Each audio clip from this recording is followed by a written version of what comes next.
are Thomas Jefferson University students? They're designers, healers, builders, but mostly they're in demand by the employers creating the jobs of tomorrow. When you're trained to never settle, but to keep asking why, and your education crosses disciplines, these different perspectives ignite new ideas and make the impossible possible. Jefferson, redefine possible.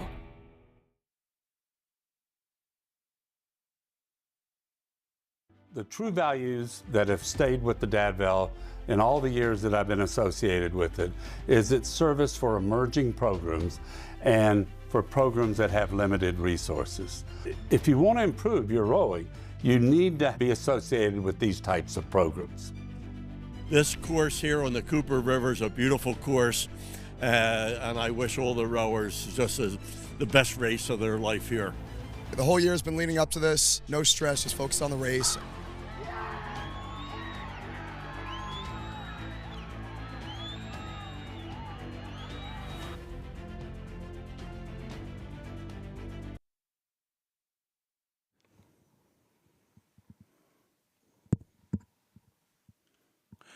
Good morning and welcome in to the 86th annual Jefferson Dad Vail Regatta. My name is Joe Leonard. Joining me here at the Camden County Boathouse is Whitney Powell. Whitney, how are you doing this morning? I'm doing so great. Thank you so much for letting me be here again.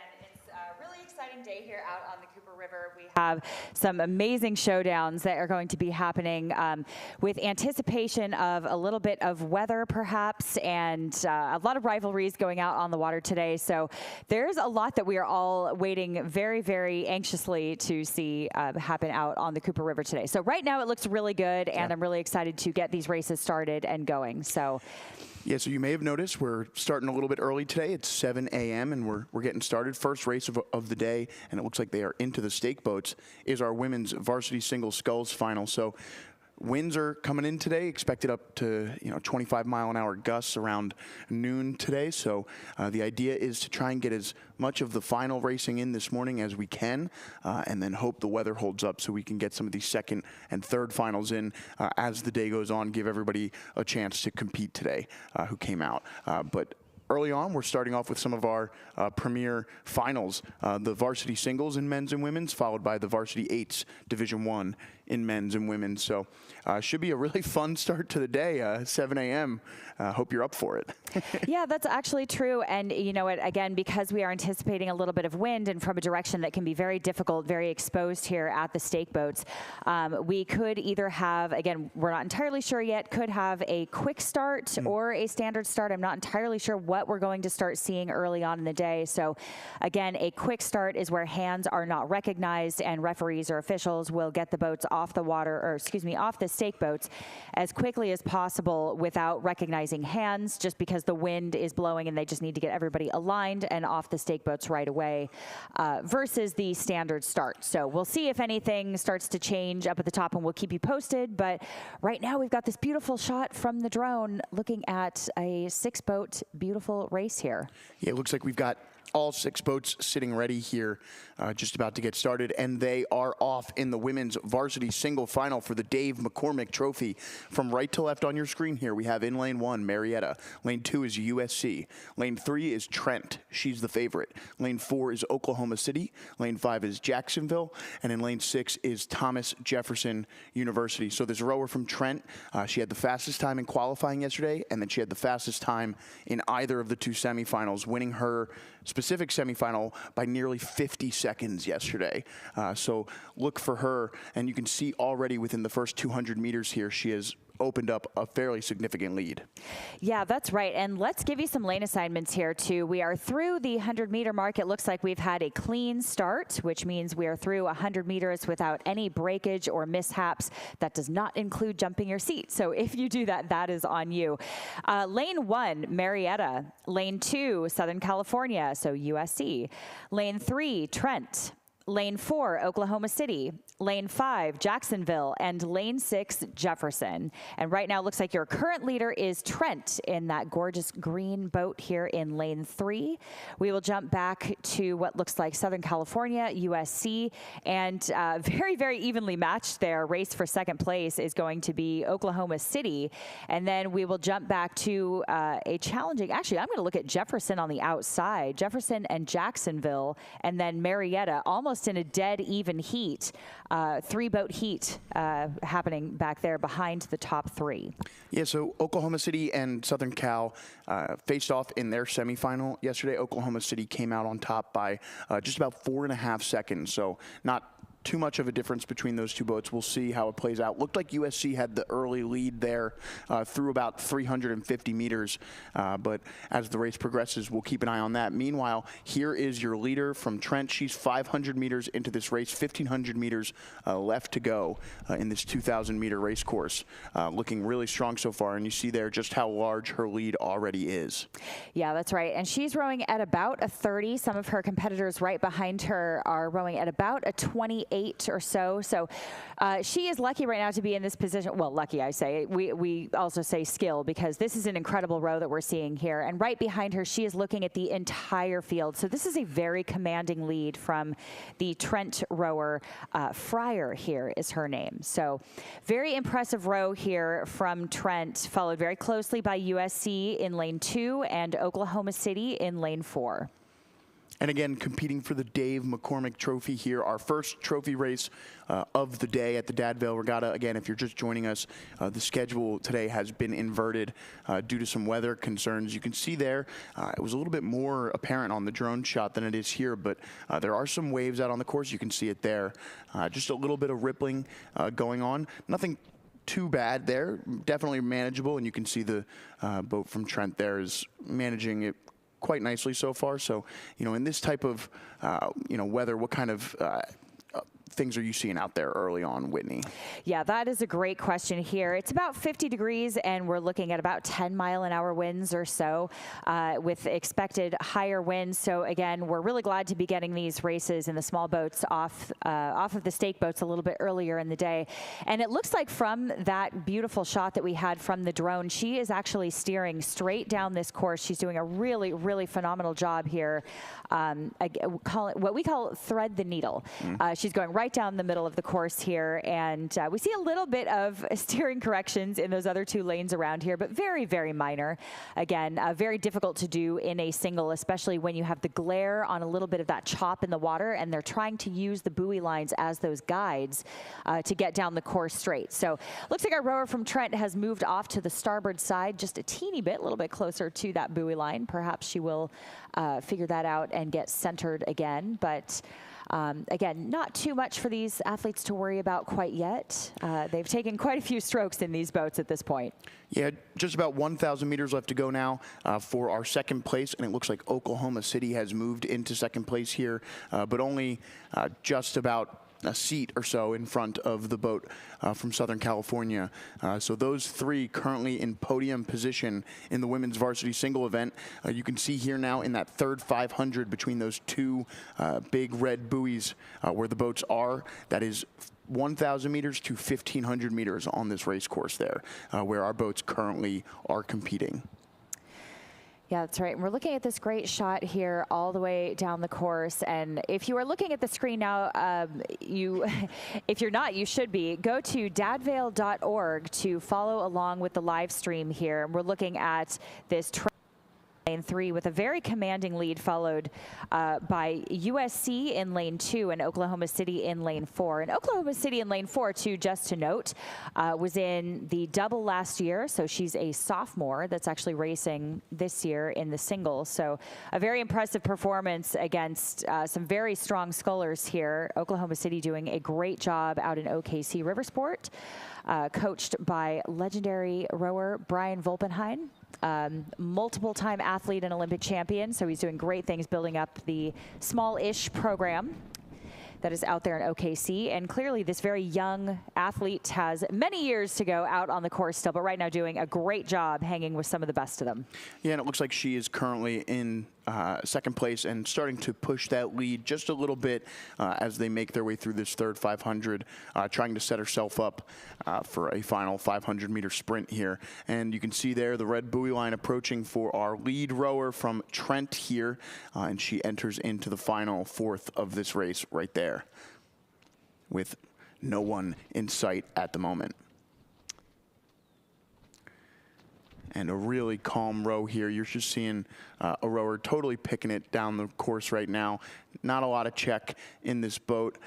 Every time she goes up, she slams down her legs and drives the boat through. An impressive race so far for the rower from Trent. Yeah, that's right. And here we are looking at, again, the entire field here. You can see a little bit of ripple on the water. We're looking at the Trent athlete here.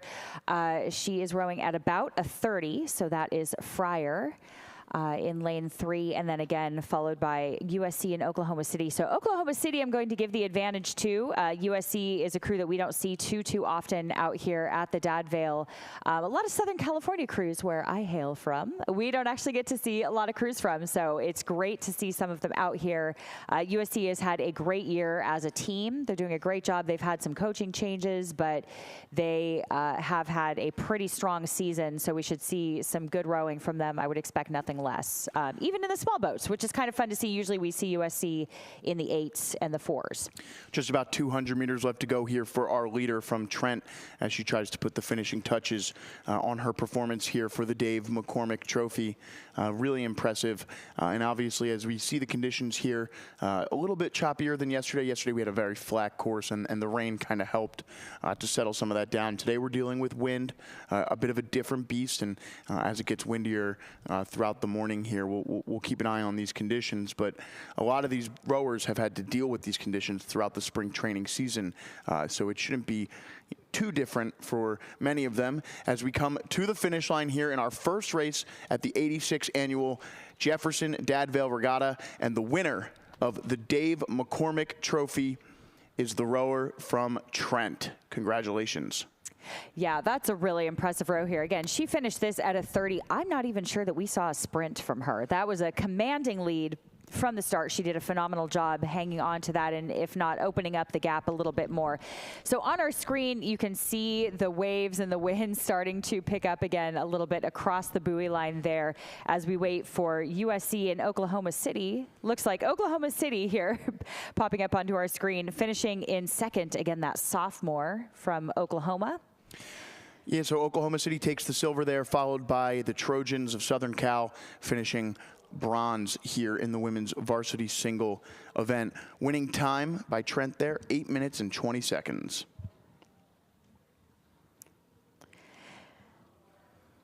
And again, of course, we are just calling it as we see it, but make sure you are going to dadvail.org to get all of the results and follow along with the live stream if you are not already. And it looks like we are underway in our next race, which is, of course, the men's varsity singles. Here for the Lou McCormick Trophy, from right to left on your screen there. In lane 1 is Gordon. Lane 2 is Middlebury. Lane 3 is Dominican. Lane 4, Clarkson. He's on your screen in the green shell there. Lane 5 is Brock. And in lane 6, on the left-hand side of your screen, is LaSalle. So early goings here, just about 500 meters into this one, the men's varsity single final for the Lou McCormick Trophy.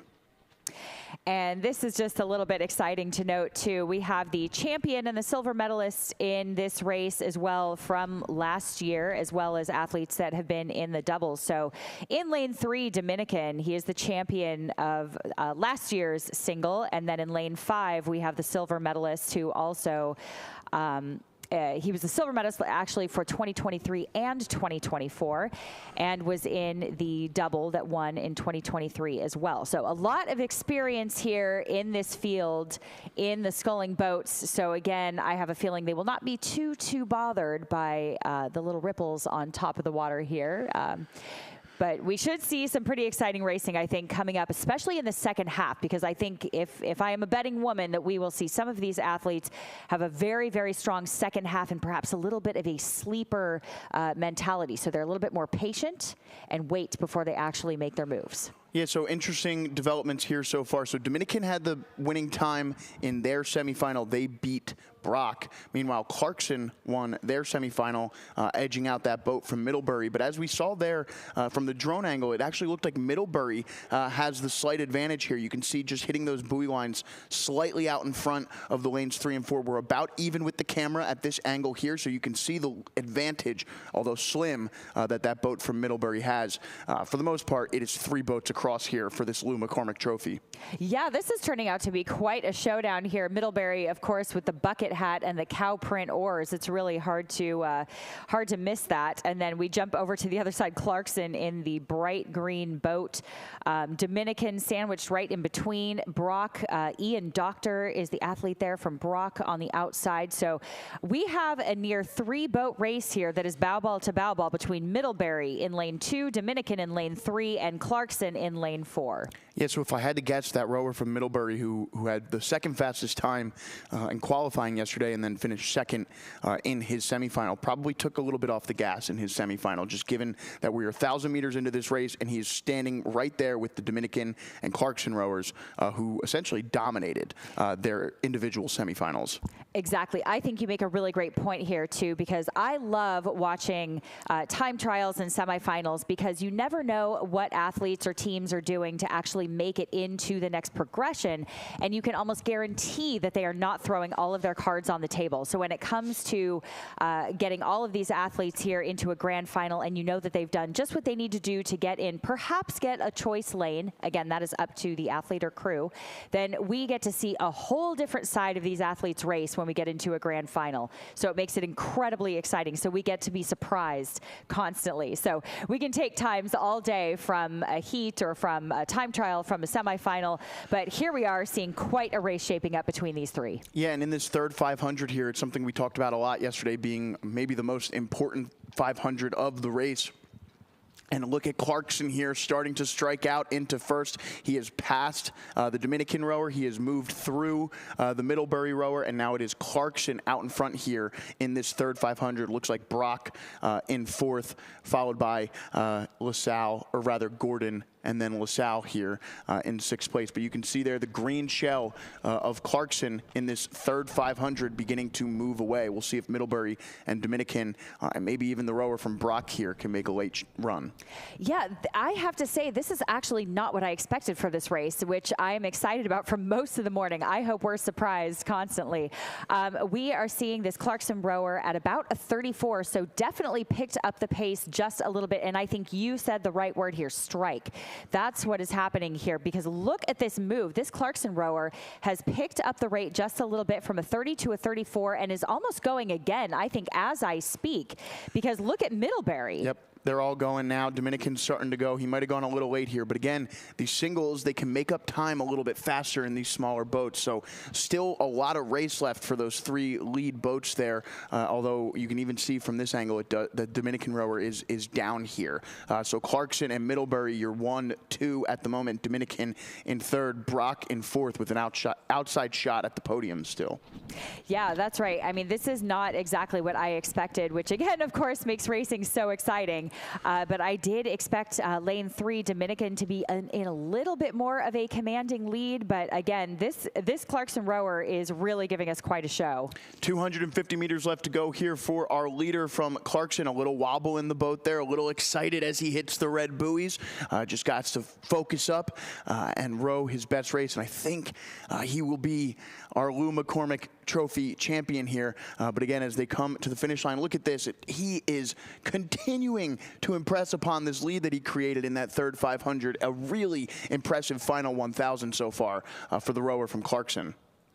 Yeah, and I'm going to expect here, too, that we're going to see quite a sprint from lane 3, Dominican, again, just trying to assert his dominance and break away from this pack a little bit. I don't think there's enough real estate here to catch Clarkson in that gorgeous green shell, but he may be able to secure a silver here. And here comes the finish line, and what a performance here. Walking away with it into the finish line is our rower from Clarkson, and he wins the Lou McCormick Trophy at the Dad Vail Regatta.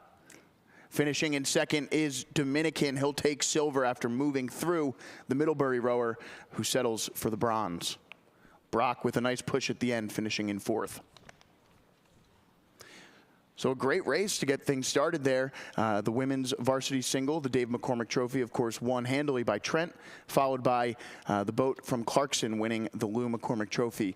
In the meantime, here come the men's varsity 8 grand final. This should be one of our most exciting races of the day. From right to left on your screen is Stetson in lane 1, Drexel in lane 2, Temple in lane 3. They're out to an early lead there. LaSalle in lane 4. You got St. Joe's in lane 5 and Marietta in lane 6. So this has been one of the most talked about races of the weekend here at the Dad Vail Regatta.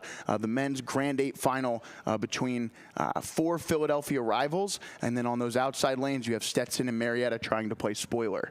Oh, you are absolutely right about that. And we will be sitting at the edge of our seat for the entire race here, because as we are seeing, look at the splashing of the oars here, the flashing of the sun here with the blades on the water, and we are right in the heat of the action.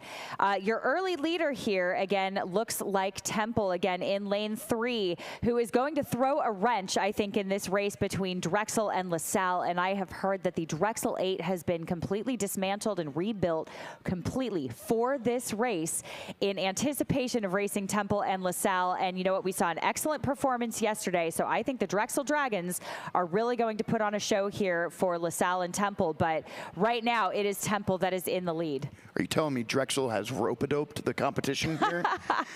That is a great term. That is not what I've heard, but technical term, yes.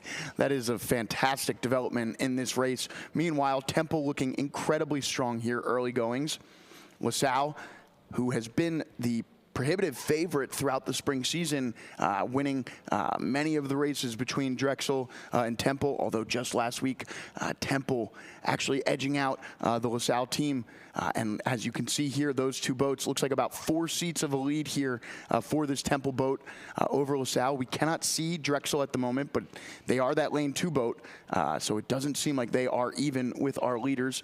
They're about to pass by our Camden County Boathouse point of view here, and we'll get a look as they come by, and it is Temple well out in front here. You can see it there by just about 8 seats at the moment.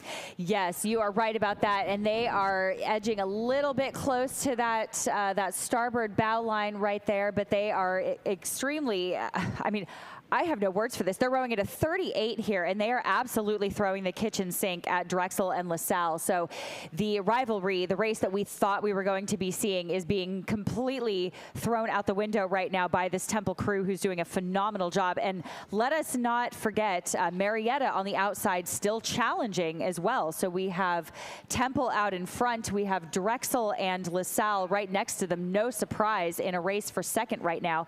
And just on the outside of that, we have Stetson and St. Joe's and Marietta on the outside. Yeah, so an interesting thing to talk about in this race is, of course, the fact that Drexel has won the last 3 Dad Vail events in this race. Temple, historically great in this event. LaSalle, historically great in this event. It has eluded them for a multitude of years here now. So this Temple team, really impressive to see them back and competing for this trophy here at the Dad Vail Regatta in 2025. Yeah, you are absolutely right about this. And we have Temple absolutely barreling down the course here, maintaining that 37. But I definitely want to keep an eye here on LaSalle and Drexel, who, LaSalle especially, who is really starting to make a move on Temple. And LaSalle has had a phenomenal year. I actually had the privilege of seeing them out on the water when I was training on Boathouse Row about a month ago, and was incredibly impressed with the rowing that I was seeing. So LaSalle, I am expecting a very, very strong last few meters from. So in this third 500 here, LaSalle has walked back through Temple. Now call it a 1-seat lead for Temple here as we approach 500 meters left to go.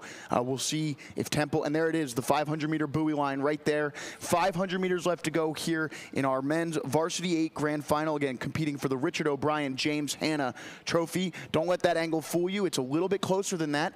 But as they come by, maybe Temple has started to increase this lead a little bit here. You can see back up to 3 seats now for Temple. Yeah, absolutely. I mean, look what we are looking at here. So it is a Temple-LaSalle showdown here. This is absolute guerrilla warfare. These two just going hand in hand, bow ball to bow ball, back and forth. So it's really who is going to throw the kitchen sink first, and it is going to be a battle of the wills to the end. But this is an absolute ambush that we are seeing from LaSalle taking on Temple, but it is still Temple that is able to walk away from it, which really speaks to their fitness and their technical aspect of their rowing here in the second half as we enter the red buoys. 200 meters left to go here now for our lead boats from Temple and LaSalle. LaSalle trying to do everything they can here to catch up, but Temple just holding them at an arm's length. And again, last night we were here in the boathouse honoring the 25th anniversary of the 2000 men's Temple winning gold here at the Dad Vail Regatta. And as they come to the finish line, just 50 meters left to go here. LaSalle trying to make a last-ditch push, and I just don't think it's going to be enough. This is an absolute clash of the titans here. Absolutely. Look at this. If you are not watching your screen, take a look at the finish line here. Wow. Really close there. Looked like Temple got them at the end. We'll get the results as soon as they're in. Drexel takes bronze there. St. Joe's finishes 4th. Philly Cruz 1 through 4 there. And then I believe we're going to get Stetson here in lane 1, finishing in 5th. Our camera pans down. You see it there. Time, Temple winning by 0.3 of a second over LaSalle, as finishing 6th is Marietta. So the gold in the Richard O'Brien James Hanna Trophy is back in Temple's hands. Incredible race there in our men's varsity 8. Again, the Richard O'Brien James Hanna Trophy goes back to Temple.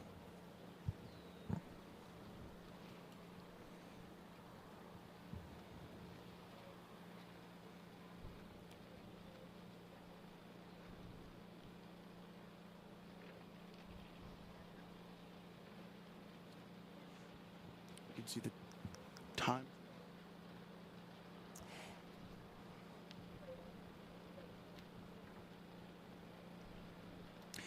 And a beautiful sweeping shot here of our race course here today at the Cooper River. That's the Camden County Boathouse right there in the bottom right-hand side of your screen. And in the distance, of course, is the skyline of the city of Philadelphia, just over the Delaware River. You can see both the Ben Franklin and the Walt Whitman Bridge here in this shot, kind of framing the right and left-hand side of your screen.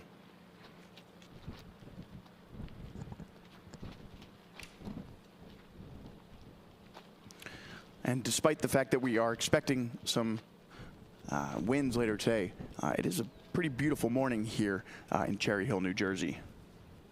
Yeah, you're right about that. As we said before, it is about 50 degrees and it's supposed to be an absolutely gorgeous sunny day, if not for the wind. So we will hope that we can stave that off just a little bit as long as possible. So we will get some of these races in as quickly as possible, which is why we have the inverted schedule here today. So if you are not sure about what the schedule is going to be, because it is a little bit confusing, it is a little bit different than what we were anticipating before. It has changed again because of the weather since last night. So make sure that you go to dadvail.org to get any updated heat sheets, race results, or follow along with the live stream. So here we are going right back up to the start of the women's varsity 8. Let us give you some lane assignments here. In lane 1, Fordham. Lane 2, Temple. Lane 3, Drexel. Lane 4, Georgetown. Lane 5, St. Joseph's. And lane 6, LaSalle. All boats sitting ready here. Looks like we're about to get started. But for those of you at home, and they are off. And again, if you're noticing a theme at home, Temple, Drexel, St. Joe's, and LaSalle in the last race, here they are again. But they'll face some stiff competition in lane 4 from this Georgetown boat. Yeah, you are right. And again, with this beautiful drone shot, we can actually see them make it through the first 100 meters, so we can actually watch the breakage points here. So that is the first 100 meters, again, where you can call an official if you have any breakage on your shell. That does not include seats. That includes riggers, the actual boat itself. So it looks like we have a clean start now. Again, we have this gorgeous drone shot. If you are watching from above, 6 boats across, all boats still connected, but of course we are very early on into the race. So we will let this shake out just for a few strokes and see where we start to land at about 500 meters. Yeah, early goings here. Looks like St. Joe's and Drexel with the good starts. Georgetown hanging there with them, as is our lane 6 boat there. That's the boat from LaSalle. So lanes 1 and 2, Fordham and Temple, just a little bit off at the start, but not anything to worry about here in the early goings. But again, 500-meter buoy line already upon us here. A quick race. And you know what? You made a really good point here that some of these crews may be just a teeny bit behind off the start, and some crews will actually choose to be a little bit more conservative in wind coming off of a course or off of a stake boat, just to make sure that they get off of that stake boat very cleanly. So that could have been an artistic choice, as we say. And that does not necessarily mean that that is going to be the result or the placement of the race in the end. They could have just been a little bit more careful getting off the blocks cleanly. So here we are seeing quite a race shaping up again. So even some of those crews that were a teeny bit behind at the start, maybe a little bit more conservative, a little bit more careful, starting to kind of find their way into the pack. Well, you know, I think it's a saying that holds true in a lot of sports, actually, but in rowing as well, I like to say that, you know, you can't win the race in the first 500 meters, but you can lose it. So here we go. We'll see if that start 500 meters plays a factor here going forward. It looks like Drexel and Georgetown had started to separate themselves a little bit. St. Joe's actually maintaining and maybe even having a seat lead here on Georgetown. But let's call it Drexel, St. Joe's, Georgetown, LaSalle, and then Temple and Fordham about even there in 5th place. Yeah, we almost have 3 mini races happening in between this one race here. So we definitely have Drexel and St. Joe's in lanes 3 and 5 making quite a push bow ball to bow ball. I'm still going to give the advantage to Drexel as they start to push away perhaps by a bow deck or so. But St. Joe's is definitely breathing down their neck here. And then we go to the middle, just like you said. That is Temple and Georgetown in lanes 2 and 4 shaping up just behind them. But again, only just, because all of these boats are still connected and in the fight. And then we look to the outsides at Fordham and LaSalle. And again, this is why people love rowing, 8 competitions. They're fast and they're close, and they make for great drama. And as we come through the second 500 here, again, it is Drexel and St. Joe's. 1,000 meters left to go now for our leaders. We'll see if Georgetown can do anything to get back into the top 2 positions. Right now, sitting pretty firmly in 3rd.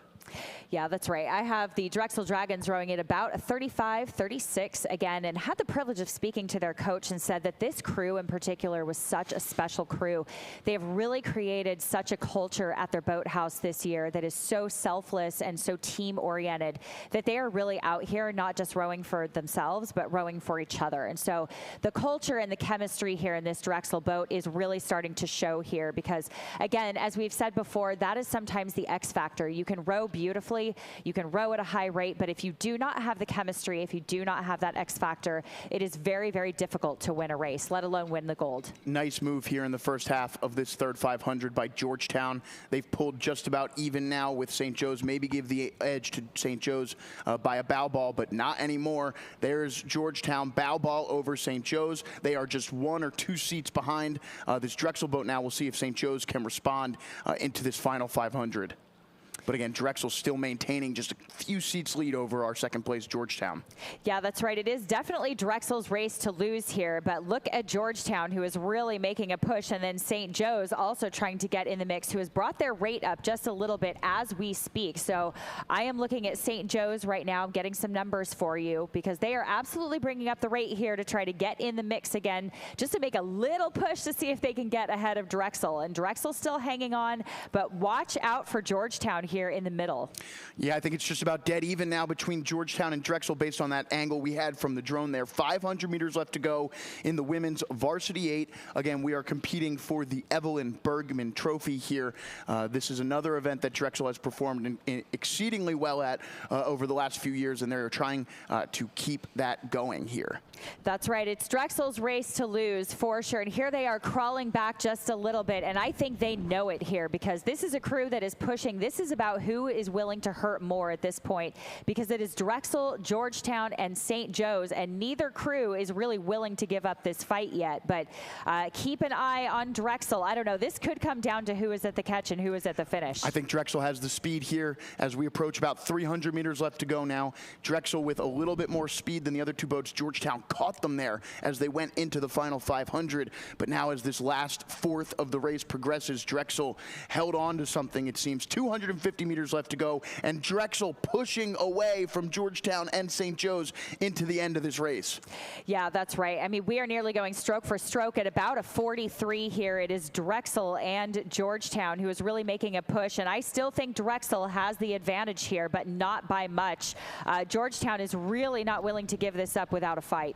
Yeah, we should see the finish line appearing momentarily here. Our camera will pan to the left here, and I think it is Georgetown. Georgetown by 3 or 4 seats over or rather Drexel with 3 or 4 seats over Georgetown. Georgetown with 3 or 4 seats over the St. Joe's boat. You can see here, we pan to the left, and Georgetown with a nice finish here, but it's not enough. The Drexel Dragons have absolutely done it, and those women must be so incredibly proud, followed by Georgetown, St. Joe's, LaSalle, and then we will look to lane 2, Temple, and then Fordham in lane 1.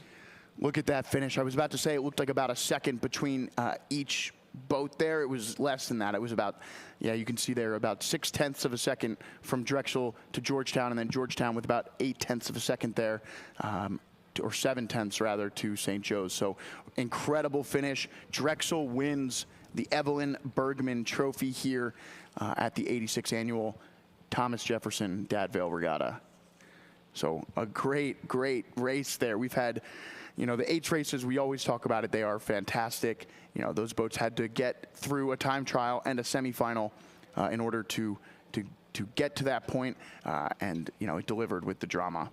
That's right. Not only to come out here and prove it to the rest of us, but prove it to themselves. And the stories that I heard yesterday really made this worth it for these crews to come out here and really just leave everything out on the table. So we have seen some incredible racing so far, and boy, do we have some more coming up here in just moments. Yeah, we'll take a step away here to take a message from our sponsors, and we'll have some more races for you after that.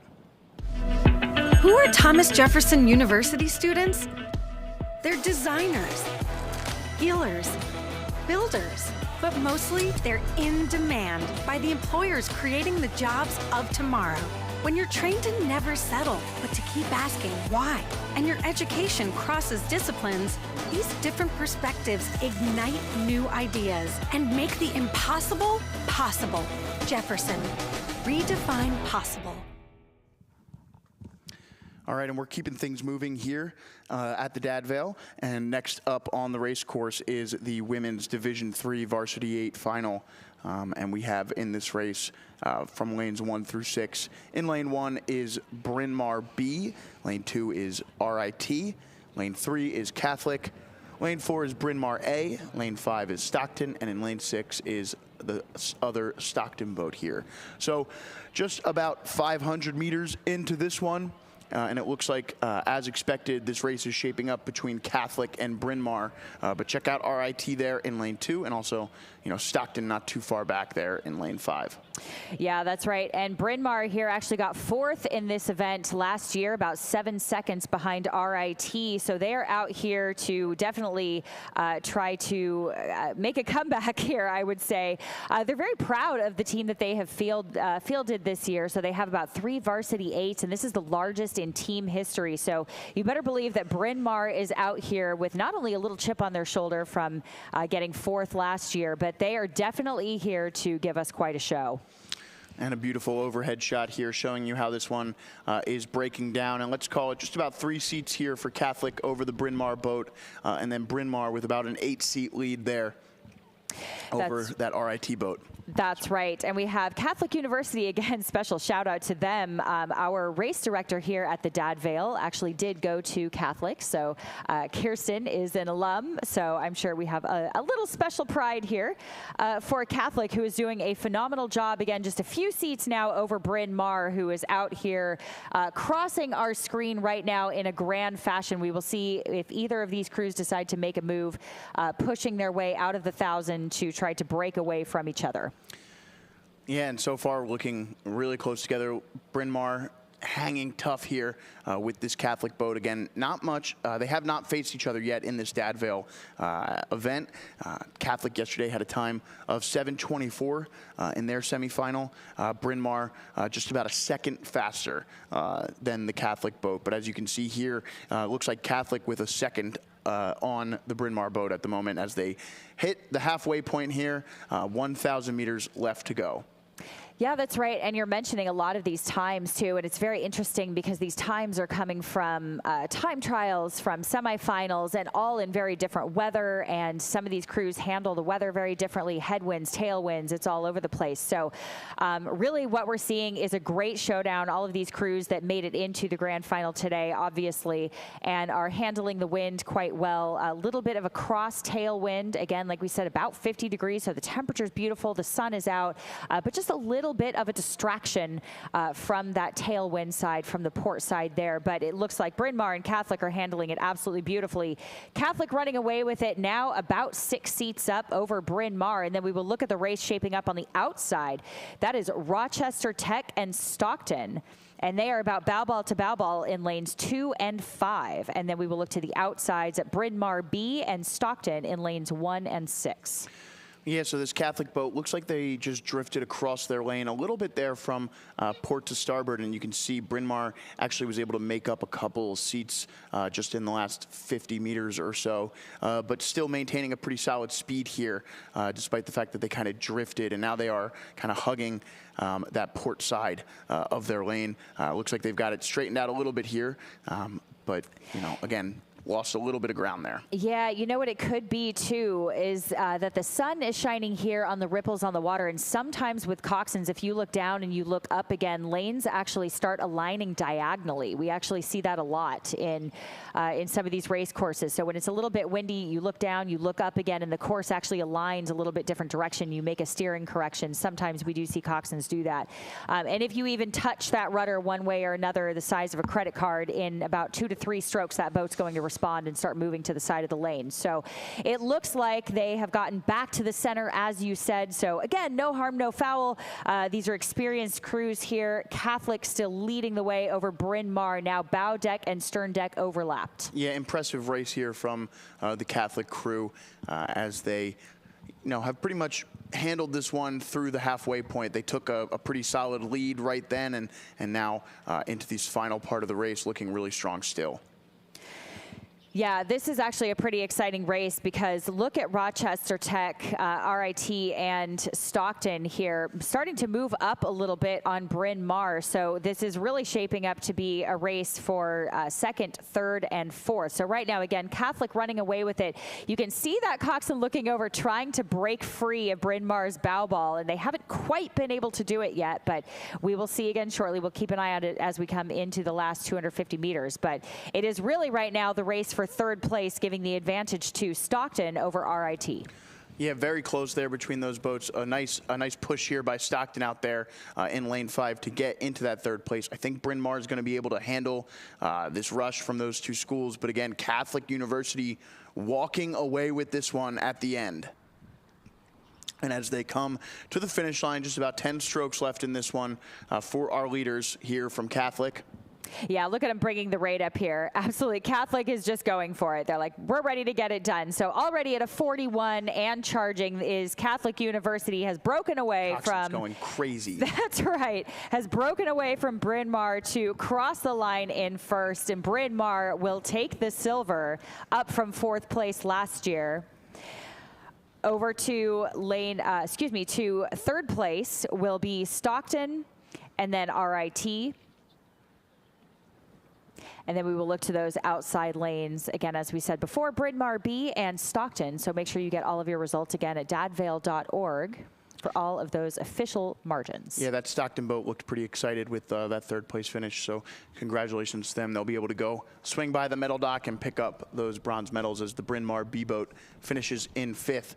So, you know, you mentioned Bryn Mawr finishing 4th last year. This year, they finished 2nd and 5th. So pretty solid finishes there. Definitely, and have brought a bigger team. So this really speaks to their coaching that they've had this year. I know their coach was really excited to have them out here. Go Owls, as we say, a very proud group.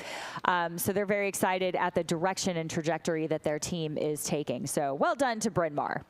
All right, and so our next race is a bit of a head-to-head race here. We got 2 boats who should shape up to be a pretty good race here. We've got in lane 3 there is Thomas Jefferson University, and in lane 4 is Rollins. So just 2 boats here in the women's Division II Varsity 8 final. Yeah, that's right. It looks like we have both boats off the blocks pretty cleanly here. We saw that beautiful drone shot. Again, just a little bit of breeze up at the start. It's a little bit more exposed there, but doesn't seem to be bothering anybody. So again, remember that we have the first 2 lanes empty and open. So it is lanes 3 and 4 that we are in, and we're looking at Rollins right now as the current leader.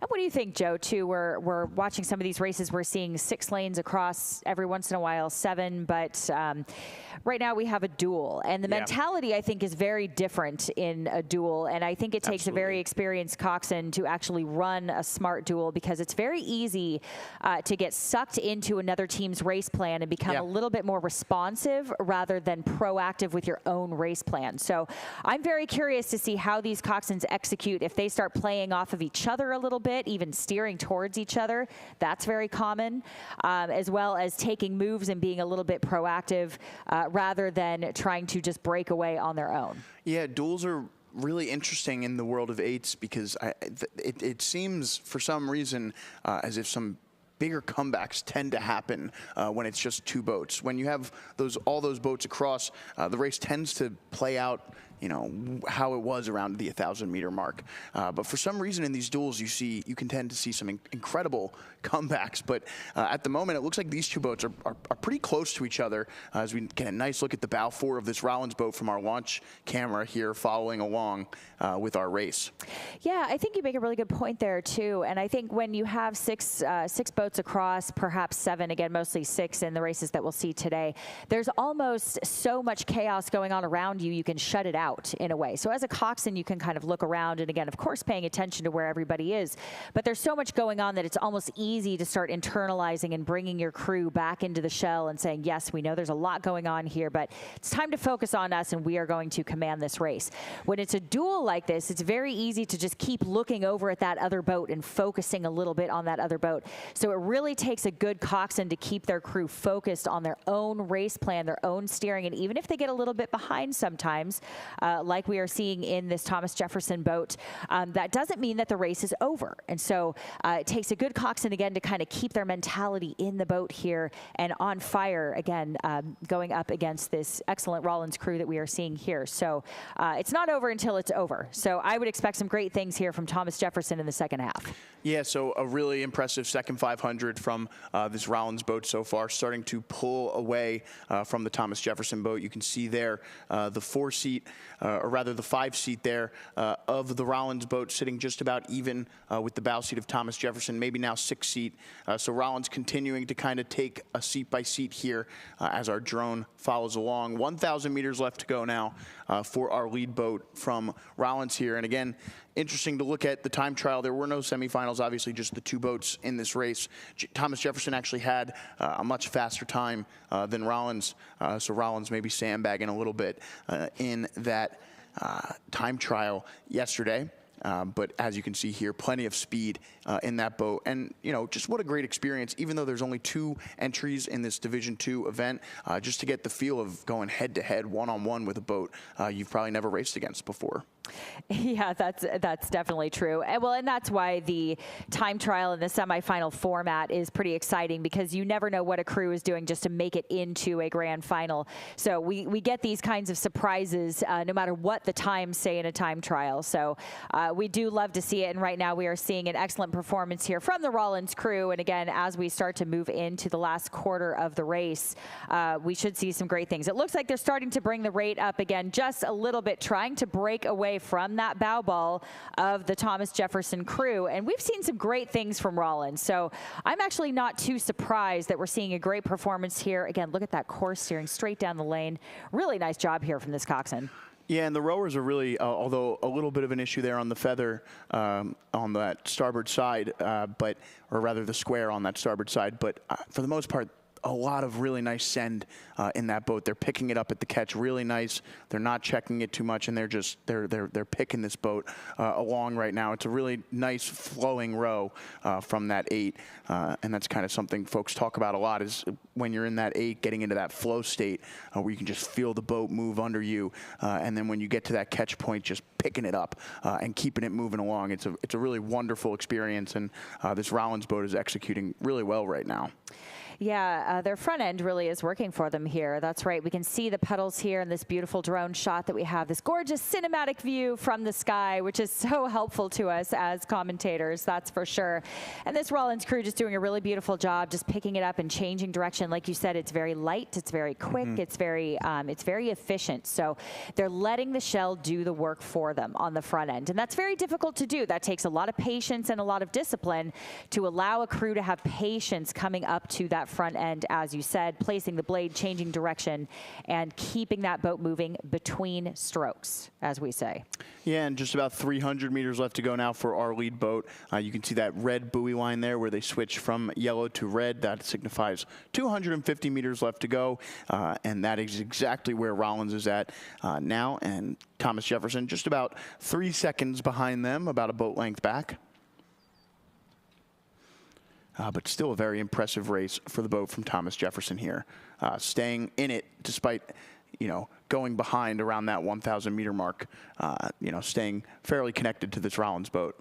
Yeah, absolutely. And, on the women's side of things, there's been so many changes lately in the divisions, in the conferences, a lot of conference shifts lately. So there are a lot of crews that are rowing in divisions and conferences that they weren't rowing in last year even. So there's been a lot of shifting around for many of these teams. And so even though we are seeing only a duel here in the D2 Varsity 8 category, they could have raced in something else in years past, or might be in something different next year. So there's really been a lot of change. So these two boats are doing a really good job here, again, just racing each other, staying focused. And as we see Rollins crossing the line in first, Thomas Jefferson very, very close behind. This was a really great row, a really great duel between two great crews. Yeah, so an impressive win there for Rollins, taking home gold in the women's Division II Varsity 8 final. And you can see our drone flying back up to the start line here. And looks like we have our boats sitting ready here. This is going to be our men's club Division III Varsity 8 final, sitting almost ready here. I'll give you the lineup. In lane 1 there on the right-hand side is Marietta B. Lane 2 is Army. Lane 3 is Marietta A. Lane 4 is Fordham. Lane 5 is Boston College, and in lane 6 is Rhode Island. So yesterday we actually saw in these individual semifinals, and Marietta just sitting at the start, they weren't ready, and they're going to call this one back. They are going to call this one back. Wow. That's I wonder fascinating. what happened there. So I was about to say Marietta dominated their semifinal yesterday, as did Fordham. So we were really looking forward to seeing if either of those two boats, could put some distance between each other, or if we were going to see two boats headed down the race course once again next to each other. That's right. Well, maybe we were too. Again, this could have been a smart move. We don't obviously know exactly what happened quite yet. So Marietta did not start, and that could be a smart move from that crew there, just waiting if something was not entirely ready. So they actually had the option of getting the race called back rather than starting with a start that they didn't want. Yeah, it's tough. These officials, they notorious for all boats sitting ready. It does seem like you said earlier you were curious as to whether or not they were doing a full start or a quick start. Certainly looked like a quick start there, as Marietta had most of their rowers not squared and in the water. Interesting there. You're right. You don't know exactly what happened, and you know, we're going to take a quick break here as we wait for those boats to get back into their stake boats. We'll be right back in a moment. Who are Thomas Jefferson University students? They're designers, healers, builders, but mostly they're in demand by the employers creating the jobs of tomorrow. When you're trained to never settle, but to keep asking why, and your education crosses disciplines, these different perspectives ignite new ideas and make the impossible possible. Jefferson, redefine possible.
And it looks like we are sitting ready here now in this men's club Division III Varsity 8 final.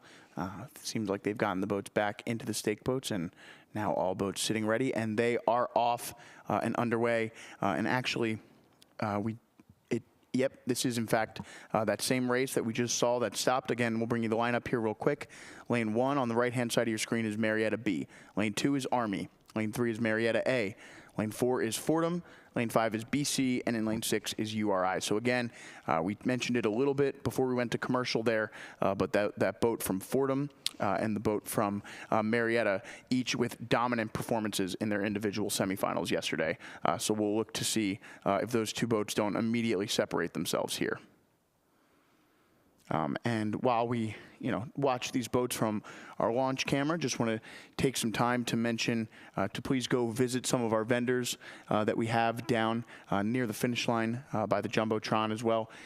There's a beer garden down there. Some of our vendors are N&D Sports, Stroke Side, Just Soul, the Cancer Survivor Group, and of course, Vespola USA Racing Shells. So please check out and support some of our vendors here today. In the meantime, you can see here through the first 300 meters of this race, Fordham and Marietta both beginning to separate here as we expected. So a nice race shaping up for first place. We'll see exactly what it looks like in third. You can see there BC and URI pretty close together there. Maybe give the advantage to that URI boat there out in lane 6, but pretty close, and we'll have to see exactly where lanes 1 and 2 are. They looked pretty solid off the start, so interested to see how that's shaping up. looks like Marietta here, early advantage through 600 meters, maybe by just about a few seats or so over this Fordham boat.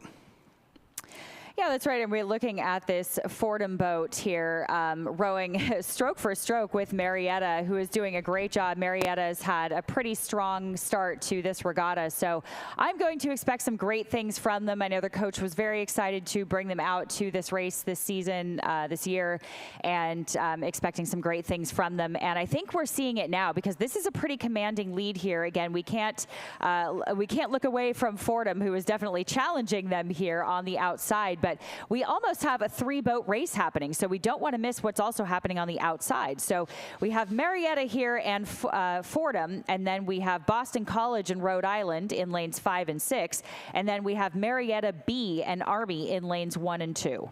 Yeah, so a really interesting thing to look at here. In the semifinals yesterday, pretty much the exact same time for each of these boats in first place. So really not much between them, and they both won by about 8-9 seconds. So you can't even say that one had a harder pressure from another crew to make them go faster. So pretty much close times throughout the day, close in the time trials, and then also close times that they put up in their semifinals. But as you can see here, through 1,000 meters, Marietta with the early advantage here. Yeah, you're right about that. And it looks like we are starting to see a little bit more disturbance on the surface of the water here again, but these crews are handling it absolutely beautifully. So no problems out there for these crews, these Club and D3 Varsity 8s. A lot of these crews are slated to go to ACRA, some to IRA, so they will have various championships coming in the next few weeks or so. So this is a great way for a lot of these crews to get out here and have a showdown against some crews that they perhaps might be seeing in a few weeks again, and then also racing some crews that they rarely do get to see, which is part of the beauty of the Jefferson Dad Vail Regatta. You know, it's interesting. I'm starting to see a bit of a common thread here in these lane 3 boats. They are drifting in that 1,000 meter mark. They drift a little bit to that port side. I wonder if that doesn't help set them up for a straighter shot in the final 750 of some kind. And the coxswains are making that read and seeing a little curve maybe in their lane, but you're just seeing that happen a few times over in these lane 3 boats as they drift to that port side of their lane around this third 500. But as you can see here, not too much of an effect on this Marietta boat as they enter the final 500 with a full boat length here on the Fordham boat. So Fordham, you can see there, starting to really pull on this thing, trying to get that rate up. We'll see if they can't make a mad dash for first, but they have a lot of ground to make up. Yeah, you're absolutely right about that. We are definitely seeing a lot more separation here in these crews. So Marietta and Fordham, again, running away with it. Marietta hanging on to that lead position again for the entire race. So I'm going to be very impressed again if they can hang on to this for the entire race. That is very difficult to do. So it is clearly Marietta's race to lose here with Fordham trailing, but Marietta is really just saying, no, we are not going to have any of that. I can't tell, but it looked like the coxswains were converging there, and now the Marietta, I can't tell which of these coxswains is drifting, but they were so close, and now they have moved a little further apart, but it seems like whatever happened, Marietta has been able to maintain that 4 to 5 seat lead here with about 100 meters left to go now. That's right. Well, as we said before, we have seen this time and time again. We were just talking about this. When you have almost a dual style race going on, it's very easy to get sucked into each other's races. Look at what we are seeing now. Look at these rates that are coming up as we speak. Again, Marietta trying to maintain the lead. Wow, Fordham is with really Fordham coming. really going after it here. Rowing at a 44 right now. That is Fordham, but it is Marietta by a bow deck, followed by Fordham rowing stroke for stroke, and what a race they just gave us. Incredible finish by Fordham there. They just ran out of water, it seemed, at the end. They had the speed as Army takes bronze, followed by URI and then BC, and finishing in 6th place is the boat from Marietta B there. Marietta B finishes 6th.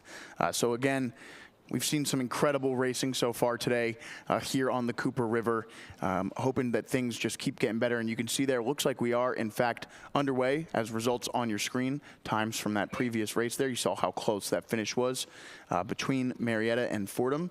And just something to keep in mind, about 6 minutes there. So tracking about 12 seconds faster than the semifinals yesterday, and of course a tailwind out on the course. Yeah, that's really great insight there, and we do see this race has begun already on your screen, or if you're waiting down by the Jumbotron, and all of our wonderful vendors and sponsors, make sure you are taking full advantage of the amazing Jumbotron that we have down at the finish line with this festival of rowing here that we have this weekend. So we can see this beautiful drone shot here. The officials are keeping these races moving pretty quickly here, and it looks like right now we are through the breakage point. We have let this race shake out just a little bit. So in lane 1, we have an empty lane. In lane 2, Army. Lane 3, Vermont. Lane 4, Rhode Island. And lane 5, Penn State. Yeah, so it looks like Vermont and Rhode Island have started to separate themselves here in this second 500. That is Vermont there in the green shell. Oh, and there you see Army. Army actually right there with those boats as well. So 3 boats here. Penn State just a little bit off the pace of our lead boats at the moment. Yeah, exactly. So we have Rhode Island again in that gorgeous blue shell in the lead right now by about 6 seats. And then we have Vermont in the green in lane 3, and then we have Army in the black in lane 2. And again, that empty lane, so 4 boats here. And seeing quite a race. It's been really great to see the Army women building up their program over the last few years. I know they've come out to Southern California a few times. They've been at the San Diego Crew Classic, and we have seen some very strong performances from the Army women. So it's really great to see their program out here, who right now, even as we speak, has taken a few seats now over Vermont in the green shell and is now making a charge on Rhode Island. So right now we have an even race between Army and Rhode Island. So as I speak, I start singing their praises, and here they go. Look at the Army women. Unbelievable move. Yeah, so this was just a time trial yesterday, as there were only these 4 boats in this race. And I can't seem to find the results yesterday from that time trial. Nevertheless, looks like we've got Army and URI here making their way to the finish line. Yeah, you are absolutely right about that. And look at it. It is Vermont right now that is getting left behind. And now we have Army and Rhode Island here making quite a move towards that finish line. Yeah, so Vermont, obviously in lane 3, I do have the results here from that time trial with the fastest time, but just about dead heat between them and URI, about 0.2 of a second in the time trial between them. And then Army just back by about 4 seconds here. So nothing too crazy we're seeing developing as 1,000 meters left to go here. Army, as you said, moving really well through the middle portion of this race. They, again, a little bit further back in the time trial yesterday, but as you're seeing here, they clearly have the speed to hang with this boat from Rhode Island. Vermont now trying to just maintain contact with the stern decks here of our lead boats, maybe give the edge to Army by just a few seats here. Rhode Island still very much within reach. Yeah, I mean, this is quite a performance that we're seeing here. Army now maintaining the lead a few seats over Rhode Island in the blue boat there. So we're looking at Vermont still in third. Army maybe has broken away a little bit from their bow ball now, starting to open up a little bit of water. But this is some beautiful rowing that we're seeing from Army. So keep an eye on Rhode Island, though, because they have definitely not given up this race yet. So it is an Army-Rhode Island showdown here in lanes 2 and 4 coming down the course. Again, Vermont getting a little bit left behind here, bow to stern on those 2. And then we have Penn State still in 4th in lane 5 on the outside. So this is our second club race of the day. Obviously, we just saw the men's club varsity 8 final. What does it mean to be a club rowing program? Yeah, that is a great question. So a club program is run by the athletes, by the student athletes. So not only do they have to manage their student workload, but they also have to manage their clubs. They have to hire the coaches, they have to do the fundraising, they have to manage the admin. So it's a huge amount of extra work just to keep a club and a team afloat that is a club team, as opposed to a varsity program where it is fully funded. Typically, there's recruiting allowed. A lot of clubs take primarily walk-ons. So it's really a lot more work to actually build and strengthen a club team like this. So very, very good question there. Yeah, so just under 500 meters left to go now for our leaders from Army. And you can see there just going stroke for stroke, maybe understroking this URI boat, in fact, and maintaining this lead. So URI just taking the rate up even more right there as we were talking about that. We'll see if they can try and get back into this race, get a little bit closer to the lead. But Army looking really strong and still really calm even as they begin to raise their rate as well. Yeah, that's right. We are going to try to get some numbers for you as we come into the red buoys, the final 250 meters, and we will keep a very close eye on these two crews, Army and Rhode Island. Both have been absolutely relentless here and not letting the other take an inch. So Army and Rhode Island, again, this is very, very close here. You can see these coxswains looking over at each other, just creating the suspense. This is unbelievable. So we're going to keep an eye here, try to get you some numbers on this Rhode Island crew that, as we speak, has just started to bring up the rate, and Army has responded. Yeah, so 100 meters left to go now. Again, our camera here will begin to pan left as URI approaches the left-hand side of the screen. That means our finish line is approaching, and I thought Army had a really nice advantage here. I believe that advantage has evaporated. They turn, they come to the finish line, and what a finish by Rhode Island. And Rhode Island, oh, it's so close here. Who's got it? I think Army here. Unbelievable, on the hunt. What a comeback from Army, rowing at a 38-39, overtakes Rhode Island in the last few strokes of this race, and that is why we never say it is over until it is over. Here comes Vermont, and then we will see Penn State up on our screen in a few moments.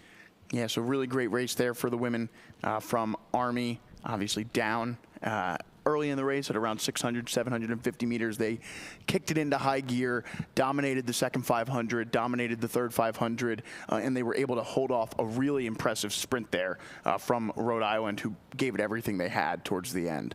And you can see there just a 1 second difference between Army and Rhode Island. That generally means just about 3 seats there.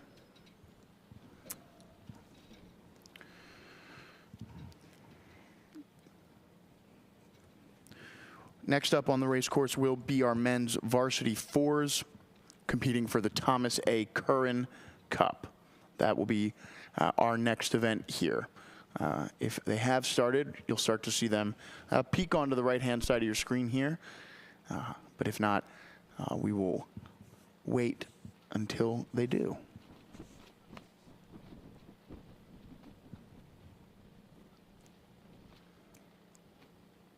And while we are waiting here, going back up to the start, we just want to thank a few of our sponsors. Visit South Jersey, the Tourism Board, Space Coast Tourism Board, and Kent McBride. So thank you very much to our sponsors again. Please do go down to the finish line here again at our amazing Festival of Rowing. There's a beer garden, there are food trucks, there are vendors, our wonderful sponsors, a great Jumbotron where you can listen to our beautiful voices all day long. If you have not gone to the website, dadvail.org, make sure that you do and go down to the finish line. We have so much more exciting racing for you on the horizon.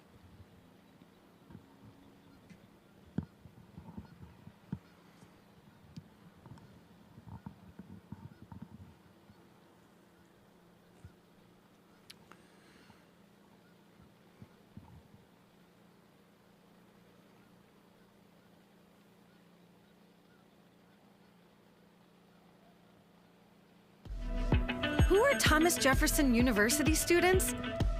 They're designers, healers, builders, but mostly they're in demand by the employers creating the jobs of tomorrow.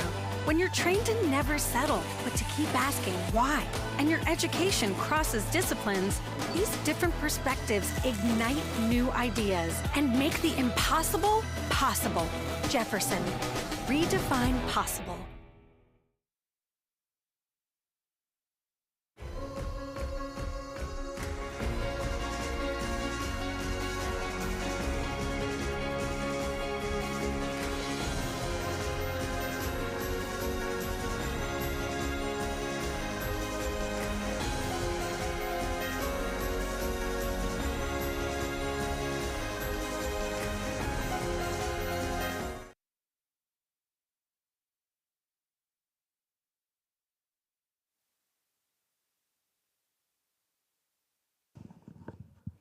And it looks like we are underway here in our men's club, or rather our men's varsity 4 final here. This is again for the Thomas A. Curran Cup. From right to left on your screen in lane 1 is Rollins. Lane 2 is Washington College. Lane 3, Oklahoma City. Lane 4 is Drexel. Lane 5, Mercyhurst. And in lane 6, Army. So these are your top 6 varsity 4s at the Dad Vail Regatta, competing for the Thomas A. Curran Cup. And early lead here looks like lane 2, Washington College, off to a really nice start in this first 300, 400 meters of the race in that bucket rigged with a starboard stroked 4 there. Looks like Drexel, our lane 4 boat, into second place. Again, Drexel and Oklahoma City will have been the winners of their individual semifinals yesterday.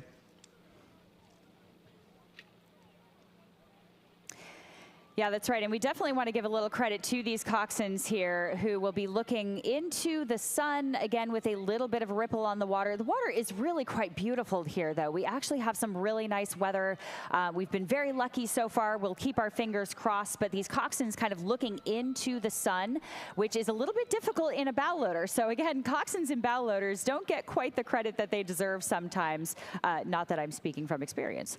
But we want to make sure to give these coxswains credit here looking into the sun. Again, the glare on the water is a little bit difficult. Sometimes can be a little bit tough with ripple on the water to see the lanes. So you do have to just keep your eyes and ears open, as well as keep your head on a swivel looking at the other crews around you, especially if you're in those middle lanes. So these coxswains doing a great job right now, staying right in the center of the lanes, doing a great job steering.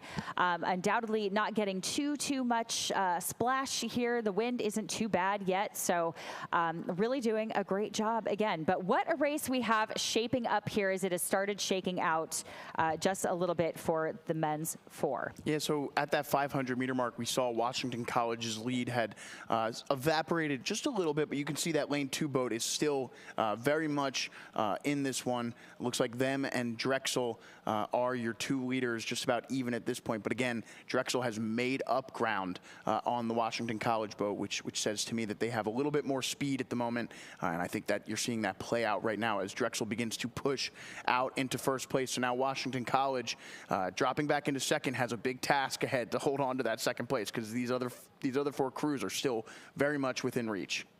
Yeah, that's right. I mean, look at this race. We have almost every single boat connected here. So a 6-boat race, and it looks like we have Oklahoma City, who has fallen behind just a little bit, with Washington College and Drexel out in the lead. And then we want to jump over to Army on the outside again, who has been very much a dark horse in some of these races. Kind of a slow burn, I will say. A very patient crew all around throughout all of their lineups.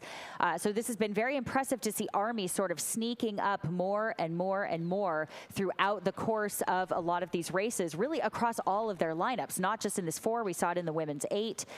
So I don't know what they have going on up there, but this is a very impressive strategy that we are seeing from Army. Yeah, I mean, the big surprise so far in this race is, of course, Oklahoma City currently sitting in 5th place out of lane 3. They won their semifinal pretty easily yesterday, I believe. I'm trying to look up these results where I can. And I think they were in the first semifinal. Yes, so they had the fastest qualifying time, and they had the fastest time in their semifinal. So interesting to see that Oklahoma City boat here just struggling a little bit in lane 3. Again, it's Drexel and Washington College, your two leaders here, as Army and Mercyhurst there make a push on the outside. Not to be discounted, of course, is Rollins in lane 1, who looks to be about even with that boat from Oklahoma City.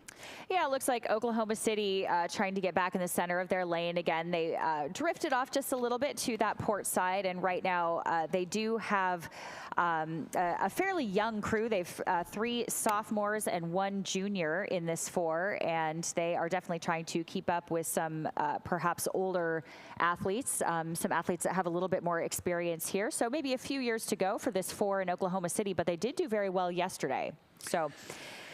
Yeah, 500 meters left to go for our leaders, and it is Drexel here with the 500 left to go. But that Washington College boat hanging on to second place here at the moment in this men's varsity 4. Again, we're competing for the Thomas A. Curran Cup. We've already seen Drexel win the Richard O'Brien, or rather the Evelyn Bergman Trophy in the women's varsity 8, looking to add some more hardware here at the 86th annual Jefferson Dad Vail Regatta.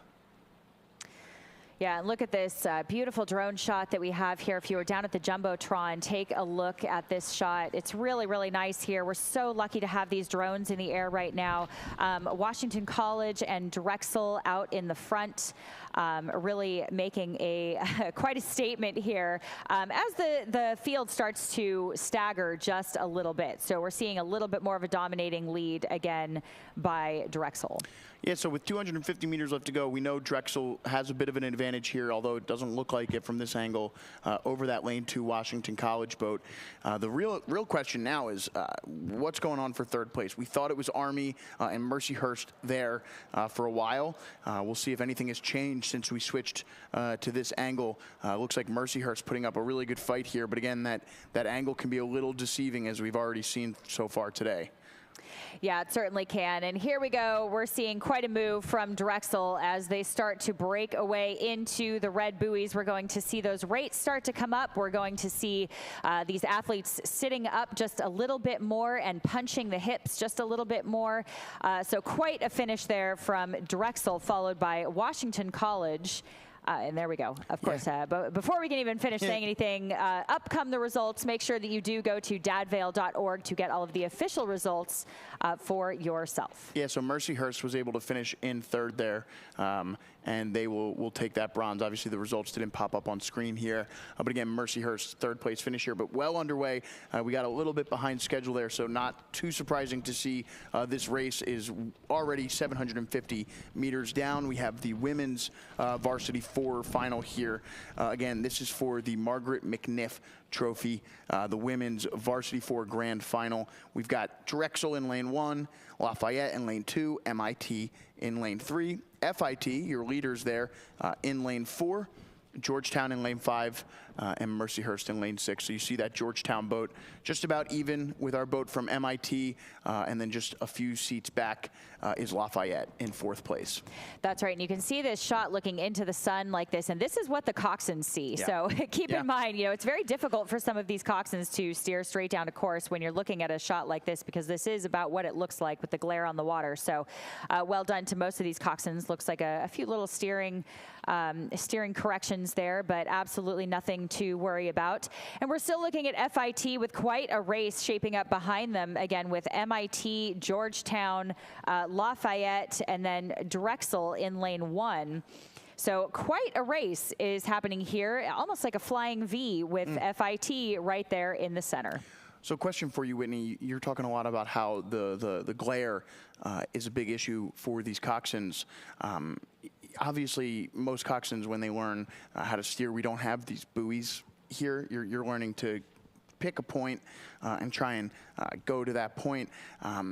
You know, with these buoys here, we're still seeing some of these coxswains struggle. So do you think that that's partially not being able to read the buoys as well, or kind of sticking to the philosophy of picking a point in the distance and then being a little bit surprised by the sun and not being able to really see off in the distance as they might normally?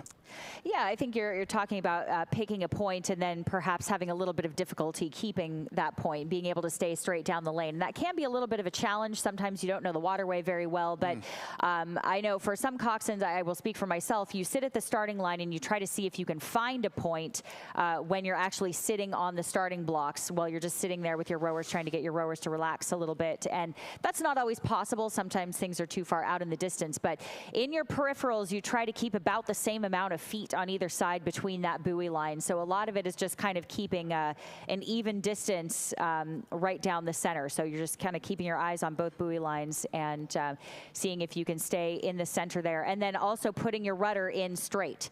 So you want to make sure that you start off with a straight rudder before you take off the blocks. And then if you need to make any corrections, you try to do it with the rowers first and then with the rudder, because that does slow the boat down. Yeah, great insight there as we keep focused on this lead boat from FIT here. Again, we're competing for the Margaret McNiff Trophy here. FIT, your leaders with just 500 meters left to go now in this women's varsity 4 race. Again, that race for second, though, still really tight between MIT and Georgetown. Looks like we'll give the edge here to the engineers from MIT.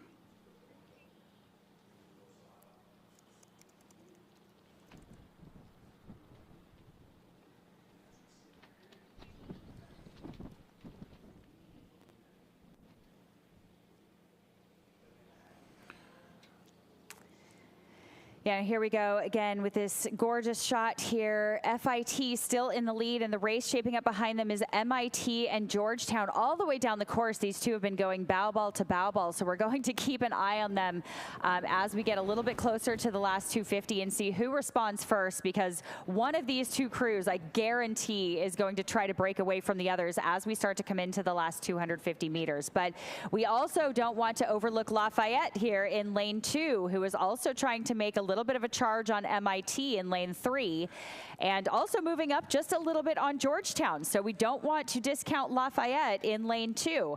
And then we do look to the outsides again, Drexel and Mercyhurst, who are still trailing by open water in lanes 1 and 6, excuse me.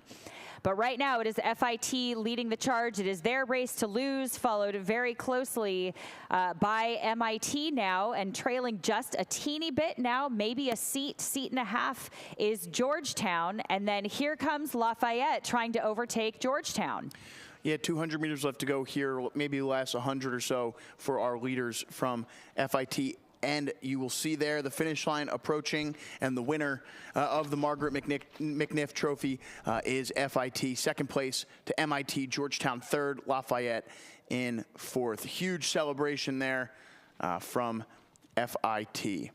Finishing in fifth, Mercyhurst just edging out the boat from Drexel, who finishes in sixth place. But again, results on your screen showing you there just how close that race for second was, but FIT winning by just about a length of a 4 there in the women's varsity 4 final. Again, Margaret McNiff Trophy won by the boat from FIT. So and here you see we're underway here, 500 meters into our next race, which is the women's Division II, Division III varsity 4 final. Lane 1 here is Marietta. Lane 2 is Rollins. Lane 3 is Thomas Jefferson. Lane 4 is Tampa. Lane 5 is Union. And in lane 6 is RIT, Rochester Tech. Looks like our lead boats here through that 500-meter mark are your lane 3 and 4 pole position boats. That is Thomas Jefferson and Tampa, your two leaders early on here in the women's Division II, Division III varsity 4.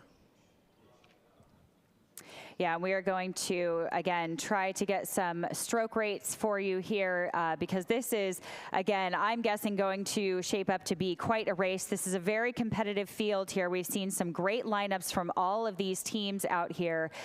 So let us look, again, this lane 3 and 4, that is Jefferson and Tampa in the lead right now with the red blades. And again, we're going to try to get some numbers for you as we come into view with our current leaders. So again, that is Tampa, followed very close by Jefferson. Tampa rowing at about a 34, 35.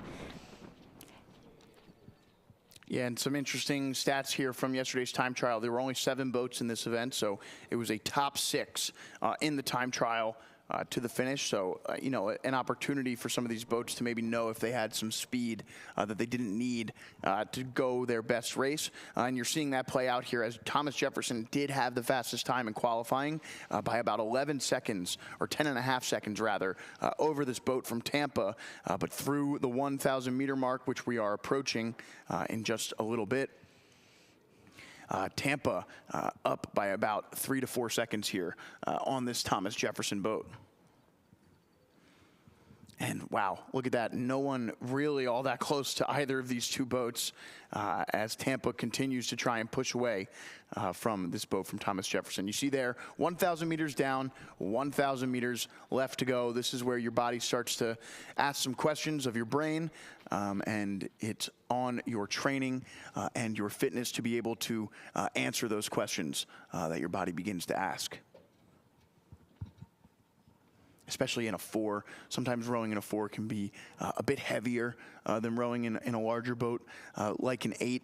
So just getting a 4 up to speed and keeping it up at speed can be a little bit of a harder task for our sweep rowers.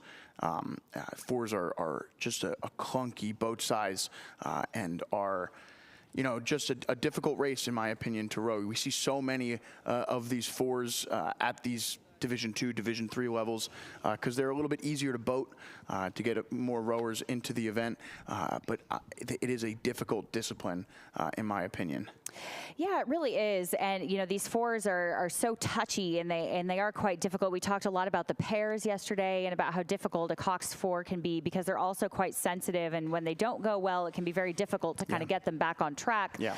You probably know this yourself. Would you say the same? Is there any difference in a Cox 4 versus a straight 4, you think, when it comes to kind of getting them back on track when things start to go awry? Definitely. I mean, I think anybody who's ever rowed knows that rowers left to their own devices can be catty, to say the least. And, you know, fractures can happen pretty easily. It can, you know, especially if you're a bow person who can see the rest of the boat and is also in a straight 4, you know, it's their job to call things out. If they're not the right personality, things can go sour pretty quickly. So you need, you know, a bit of a leader in a straight 4 in that bow seat. But that leader role in these boats is really taken by the coxswain, lets the bow person just focus on following and rowing their best race possible, kind of simplifies things for the rowers in the boat. The stroke seat has a little bit of a harder time, I think, with a Cox 4 than, you know, maybe a Cox 8, not being able to see and, you know, have that, you know, relationship with the coxswain as much. So it makes, I think, the strokes job a little bit more difficult. But nonetheless, we're seeing a really impressive row here from these Tampa women. And they have moved well into first place here. But again, you know, I think 4 rowing is very difficult. You're right; the boat can get offset pretty easily here, and it can devolve pretty quickly. And it's the job of that coxswain to try and center the rowers and keep them focused throughout the race.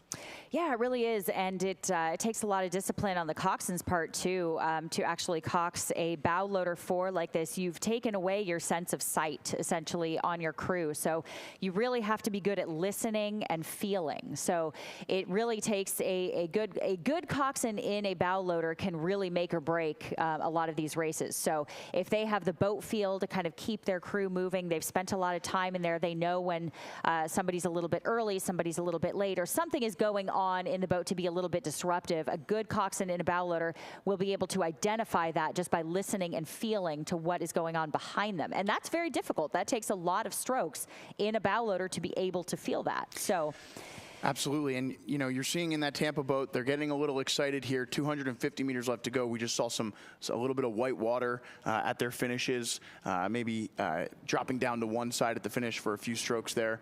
Again, it can be exciting as you head into that last 500 and you start to take your sprint, and you know that the gold medal is within reach. It can be difficult. Sometimes you just need to take a second to recenter yourself and know that you have not too far to go. And wow, really close there. Looks like we had some geese in the way of the Tampa boat. That is one of the issues here on this Cooper River, is that you'll see the geese just kind of hanging out on the race course throughout the day today. It will be one of the obstacles as Tampa does win the Division II, Division III, 4 final, not affected by the geese at the end of the race there, luckily.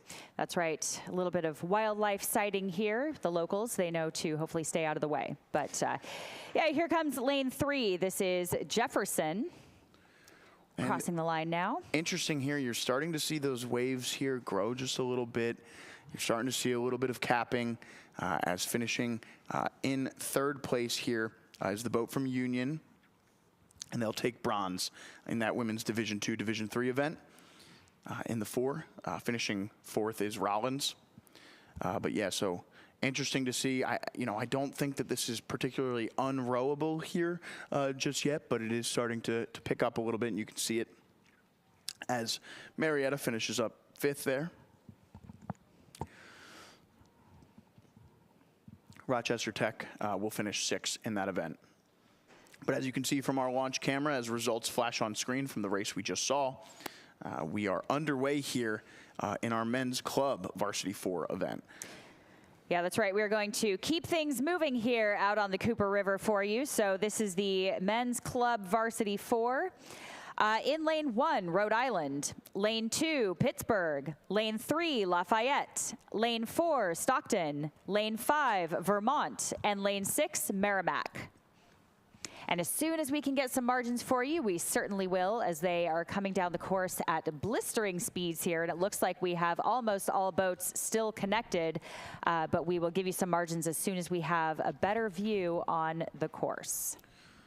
Yeah, it looks pretty close here so far just from this angle. Obviously, there's definitely some differences, but I do think Lafayette and Stockton here in lanes 3 and 4, and you can see a little bit better from this angle on the ground here. It does look like this Lafayette boat has gone out in 1st place to get things started here. And I will just look here quickly for the results from the time trial yesterday. Lafayette, your lane 3 boat, did have the fastest time by far in the time trials, winning the time trial by about 20 seconds yesterday.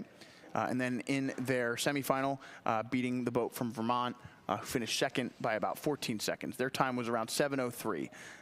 Looking at that semifinal number 2, winning time was around 7:14 from Stockton. So Stockton winning over Pittsburgh by about 6 seconds. So Lafayette and Stockton out in front early, no surprise given the results in the semifinal. But we'll look to see, again, Lafayette's been fairly dominant so far in both the time trial and the semifinal. Stockton right now putting up a pretty good fight in lane 4 there, staying pretty close, although you can see here it is about a 3 to 4 seat lead for Lafayette over the next 1,000 meters as they, go through the middle portion of this race. It'll be interesting to see if Lafayette continues to press open that lead. Yeah, you are absolutely right about that. And here we are looking at lanes 3 and 4. That is Lafayette and Stockton in quite a battle going on here. It looks like Stockton's bow deck is still overlapped here with Lafayette, and we have them rowing at about a 34-35 as they come across the 1,000-meter mark now. And we will see if Lafayette starts to make a move to try to push away from Stockton as they come out of the 1,000. It looks like they're making a little bit of a steering correction here, getting away from that starboard side buoy line, getting back to the center of that lane, and didn't seem to be costing them because I think they brought the rate up as I speak just a little bit to try to break away from Stockton, and that worked, I have to say. That was actually a very impressive move. As they were trying to get back into the center of their lane, they also picked the rate up and started walking away from Stockton and the rest of the field. Yeah, this is an impressive race from this Lafayette boat. Clearly they knew in the first 1,000 meters, hey, let's do our best to get out to a lead, but we don't necessarily need to go all out in that first 1K. And now as they hit the 1,000 meter mark, Coxon clearly called for a move right before they got there and just to prepare them for this last 1,000 meters. Rowers, a lot of times over the course of 2,000 meters, we can break it down into 1,000 meters, half of the race, and also then further into 500, 250, sometimes even 100 meters at a time, especially when you're looking at the rowing machine screen right in front of your face. Obviously, on the race course, you don't have that. The coxswain is there to try and let you know, hey, we're at 1,100 meters left to go here. Let's take a quick can to get through this next 100 to set us up for a dominant back half of the race. And I believe that that's what's going on in this Lafayette boat. Yeah, you know, it's a little bit tricky because we don't actually know what the race plan is for every one of these crews. And again, we mentioned this a little bit yesterday, but some crews will choose to make a move at the 500 mark. So the 500, perhaps the 1,000-meter mark, take a bigger move, and then the 500 kind of setting them up for that sprint. And some crews will move in the middle, so about the 750-meter mark or the 1,250-meter mark. But we don't know exactly what everybody's race plan is, so we don't know if they're executing part of their plan here or if this is a response to the race, and this is a smart move from the coxswain trying to break away from the rest of the field. So we don't know if this is planned or unplanned, but either way, it's definitely working. Yeah, 500 meters left to go here, and again, that third 500 for Lafayette, just totally dominant. Clearly a race emphasis for them there to dominate that third portion of the race, either on the fly or beforehand here. And you can see it's paying off dividends. They're going to win this one walking away. And we'll have to take a look back here. Again, it seems like our drones have been grounded at the moment. As winds pick up, we're going to try and get those charged up to try and bring you back those really beautiful shots we get. But in the meantime, we will work with our ground cameras here. And you can see 250 meters left to go for our leaders. Lafayette looks like second place still belongs to that lane 4 Stockton boat. And then I think that race for third place currently exists between Vermont and Pitt. Maybe give the edge to our lane 5 Vermont Catamounts. Yeah, you're right about that. We have our drones benched, but we have Lafayette stepping up to the plate, doing a great job here in the last 150 meters or so at most. Again, as soon as we get a better camera angle here, we will give you those margins. But right now it is Lafayette that is walking away from the rest of the field, again, with the rest of the race shaping up to be quite exciting behind them. So I think we have a clear, commanding lead here from Lafayette about to cross that finish line. You can see these guys sitting up a little bit taller, punching the hips a little bit more, the rates coming up, that coxswain sitting up, looking towards that finish line. So strong finish from Lafayette as we look towards the rest of the field just behind them. And again, as soon as they pop onto our screen, we will give you those margins. But looks like lane 4, that is going to be Stockton, followed by a very close race here, Vermont and Pittsburgh in lane 2. Yeah, nice race by Vermont there. It looked like they had the edge. I wonder if Pittsburgh didn't give them a run at the end as URI finishes in 5th place there. And Merrimack in lane 6 will finish in 6th. And there they are, not too far behind here, finishing up in 6th place. So nice finish there for our men's club varsity 4 event. Again, Lafayette, just a really dominant weekend for them here in this event. You can see they're winning by just over 13 seconds. Into our first 500 now, we have the men's varsity double sculls out onto the course. We have, this of course is for the George Hines Trophy. From right to left on the screen is in lane 1 Drexel, lane 2 Oklahoma City A, lane 3 is Trent, lane 4 is Clarkson with those yellow hats there, lane 5 is Brock, and in lane 6 Adrian. Adrian was looking across there. You could see that they were sitting about even with Clarkson. We didn't have a view of our lanes 1 and 2 there, so not exactly sure, or rather even 1 through 3. But right here, it looks like Clarkson, your leader, and you can see the rower, the bowman from Adrian, just taking a look over his shoulder because they're close. They're behind, but they're close. Yeah, that's right. And we do have some pedigree in this race as well. So a lot of these athletes are experienced in this event before. We have Ian Doctor in the Brock boat, and he told me, yes, that is my real name. So that is directly from him. He has actually won this event in the double in 2023, and he got 2 silvers in the men's single in 2023 and 2024. And we have some other experience too. We will move down the pack a little bit as we get through the race here. But Brock definitely doing a great job here on the hunt from St. Catharines, Ontario, a beautiful portion of Canada that is home to none other than the Canadian Henley.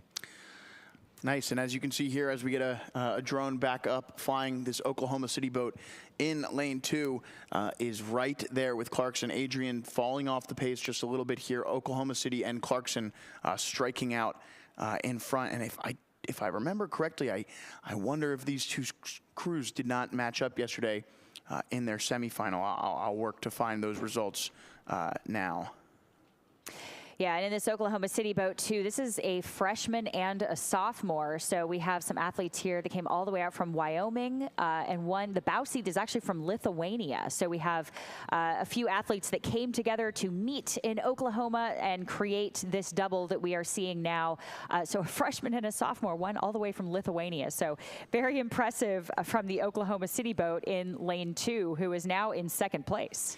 Yeah, so the time trials and the semifinals in this race, really interesting here because Trent had the fastest time in the time trials, and then their race in their semifinal, they won, and they beat Brock by just about 0.2 of a second, a tenth and a half of a second.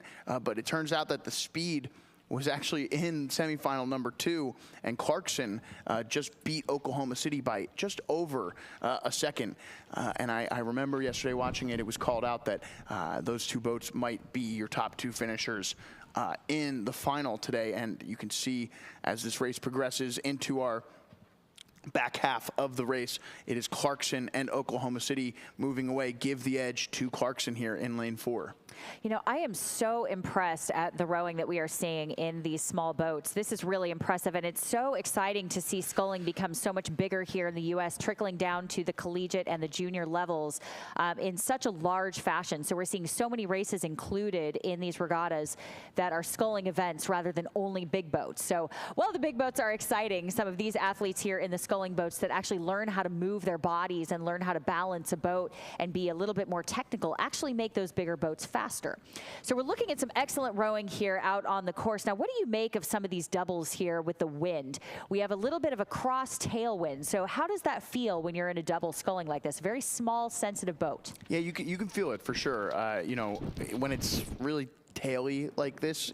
Taily, I like that. That's a technical term. Yeah, it can be helpful, but again, one of the biggest issues in a small boat is just getting maybe waiting, and I think you can see it actually happening, not the full roll up on the feather here. They're kind of waiting a little bit to square the blades until right before the catch here, because you open those blades up a little bit earlier. That's generally how you want to prepare for the catch early in the recovery, maybe a gradual preparation, but you open those up and the wind can take your oars with them a little bit here. So a little bit later on the roll up, trying to get those blades in quickly so the wind, your oars aren't acting as a sail here. Right. So a delayed square. Yeah, just a bit of a delayed square here.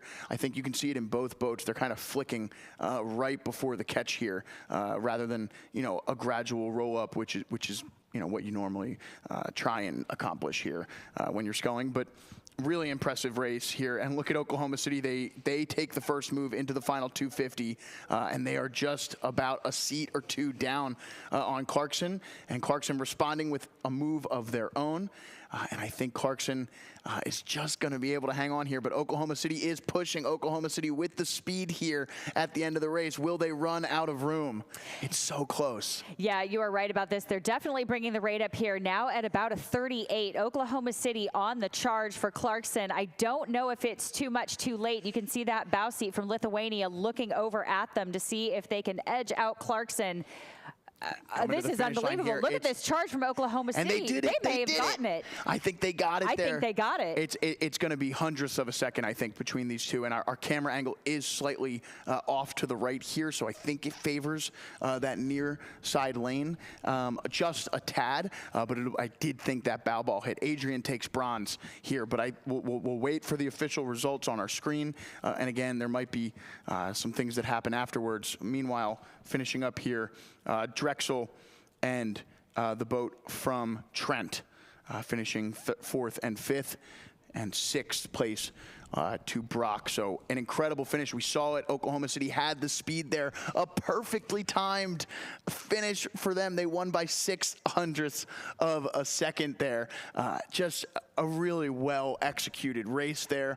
They waited until the exact moment. They got the speed at the end, and they had just enough room left to use that speed to take over the Clarkson boat. You can't draw it up any better than that. Oh, I know. I was at the edge of my seat for that one.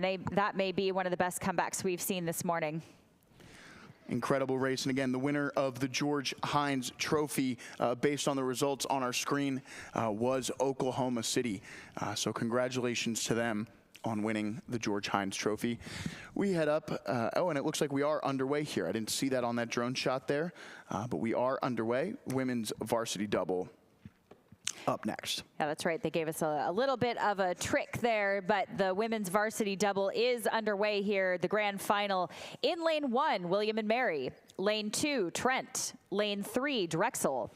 Lane 4, MIT-A. Lane 5, MIT-B. And lane 6, Dominican.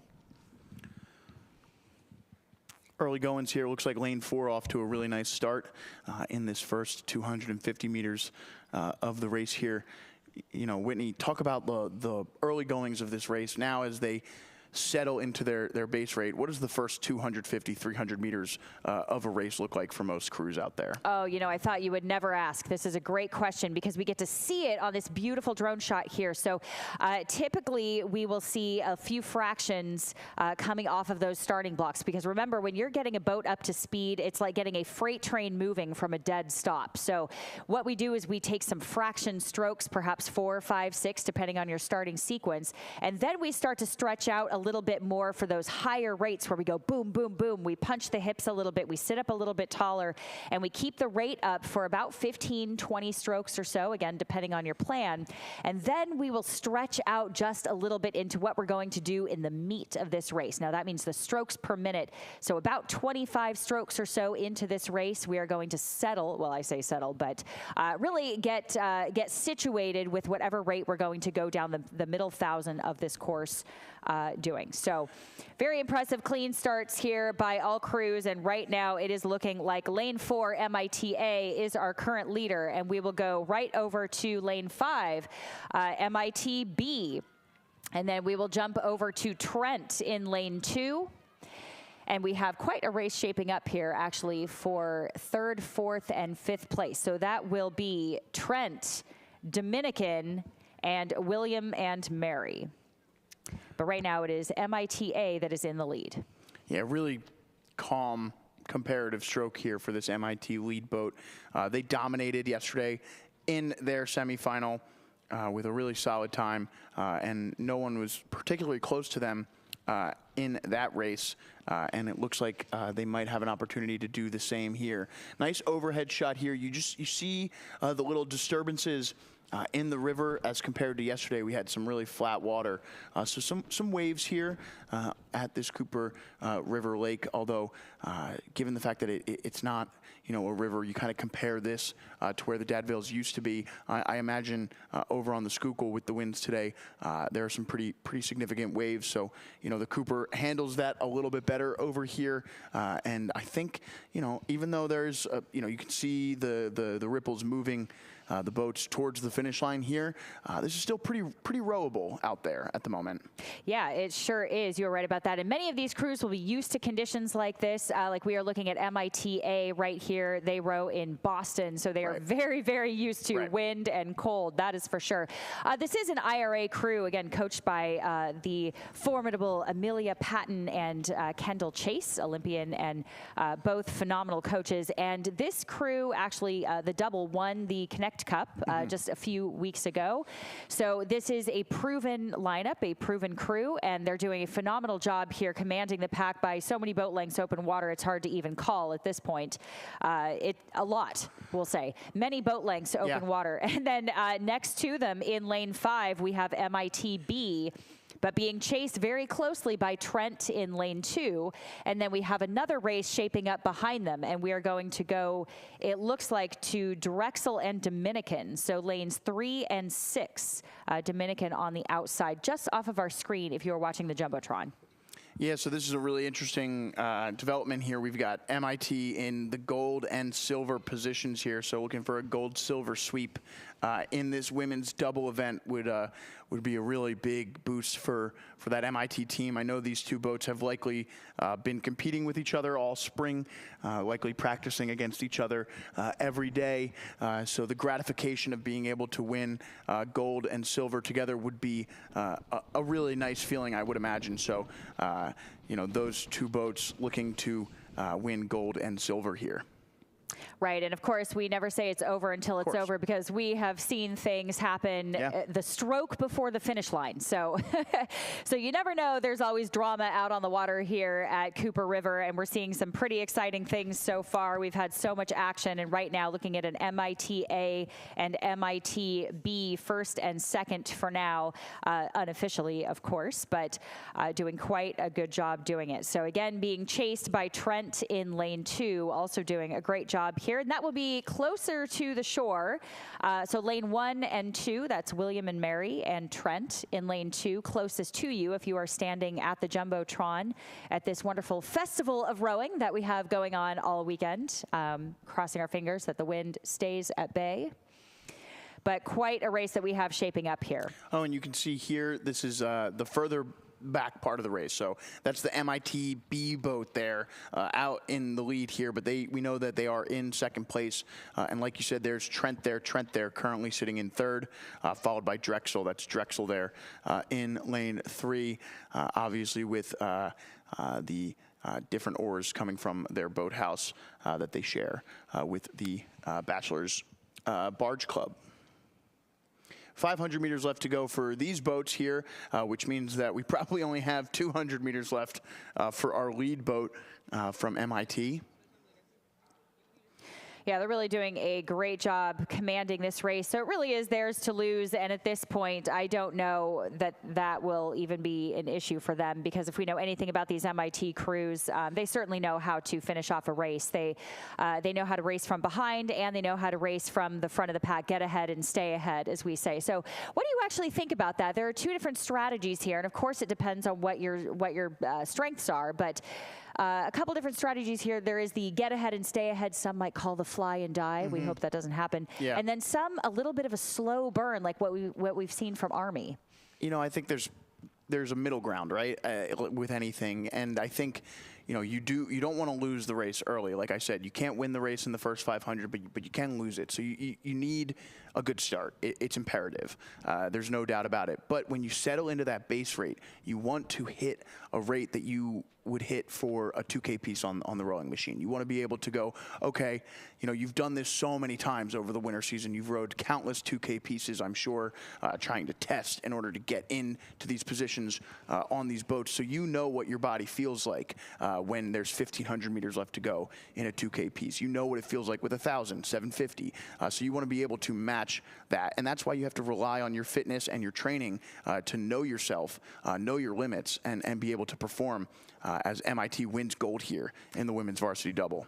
That's right. I had them at about a 40 as they crossed the line here. We will see their compatriots coming across the line again in just a few moments. They had quite a lead on the rest of the field. So I think you had a great point there about knowing your strengths and knowing where you still have to go, but also starting strong, giving yourself a little bit of a platform and also a place to go. I don't think you can go out, as MIT takes the silver, we see Trent here, the bronze. I don't think you can go out at a 45 and try and maintain that for as long as possible. That's something that you'll see a lot at the lower levels with high schools who try and, with a shorter race, 1,500 meters at the high school level, try and shock opponents early on in order to make them make some mistakes and hopefully hang on, like you said, fly and die, getting up really high and then, you know, just trying to hang on for dear life.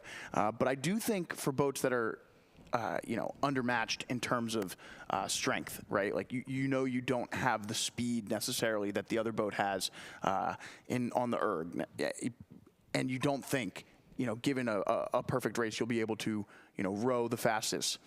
It might not be the worst strategy to try and shock a couple other boats, see if they don't make a few mistakes, because otherwise they'll just move through you in the middle of the race. You are right about that. And as we speak, we're going to move right into the Women's Club Varsity 4 with coxswain that is now underway. In lane 1, Berkeley. Lane 2, Rhode Island. Lane 3, Gordon. Lane 4, William and Mary. Lane 5, Pittsburgh. And lane 6, Carnegie Mellon. Right now, it looks like we are looking at a Gordon lead here, followed very closely by William and Mary in lane 4. And then we will jump over to lane 6. That's Carnegie Mellon. And then we have a 2-boat race shaping up here for 4th and 5th. That will be Pittsburgh and Rhode Island there. And then trailing will be Berkeley. Yeah, so in the time trial, Gordon and William and Mary were the fastest qualifying teams. And then, of course, they did each go on to win their respective semifinals. Gordon, of course, 8:27 in their semifinal. William and Mary, 8:16. So a little faster, but Gordon not really pressed in their semifinal too much. So not too much to glean from that information.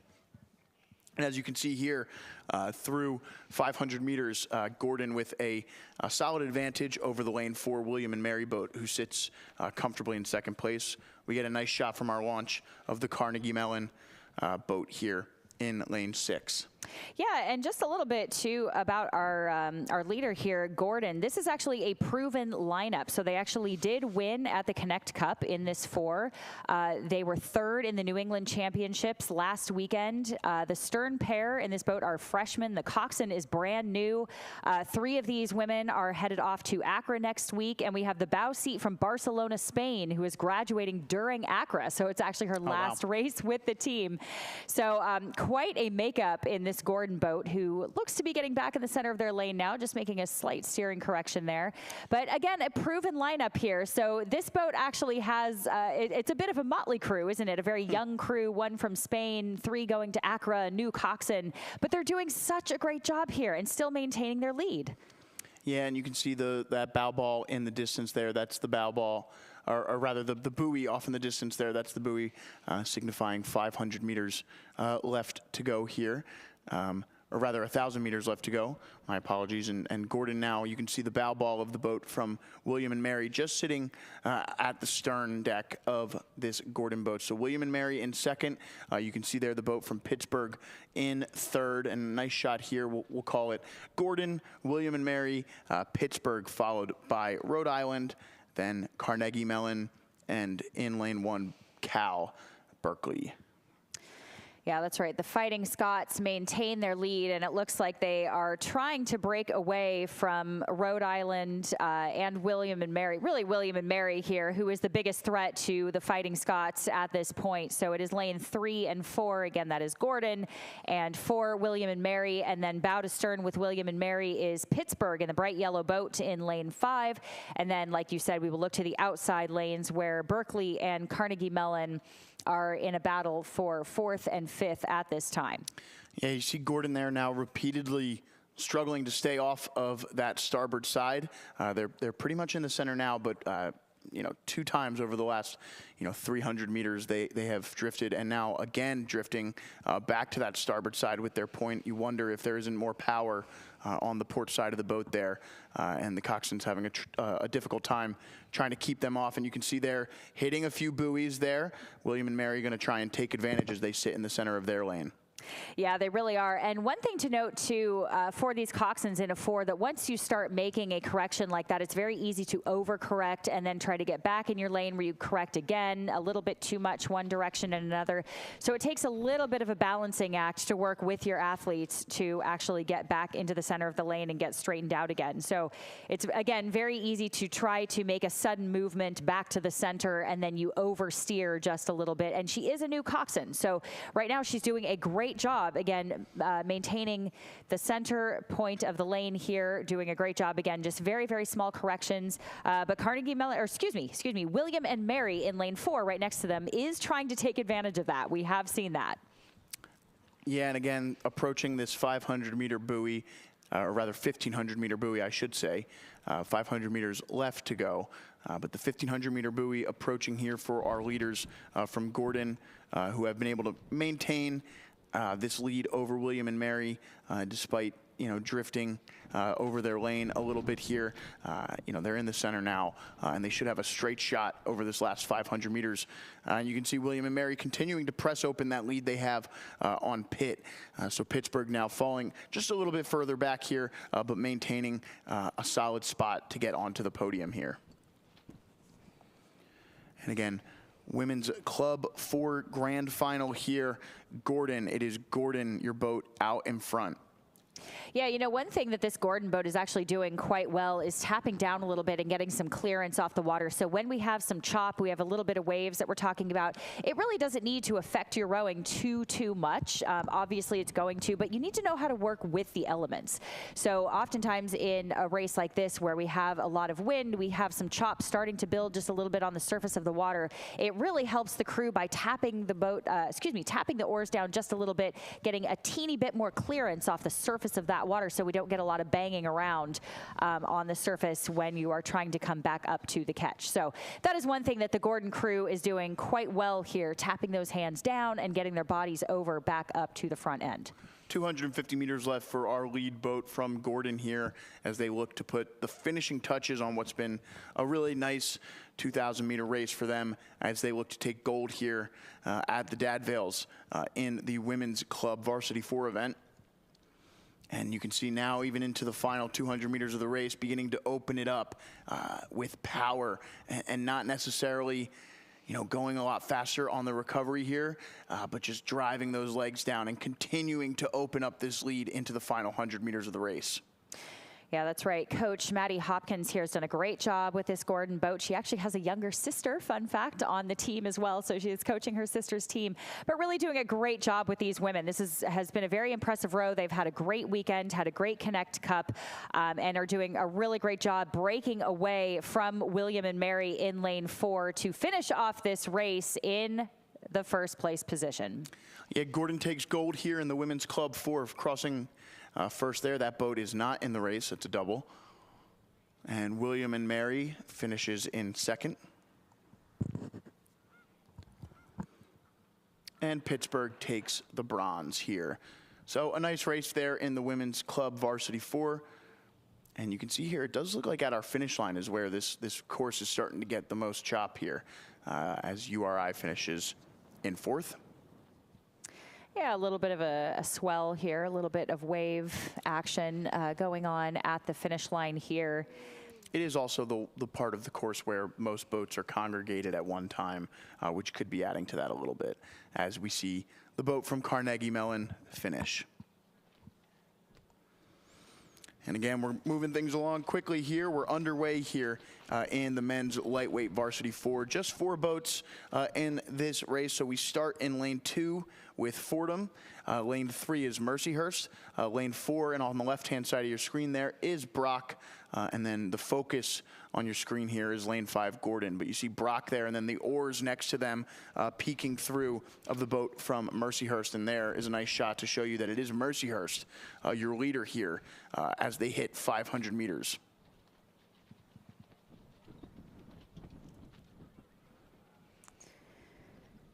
Here we are looking at lane 3. This is Mercyhurst, that nice bucket hat in the 2-seat that I believe we saw yesterday. So we do have a nice blend here of IRA crews and ACRA crews. And if you are unfamiliar with both of those are 2 different championships that will be happening in the next few weeks. The IRA goes to varsity programs and the ACRA championship goes to club programs. So the ACRA championship has grown quite a bit, hosted in Oak Ridge, Tennessee, and all of the club teams that are not IRA schools or not qualified or not qualified to go to IRA will actually go down to Oak Ridge, Tennessee, which is a beautiful venue if you have not been there. So right now, though, we are looking at Mercyhurst, who is an IRA school, so they will be going on to the varsity championship. Fordham, I believe, going to ACRA. And then we have Brock and Gordon on the outside. Yeah, so Mercyhurst, always a competitive lightweight team here, looking to win this James J. Lynch Trophy in the men's lightweight four. They had the fastest time yesterday in the time trial at 6:29, winning their race by just over 23 seconds. So no surprise here to see them striking out into the lead. And I thought that was really interesting when they were a little bit closer with that Brock boat. They've really opened it up here in this second 500. But when they were a little closer with that Brock boat, you could see that Brock was significantly outstroking the Mercyhurst boat, who, rowing at a lower rate and just generating a lot of power. It can be really helpful in these fours to not check the boat down. As we said, it's a difficult discipline. So, these lightweights, a little bit lighter rowers, no need to rush up to the start there, the catch point for them. And they're really pressing down with their legs here in a impressive fashion. You got to get those legs down fast. Mercyhurst doing a really nice job. Well, you actually started to make a really good point there. The thing about lightweights that actually makes it really fun is that they can row at higher rates. And oftentimes lightweights will row with a little bit of a chip on their shoulder. They're oftentimes racing heavyweights and guys a little bit out of their weight class. So they race with a little bit of a chip on their shoulder and can race at the higher rates. And what that means is they can get the hands away and the bodies over just a little bit quicker. And it's a little bit sharper rowing. I like to call the lightweights the little hummingbirds. So I know that's not insulting to them. That's a compliment, because that means that they're quick, but they're very, very technical. So a lot of times lightweights are very technical rowers. They do a really great job getting their blades in and away. They're very efficient at moving their own body weight. So they can actually get the rate up a little bit higher sometimes and maintain a higher rate than sometimes a heavyweight boat. Yeah, but Mercyhurst really impressive here throughout the base of this row for them, into this third 500 now, just trying to, see what kind of time they can put up. Obviously, you said their season not over here, but kind of starting off the championship season here in early May, getting a gold, setting them up for what should be, hopefully a high finish for them at IRA later in the season. Yeah, that is absolutely right. And here they are just absolutely walking away with it right now. Mercyhurst doing a great job in the all-white there. Yeah, the two-seat there in that bucket hat, making quite a statement, maybe a little bit of free speed there. We're not entirely sure, or if that's all skill or the hat. I'm not entirely sure. But either way, it is absolutely working for them. Yeah, you got to have a little style in the boat.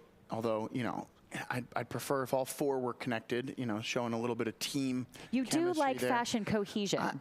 You guys got to look the same. You got to look like a team out there. Individuality is not the sport for you here.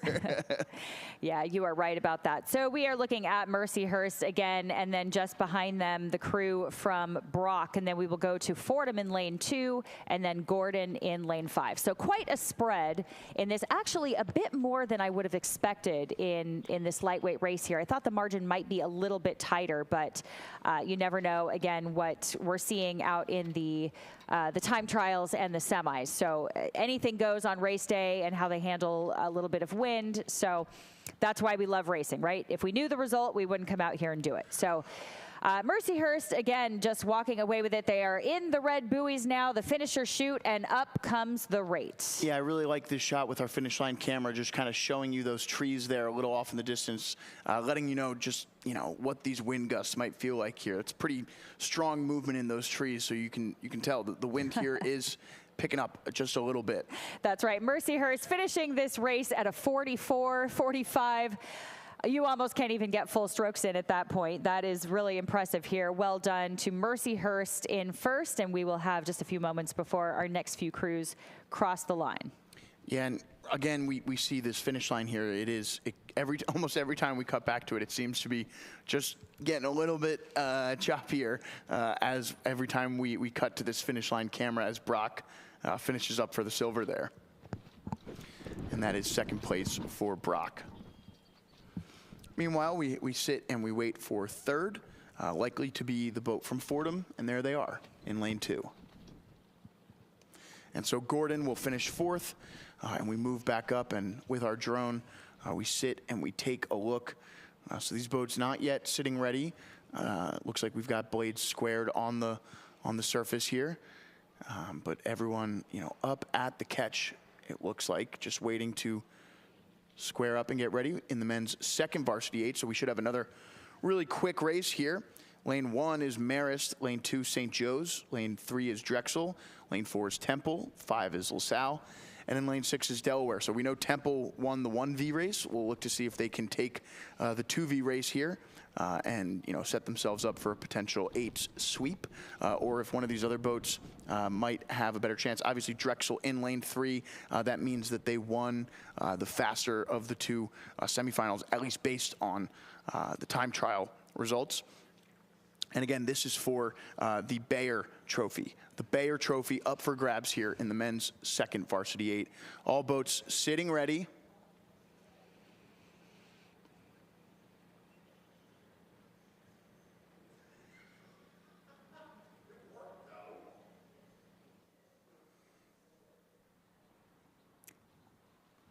And they're off here. The men's second varsity 8 for the Bayer Trophy is underway.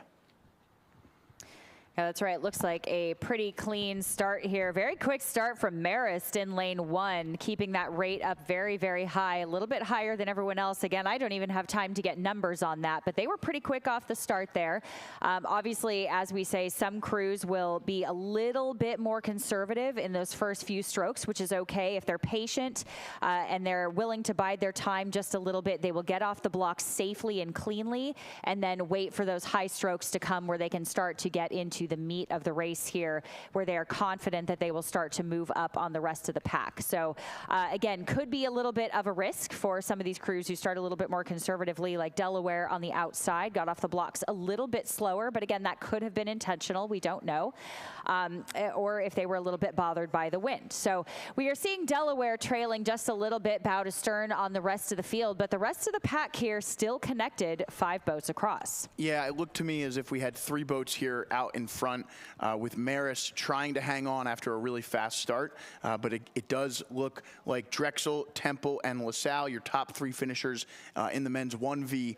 Now your top 3 here in the men's 2V. Marist there still, you can see now, lane 1, competitive, but now, yep, right across there. Marist is a little bit further back of our 3 lead boats. So just a little bit of context from yesterday. The fastest time in the time trial was for Drexel. They finished at 5:49, less than a second, though, ahead of the Temple boat, and then a big gap between those 2 boats. However, when you get to the semifinal, LaSalle went up against Drexel, and they only lost by 1/10.5 of a second to Drexel in their semifinal.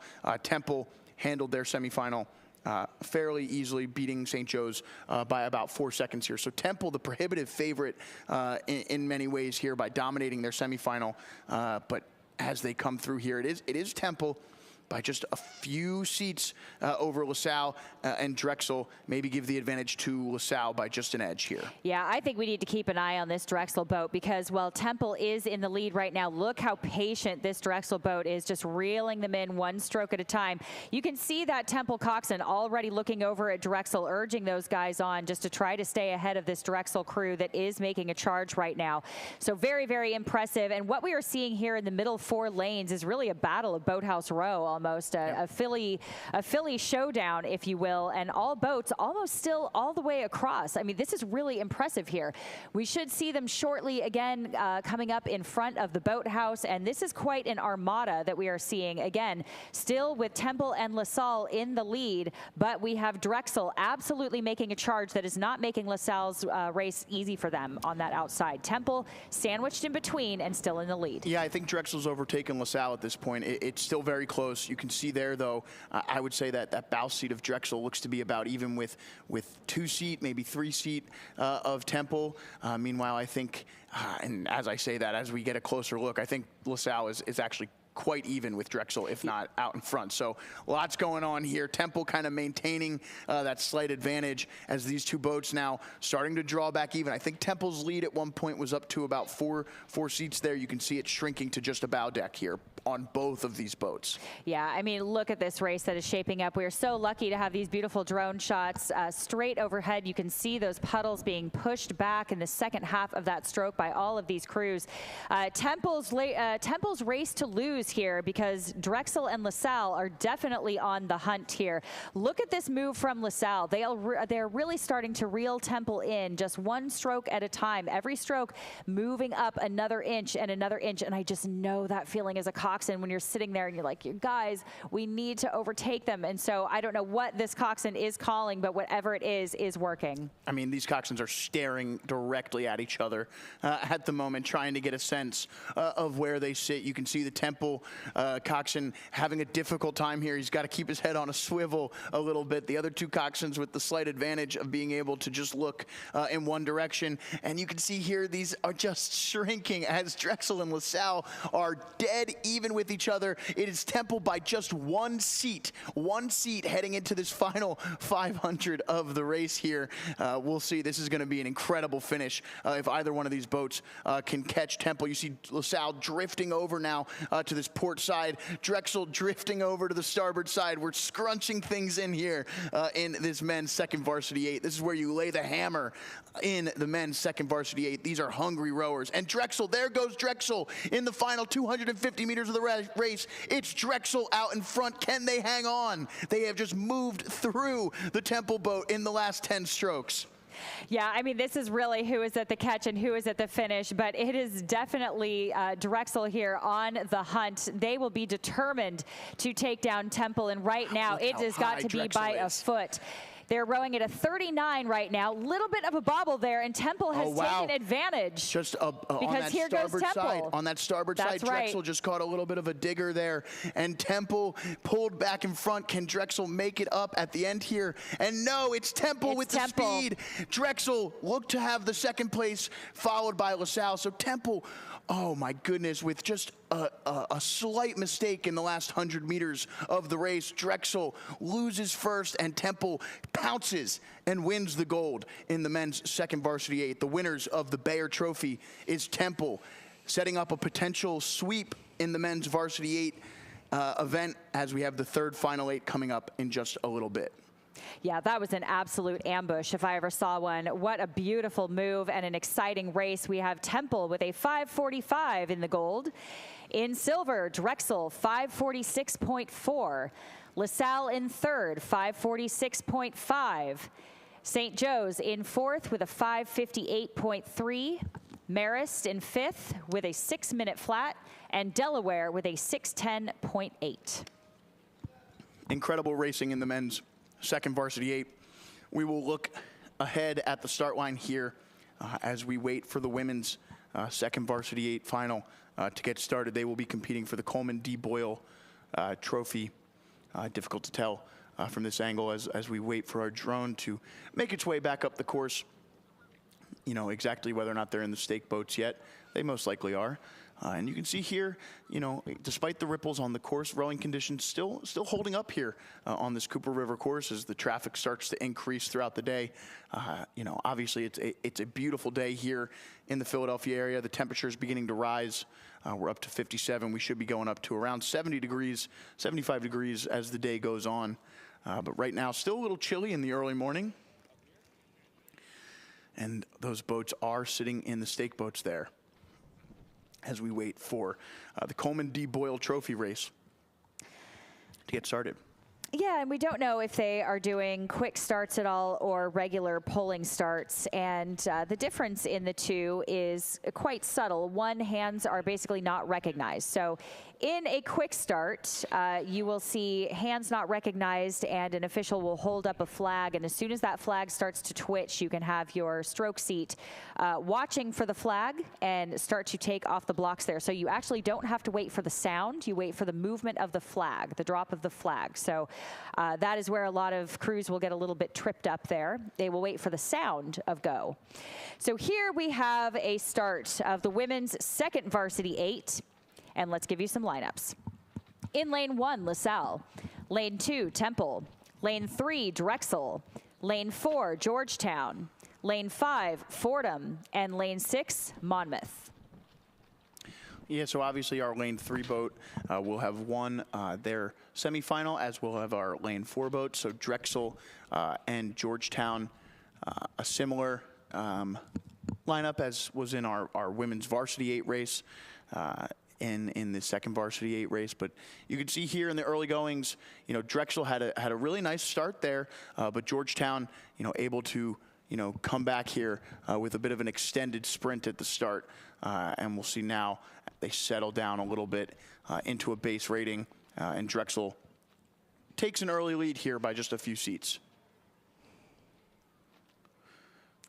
Yeah, that's right. Now, as we just let this race shake out a little bit towards the 500, we have a lot of these crews rowing at about a 35 to 36, so still rowing a bit high, which again is kind of the trend right now. So a lot of these women can row very well at some of these higher or mid-range rates, 35, 36, some even 37, but it's on the coxswain here to leave room to go. So we actually do want, even if we row a little bit higher throughout the meat of the race, we want to leave that extra gear for the last 500 or for the sprint. So that is on the coxswain to kind of hold the horses back sometimes, even if they're rearing to go, and wait for that final 500 or 400 to kind of start setting up the sprint and leave that extra gear so their crew actually has another place to go.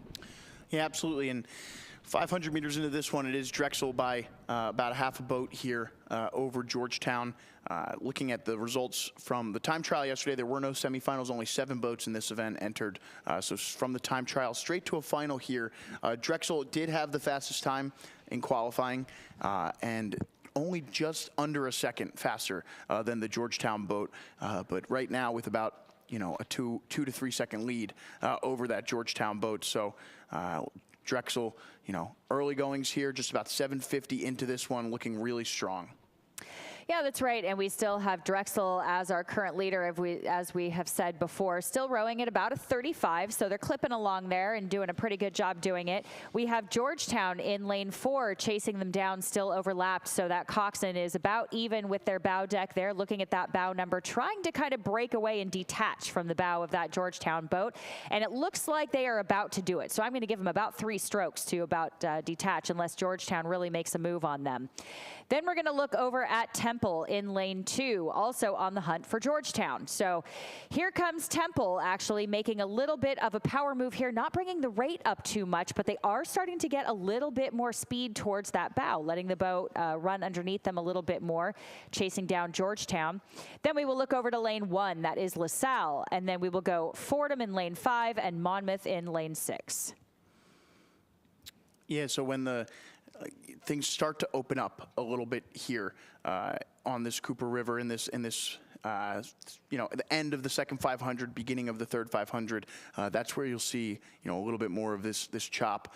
That'll stop a little bit as they get the course narrows just a little bit before it opens up once again into that 500. So you see here the waves obviously going in the direction of the boats here, but still, keep an eye as those waves continue to increase throughout the day. Still pretty rowable here. Just some minor white caps out there, but nothing too egregious for these boats to handle. And again, as we said many times, lots of these are a lot of river crews here, a lot of big lake crews here who are used to rowing in waves. Obviously, we want the best surface possible, but this is not something that these crews are unaccustomed to. Yeah, you're absolutely right about that. And really the only change that we have seen here is nothing in the placements, but we are just seeing a little bit wider margins. But we still have Georgetown on the hunt for Drexel right now. So it looks like Drexel has detached again from their bow just a little bit, but not by much, because Georgetown is still not letting them go that easily. So really well done by Drexel, but they are still walking away with the lead here. And some geese out there from Monmouth in lane 6. Didn't look like it affected them too much. Looked like that 2-seat oar might have made contact with one, but they were able to move through it there. They must not be local geese. They don't know to get out of the way. 500 meters left to go now for our leaders as they hit the 1,500 meter mark. And the women's boat from Drexel here looking to win this Coleman D. Boyle Trophy in the women's second varsity 8. Yeah, this Drexel crew, again, doing a really good job. Still not able to walk away too much from Georgetown, but they are doing a great job. Again, we can see their puddles here. So the second half of their stroke is really, really nice. They're sending the boat pretty far here. An 8 can go about 10 meters per stroke, so very, very roughly 10 meters per stroke. And every stroke is like doing a deadlift. So if you think about it, every one of these athletes is doing about 200 deadlifts over and over and over again. Again, we know that we take some fractions into account, so it's very roughly 200. But literally doing the equivalent of about 200 deadlifts, full power, coming down the course and moving this boat about 10 meters per stroke. So that is a lot of force exerted from every single athlete to get this boat up and moving every single stroke. Yeah, and to your point, you know, I often talk about deadlifts in relation to the rowing stroke, but it's even more of a clean at the end of the day, because you are opening up your back and pulling your arms up a little bit. So, you know, it is even just that added extra part of the deadlift to fully get that, you know, that bar onto your shoulders there. It's not quite the same effect, but, you know, power cleans are often one of the best training techniques for rowers. Yeah, you are right. Thank you for clarifying for all the gym bros out there. Of course, so, of course, we want to get that right. But yeah, here we are looking at Drexel again, doing deadlifts or cleans, whatever you prefer, coming down the course in a grand fashion, crossing the line in first for the gold. Look at that coxswain splashing the water there. The Drexel Dragons followed very closely by Georgetown in second. Yeah, and we're going to have the third varsity eights right after this. So we have sweep attempts coming our way for both Temple and Drexel in these events. So really impressive there as finishing in fourth is Temple, followed by St. Joe's, or I'm sorry, is Temple followed by Fordham and Monmouth there. So an impressive race. Oh, Temple finishing third, rather, and LaSalle finishes in sixth. So Temple takes the bronze in the women's second varsity eight. And again, now we move on to our third varsity eights, and we'll see if Temple in the men's and Drexel in the women's can't complete the sweeps of those 8 events. Yeah, you're right about that. And if you are not down at the Jumbotron where the Festival of Rowing is taking place, down by all of the vendors, the Jumbotron, the beer garden, we've got all kinds of stuff going on down there. If you are not seeing the times and results on your screen, make sure that you are going to dadvail.org to get all of the official results. Again, we call it As We See It, but all of the official times and results are up on dadvail.org. And we will swoop back up to the start of this next race. That will be the women's third varsity 8 final, and be with you in just a moment.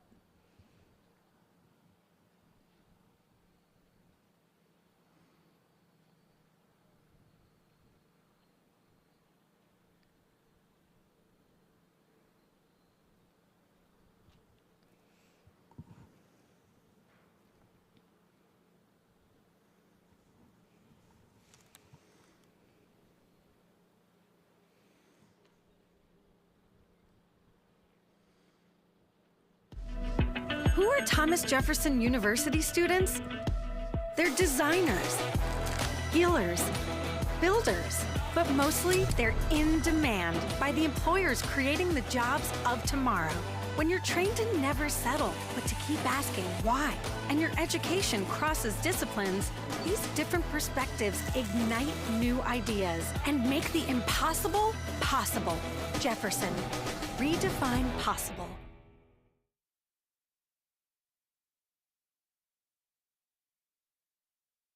We are underway here in the men's second varsity 8 final, or I'm sorry, the men's third varsity 8 final. In lane 1 is Delaware, lane 2 is Temple, lane 3 is Drexel, lane 4 LaSalle, lane 5 is St. Joe's, and in lane 6 is Jacksonville. So the favorite in this one, of course, from the time trial yesterday will be the Drexel boat, finishing with the fastest time. But again, I'm sorry, I'm on the wrong results here. I'll get this to you quickly. It was Drexel, though, finishing with the fastest time by a pretty strong margin in the time trial. It was straight to the final from the time trial. Drexel finishing at 5:50, about 17 seconds out in front of the boats from LaSalle and Temple. So we'll see if that holds true here in this final. Again, it's just a time trial. There were no semis yesterday in this event, so we'll be interested to see how things shake out now that they're head-to-head. But again, Drexel looking strong in the early goings. You can hear a little bit here from our camera, these coxswains. I know, I love it. I was trying to be quiet there and listen to see if we could pick up any of their ambient sound, but we can definitely hear these coxswains getting excited. Drexel definitely on the hunt here, rowing pretty high at about a 36, 37, if not a little bit higher as I speak, actually bringing the rate up just a little bit. And we've seen a few little steering corrections from that LaSalle boat. I'm not sure if there's something going on with their steering there, because we saw them come off the blocks not quite straight, and they're trying to get back in the lane again, but it doesn't seem to be affecting their speed too much, at least yet, but they are going a little bit side to side, so I'm not sure if there's something going on with their rudder or not. Obviously, we can't tell. But here we are looking at quite a race that is shaping up. It is Drexel, LaSalle, and St. Joe's in the hunt. Yeah, it looks like these three crews have separated themselves a little bit. You see the bow ball poking onto the right-hand side of your screen of Temple there, letting you know that they are about a length down on that St. Joe's boat. You can see the St. Joe's coxswain looking over, probably just letting his crews know that he's on the bow ball of that Temple boat. But Drexel here beginning to move away as that race for second maintains between LaSalle, St. Joe's, and Temple. But Drexel's starting to put their stamp on this third Varsity 8 race. Yeah, we see LaSalle steering again just a little bit. I'm not sure if there's something wrong with their rudder or not, but definitely something going on in that shell. They're still in second place, so they are doing a great job. There's clearly a lot of power in that boat, followed very closely by St. Joe's, but I think St. Joe's is going to try to take advantage of this. Drexel, again, still in the lead, and although this may seem obvious, if you are not sure or have not heard this before, this is the men's third Varsity 8 final, so this means that each of these teams must have a second and a first Varsity 8. So this really speaks to the depth and the volume of some of these teams. So we're looking at Drexel, LaSalle, St. Joe's, Jacksonville, Temple, and Delaware, all that have at least 3 men's 8s. So very well done to these coaches for building up these programs again and having such deep fields, especially, you know, crews like Drexel right now being in the lead of so many races. So this means across the field for 3 men's 8s that they have some pretty even boat speed. Yeah, and we are into this third 500 here. Drexel really taking control of this race. They were just about a length up on that LaSalle boat at the last time we saw the big red buoys, and now you can see opening up about a half a length, maybe 3/4 of a length of open water now on the LaSalle boat, who seem to have straightened some things out there over those last 400 meters and are on a pretty good point now and using it to move away from St. Joe's and Temple.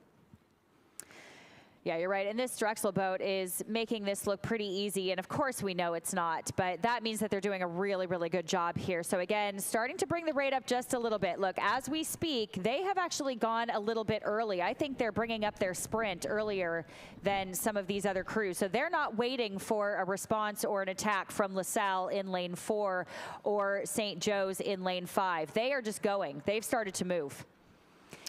Yeah, Temple now really making a nice push here. It looks like they've overtaken that St. Joe's boat. LaSalle now going to try and hang on here to see if they can't withstand some of the speed coming out of lane 2 right now. Again, those two boats finished just about a 1/10 of a second apart in the time trial, so not surprising to see things kind of come together at the finish here. But again, Drexel with a 17-second win in the time trial is proving true to form here as things come to a head at the finish.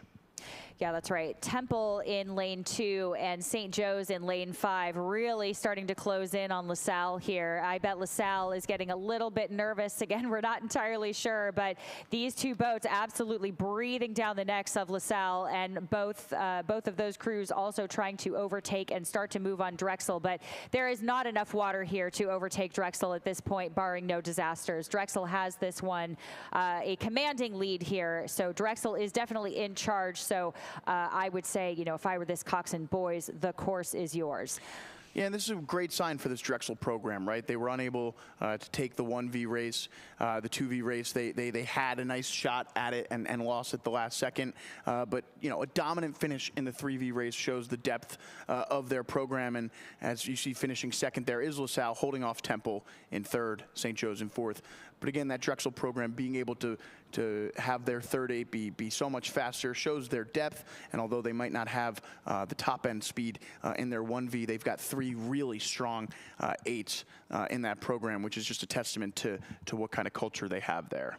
Yeah, absolutely. And they could also be slightly younger athletes that will be the future of the program as well, moving up in years to come. So really speaks a lot to the coaching, as we've said multiple times before. So men's third varsity 8, Drexel with a 5:55 with the gold. LaSalle in second with a 6:04.2. Temple in third with a 6:06.7. St. Joe's in fourth with a 6:09.1. Delaware in fifth with a 6:31.1, and Jacksonville in sixth with a 6:35.5. Yeah, Drexel actually a little bit slower than their time trial time, which is an interesting kind of tidbit there, given that we've seen a lot of faster times throughout the day today. But doesn't matter. Got the gold. Meanwhile, the women's third varsity 8's now out onto the course. We've just got 4 boats in this event from right to left there. Lanes 2 through 5 are Drexel, Temple, Georgetown, and Fordham in that order. So lane 2, Drexel here trying to complete a sweep of these 8 events. They will have a difficult road as they did not have the fastest time in the qualifying yesterday. Yeah, that's right. And again, we have a mix of ACRA crews, some IRA crews, so some varying championships here that we are seeing in this race, which makes it kind of special. So it's pretty fun for all of those crews to come out here on the same water together and are clearly having a great race because all boats are still connected. We're looking at those center lanes, as you said, Georgetown and Temple going head to head with Drexel and Fordham. About bow to stern now. So as we speak, starting to separate just a little bit. We have 2 races going on, Temple and Georgetown in the middle, and then Drexel and Fordham on the outsides, hanging on bow to stern. Yeah, so Temple, lane 3 there, they had the fastest time in the time trial yesterday, right around 7:12, 7:13 for them. Georgetown, not far behind, though, just about 2.5 seconds, which is almost negligible in a time trial. Lots of factors go into, the final time that you put in. And again, Georgetown kind of in a similar position as the Drexel men's team that we just saw finish. High finishes in the 1V race, high finishes in the 2V race, but being able to put forward a really strong 3V race at the same time. Yeah, you're right about that. And as we speak here, we are looking at Georgetown, who has taken a little bit of a lead here, starting to move away from the rest of the field, starting to look back on Temple now. So Georgetown is starting to walk away, actually pretty quickly from Temple. Whatever they just did was a pretty impressive move. And you can see, even though the angle doesn't necessarily tell the full story, just hitting those yellow buoys, which are in a line there in front of the Temple team. And there you see the reality of the situation. 7th seat of Georgetown sitting just about even with the bow person in the Temple boat, and moving as well. Now it's the stroke seat with bow, and now coxswain moving even with the bow seat there. So a really nice move from Georgetown. Yeah, this is a power move here. And Joe, you've been in some of these boats yourself. Sure. Is there any move or anything that kind of gets you going, gets you fired up, that a coxswain can say or do that really lights your fire out there when you're in a situation like this and you really just need to break away from a crew? So obviously throughout the race you take power 10s, right? That's the classic one. I always liked the strategy of having one special 10 that the coxswain could pull out at any time. Generally, when I was rowing in high school, we like to do that early in the race to try and set ourselves apart, maybe around the 600, 700 meter mark. Sort of a wild card move, if you will, at any point in the race. But later on, in the season, as we started to face faster teams, we could move that around, not necessarily know it was coming for the rowers, and the coxswain had discretion to be able to call that on his own when he thought we needed it the most. And that's when, it's just, you hear the key word, whatever you call that 10, you hear that key word, and it's time to lock in. And I like that, kind of having your own special one, your own keyword for your own 10, to just go crazy. I know a lot of coaches will like to get away kind of from the power 10 terminology, and focus 10s can be really important, especially over 2,000 meters when the race can get a little mundane at times, especially if, you know, you're maintaining a certain distance from a boat, or if you're well out in front or behind, you know, just rowing your own race and trying to add some interesting, you know, different focus points as well can be really beneficial. Yeah, you're right about that. Well said. And right now we are still looking at Georgetown rowing at about a 37-38. So really making these higher rates look very easy as they keep walking away from Temple here. So not much has changed in terms of placing. We're keeping our eye on the race that's happening behind them. Drexel and Fordham in lanes 2 and 5. Not too much has changed. I'm going to give the advantage to Drexel, but again, not by much. We're still looking at Georgetown walking away, breaking away, opening up just a little bit of water now over Temple as they start to near the final quarter of this race. Yeah, so Georgetown, you know, outstroking this Temple boat by a solid margin here. You can see just getting to that catch point pretty quickly. Maybe Temple just moving things up just a little bit here, but Georgetown really impressive over that second 500, now into this third 500, kind of keeping up that speed. They might have settled down, you know, just a little bit there. They took a really strong move in the second 500. So Coxon now might just be centering the boat here. They still have the speed. They're still opening up the lead, but calmed down just a little bit. And now into the final 500, I wonder if they don't fly through here and try and make a statement in this third Varsity 8 final.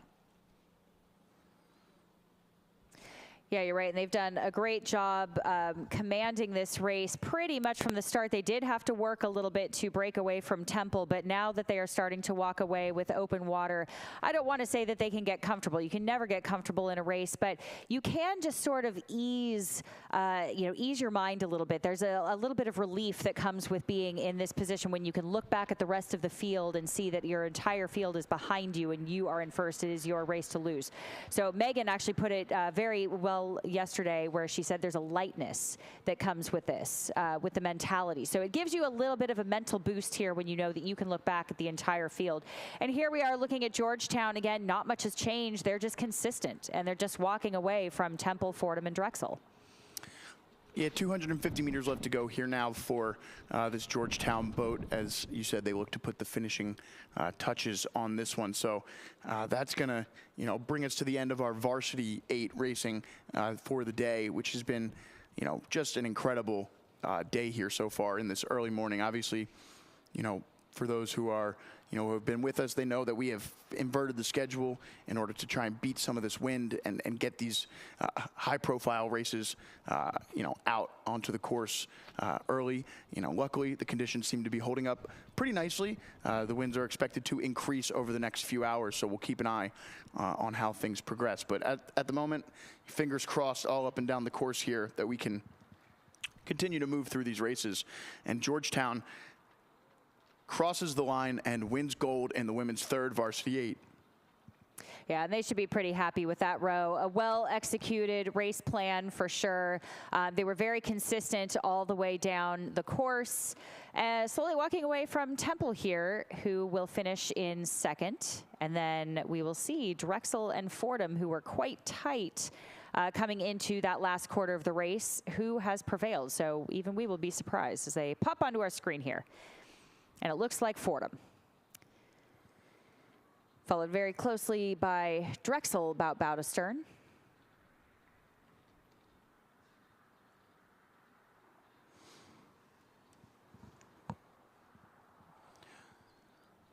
And there you see the results popping up onto your screen from the race that we just watched.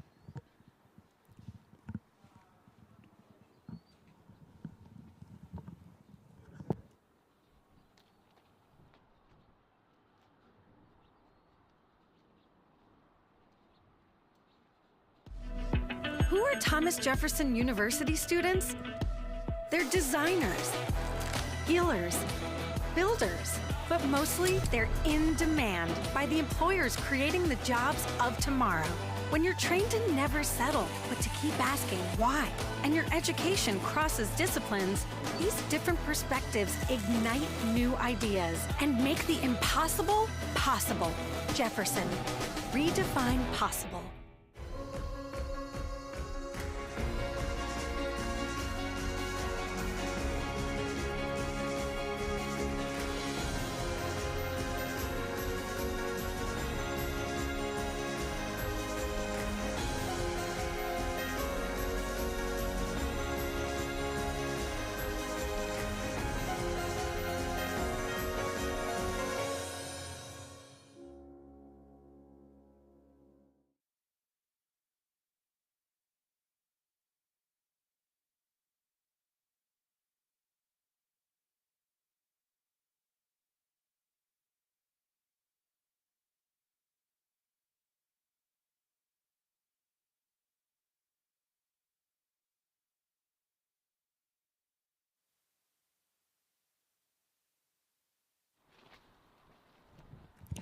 All right, and looks like we are underway here in the men's second varsity 4, competing for the Ken Shaw Trophy. In this race, in lane 1 is Catholic, lane 2 Drexel, lane 3 is Rollins, lane 4 there on your screen in the green on the left-hand side is Stetson. C's on their chest in lane 5 is Colgate, and Loyola Maryland is in lane 6. So I actually had the pleasure last night after we finished our day 1 broadcast of having a quick conversation with Ken Shaw. He was a rower at LaSalle University, a champion in the men's 8 event, and then of course went on to coach for a little while at LaSalle College High School, which was a team that I had a ton of experience racing against when I was in school. So Ken Shaw, one of the Yellow Jackets you'll see around here at the Dad Vail. Happy to be able to honor him here with this men's second varsity 4 grand final trophy. Well, that is really great to hear. And it looks like we have a few different races shaping up. As you started saying that, you gave us a little bit of time here to let things kind of shake out just a little bit. And it looks like we have Rollins and Stetson in lanes 3 and 4, racing for first, with Rollins kind of starting to walk away here from Stetson, making some kind of move. You can see their blades slapping on top of the water a little bit, so it's a little bit rough out there. We're looking at some of these crews trying to tap down just a little bit. So right now it is Rollins and then Stetson, and then on the inside, Drexel starting to make a move on Stetson literally as we speak, starting to pull up even with Stetson. So that is Rollins, Drexel, Stetson, Catholic in lane 1. We will go to Colgate in lane 5 and Loyola Maryland in lane 6. Yeah, so Rollins and Drexel the fastest 2 times in the time trial yesterday. Rollins then went on to win their semifinal by about 10 seconds. Meanwhile, Drexel actually fell to Stetson in their semifinal by about 4 seconds. So Stetson and Drexel looking to go back at it again after facing each other in that semifinal, and both boats looking to track down that Rollins crew. Yeah, Rollins has really come onto the scene here with some of their small boats. They've really made quite a statement, and it's very impressive. It's a lot of fun for me too personally. I don't get to see them race too often on the West Coast. I do make my way around the world to regattas, but somehow Rollins evades me a little bit. So it's really great to see them out here and doing such a great job. I know no surprise for anybody else out here, but for me it's great to see some other programs that I don't get to see too often. So very impressive row here by Rollins. That was a great move. Pulling up away from Drexel and Stetson. Again, Stetson doing a great job hanging in there. I think their season has been absolutely fraught with injury and illness this year, so it's great to see them in the hunt for the top 3 and doing a great job with it. So we'll see if they can pull back on Rollins again just a little bit, who has taken the current lead. Yeah, and already in this race, we've already seen a few different gaggle of geese.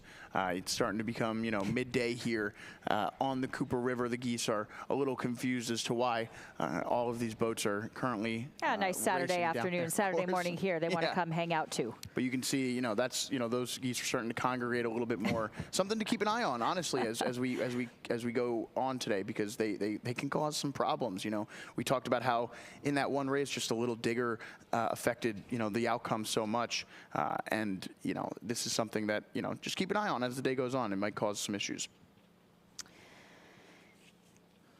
But we are into the final 500 meters of this race, the men's second varsity 4 for the Ken Shaw Trophy. The boat from Rollins looking strong, and it does look like Drexel has moved into second place. Difficult to tell, obviously, from this angle, but it looks like Rollins followed by Drexel, and then Stetson. A better angle right there. You can see it is close between Drexel and Stetson. There's an effect going on here as well that makes Drexel look much further out in front than they are.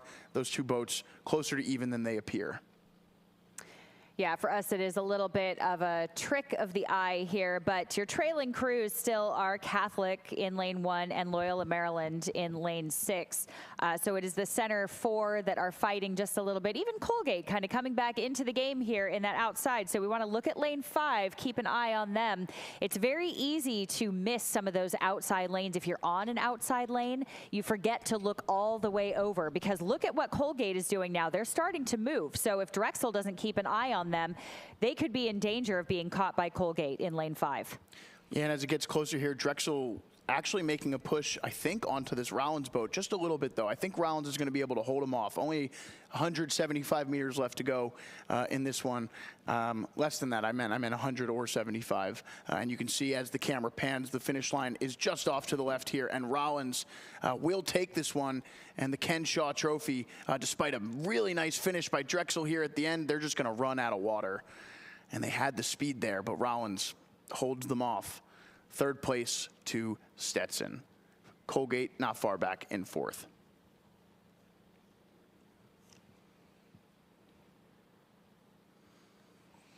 And looks like we will have in some order here Catholic and Loyola. It will be Loyola finishing in fifth, and Catholic University, there they are, taking sixth. So a nice finish there for that men's second varsity four. And the winners of the Ken Shaw Trophy, Rollins. And man, what a finish by Drexel there. That's just taking that move, 10 strokes earlier, and they might have gotten there at the end. Meanwhile, we are out onto the course in our women's second varsity four, the women's second varsity four grand final. Out onto the course now, we have in lane 1, Pittsburgh, lane 2, Monmouth, lane 3 is MIT-A, lane 4, Bryant, lane 5, Georgetown, and in lane 6 is MIT-B, the women's second varsity four.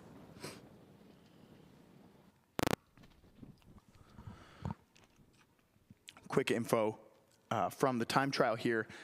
Interestingly enough, Georgetown, the boat in lane 5, had the fastest time in the time trial and then was actually beat in the semifinal by the MIT-A boat that sits in lane 3, but just by about 3 seconds there between those two boats, and they qualified pretty handily. So there was a big gap between MIT, Georgetown, and the next boat. So interesting to see if that race plays out again and we get those two boats as your leaders. And as you can see here, we can't see lane 2 and lane 1 here, but MIT and Georgetown looking to be out in front of the lanes 4 and 6 teams here. That would be Bryant and the other MIT boat in this race. It looks like MIT-A in lane 3 and Georgetown in lane 5 are at least leading among these four. Yeah, I would expect margins to be a little bit tight in some of these races. Again, so many of the smaller programs can field 1 or 2 very strong fours. Sometimes if they can't compete as much in the 8s or the bigger boats, they can still put out some really good combinations in these fours. So we're really seeing some tight margins here. This makes it very exciting. What we are looking at here still, too, I believe, is Bryant out in front.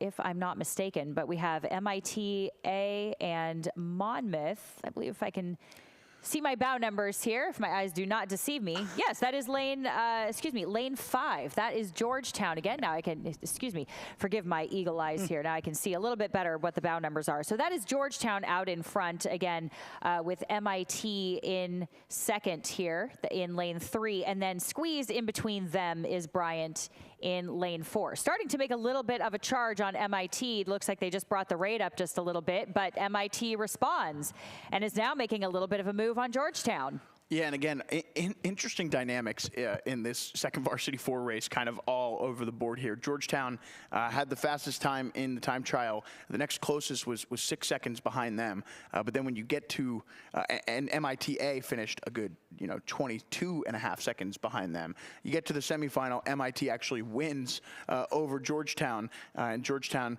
maybe giving something up there at the end of that race, losing by about 3 seconds. So maybe both boats engaging in some form of gamesmanship here, but as they approach 1,000 meters left to go, really not much between them at this moment.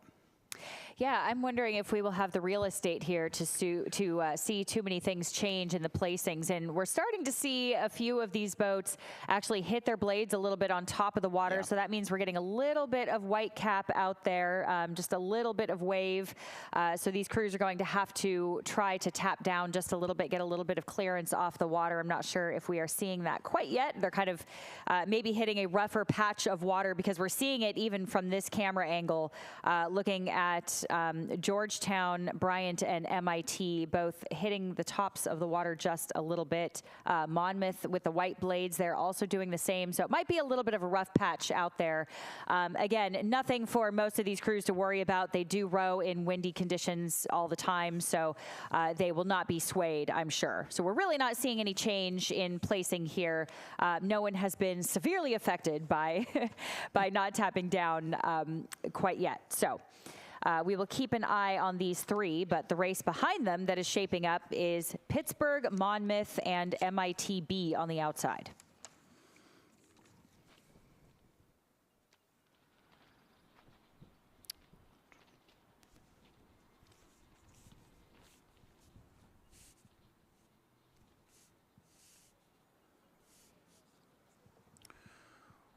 Yeah, and as they make their way through this third 500 here, this boat from Georgetown looking really strong.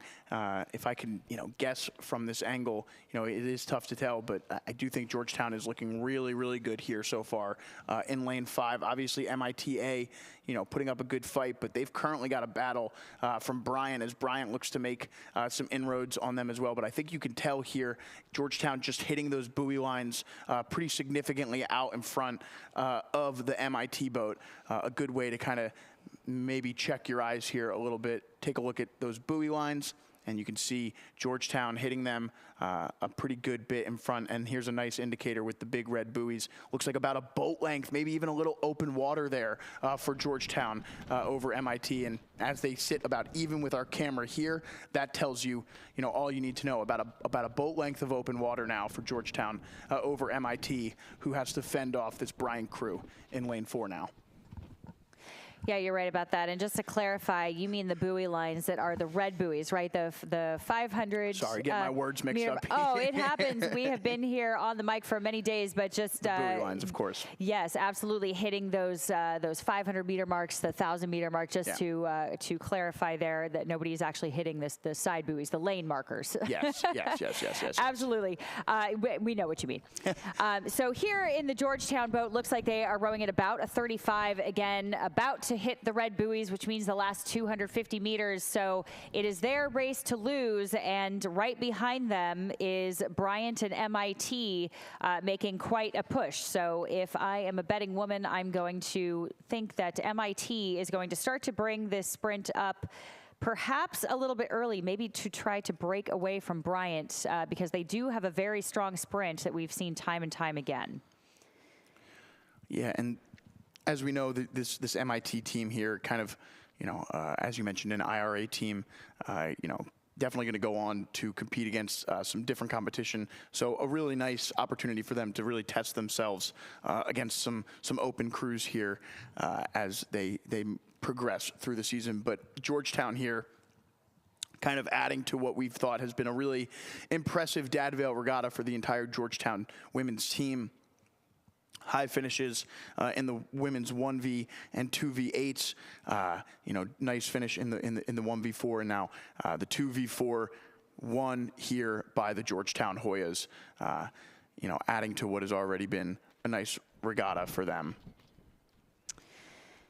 Yeah, you're right about that. And here we're looking at MITA, who very consistently has to race open weight crews. So a lot of these athletes are lightweights. Some are lightweights, some are open weights, but they oftentimes have to race against the open weights and fare extremely well. So the MIT lightweights are notorious for being a very, very strong program, obviously out in Boston on the Charles River, and do a really great job. So again, we have seen that time and time again. And right now we are looking at lane 2, that is Monmouth coming onto your screen, as well as lane 6, that is MITB. So watching them cross the line now.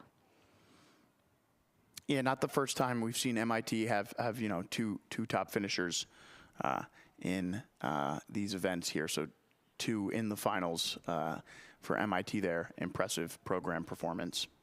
Right, and this is a second varsity 4, remember, too. Yeah. So this means 3 strong 4s from MIT. All right, a fun race up on the next schedule here are our men's and women's quads. So this is the first year that Dad Vail's is actually doing a collegiate sculling championship here, where we'll have a points trophy just for the sculling events at the end of the day. Which has always, the overall points trophy has generally always favored the sweep heavy teams. So this year, the scull heavy teams having an opportunity to really put their mark on the Dad Vail Regatta. Here in this men's varsity quad, we have in lane 1, Penn State, lane 2 is Dominican, lane 3, and check out how far in front they are, is Clarkson as they hit 1,000 meters in this one. And next to Clarkson is the boat from Oklahoma City in lane 5, or lane 4 rather, and then lane 5 is Delaware. Yeah, that's right. And you mentioned the championship that is going on within the Dad Vail Regatta. We have already 73 entries. So we're really excited about the amount of scullers that are coming out to have their own championship within the Dad Vail Regatta. This is a very, very exciting event that we hope only grows in years to come. And we are seeing some great performances here. We've seen some amazing scullers, some incredible athletes out here, really paving the way for this championship that we are inaugurating, I suppose. I'm trying to think of a better word. Introducing to the Dad Vail Regatta this year, already with 73 entries. That's incredible.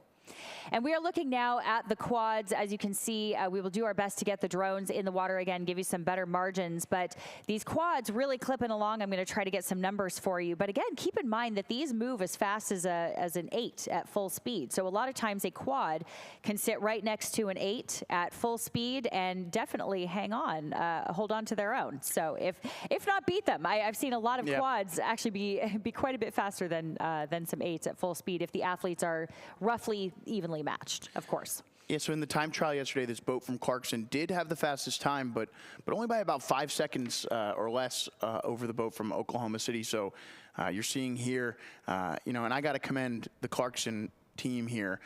It's the only team that has had a consistent uniform across all boats. Every single Clarkson rower I've seen is wearing one of those yellow hats. So it must be a little bit of team pride. And obviously that wins points with this broadcaster, as we've already discussed. But Clarkson here looking really strong in this men's varsity quad. Definitely left something on the table in the time trial yesterday, because we're seeing them totally open up the advantage in this one. Yeah, that's absolutely right. You are always quick to pick up on the fashion choices. I guess looking good is half the battle. And boy, is this Clarkson crew looking really, really good. In the background there, we do see Oklahoma City and Delaware. And then we have Dominican and Penn State in lanes 2 and 1. So really good job here. Again, this Oklahoma crew in the background there in lane 4 is the first time racing this lineup, actually, and there are 2 brothers in the stern pair, so that's kind of fun. You get to row with your brother. Fun or... That's true. That is true. We'll ask them afterwards, depending on how this race goes. This is really impressive. I mean, you talked about how fast these quads are going. Just look at the speed in this boat. This is one of the fastest boats I think we've seen on the river today. This men's varsity quad from Clarkson has just been roaring down this race course at an astronomical speed, and it's really cool to see because again I felt like we just started talking about this race. We picked it up a little bit further along, but man, they got down the race course quick. Yeah, they're already rowing at a 37 here and making it look really easy. The blade work here looks beautiful. They've clearly spent some time taking some strokes together in this boat before, making it look really great. And what a race this is shaping up to be. Lanes 2 and 4, Dominican and Oklahoma City, with Dominican taking the lead over Oklahoma City in the last few strokes. What an exciting finish there. We've seen a lot of really great races and a lot of upsets, I suppose you could say. Lead changes, I will say. Upsets, we're not really sure, but lead changes in the last few strokes of these races. So it's been a very exciting morning. We definitely have some exciting races to come. So really well done with the quads there. And we are still looking at Delaware out on the course in lane 5, and they will finish up in just a few moments. It almost feels like a bit of a contrast to last year. It felt like races were decided pretty early in most of them. This year we're seeing, and not to say there wasn't close racing last year, it just felt like we kind of knew at a certain point, okay, this boat's putting their mark on this race. This year, races are being won in the last 100 meters of the race, left and right. It's been a really exciting day here so far. Yeah, it really has. Just a nice shot here of this Delaware quad finishing up. And we'll move on to the women's quads up next.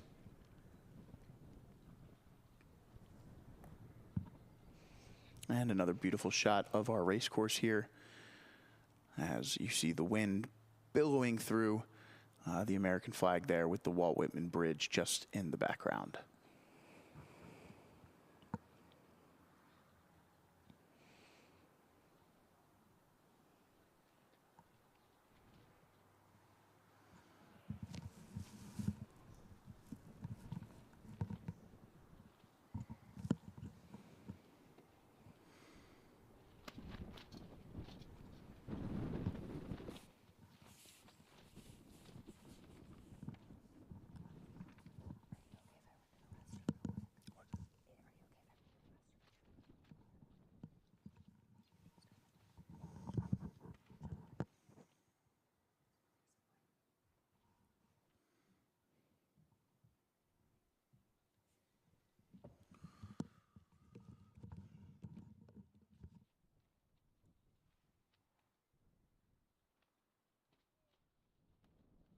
Where there's a Wispus, there's a way.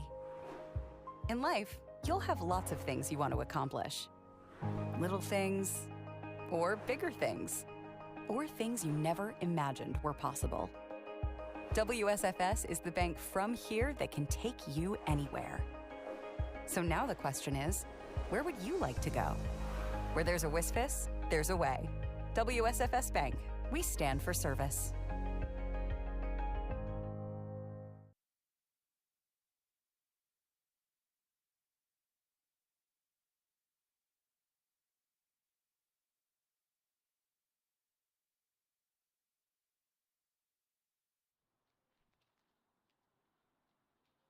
Lane 2, Gordon.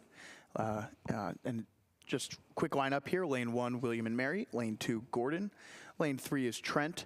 Lane 4, MIT. Lane 5, Tampa. Again, the women's varsity quads making their way down the course.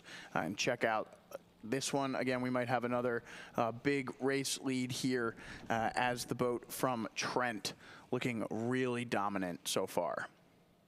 Yeah, you're right. And I would expect that we are going to see some pretty quick times, too, since we have the wind blowing down the course in a slight tailwind and some very, very fast-moving boats. So I'm going to expect some pretty blistering speeds here in this race. These women doing a really great job. We have Trent in lane 3, rowing at about a 34-35. And they are our current leader. So we will look over at MIT and Tampa in the back there, Tampa with the red blades. So we have open water now with Trent. Falling back behind is MIT in second, again, with about a boat and a half length open water, give or take just a little bit, because again, our angle is always a little bit deceiving on those exact margins. But here we are back on the water. We can look at the faces of these crews coming down the course here. You can see the chop on the water and how well these crews are managing. Yeah, and as they hit, these waves are, going with them here. So it's a little bit awkward sometimes when you're rowing with the tailwind and the current is going with you. It can be a little bit jarring and surprising when you hit your blades against the river, because you're just kind of confused as to what's happening. But then you get used to it. You can row through it. But you see here a really nice. You can see the roll here of the water underneath this Tampa boat. They're managing it pretty well, but you can see their blades hitting on that port side just a little bit. Right, when you get those rollers like that are kind of going with you, it's a little bit hard to tell how high they are coming from behind you. So you just have to tap down a little bit, give yourself a little bit of clearance, which a lot of these crews are managing quite well, but every once in a while hit a little white cap or so.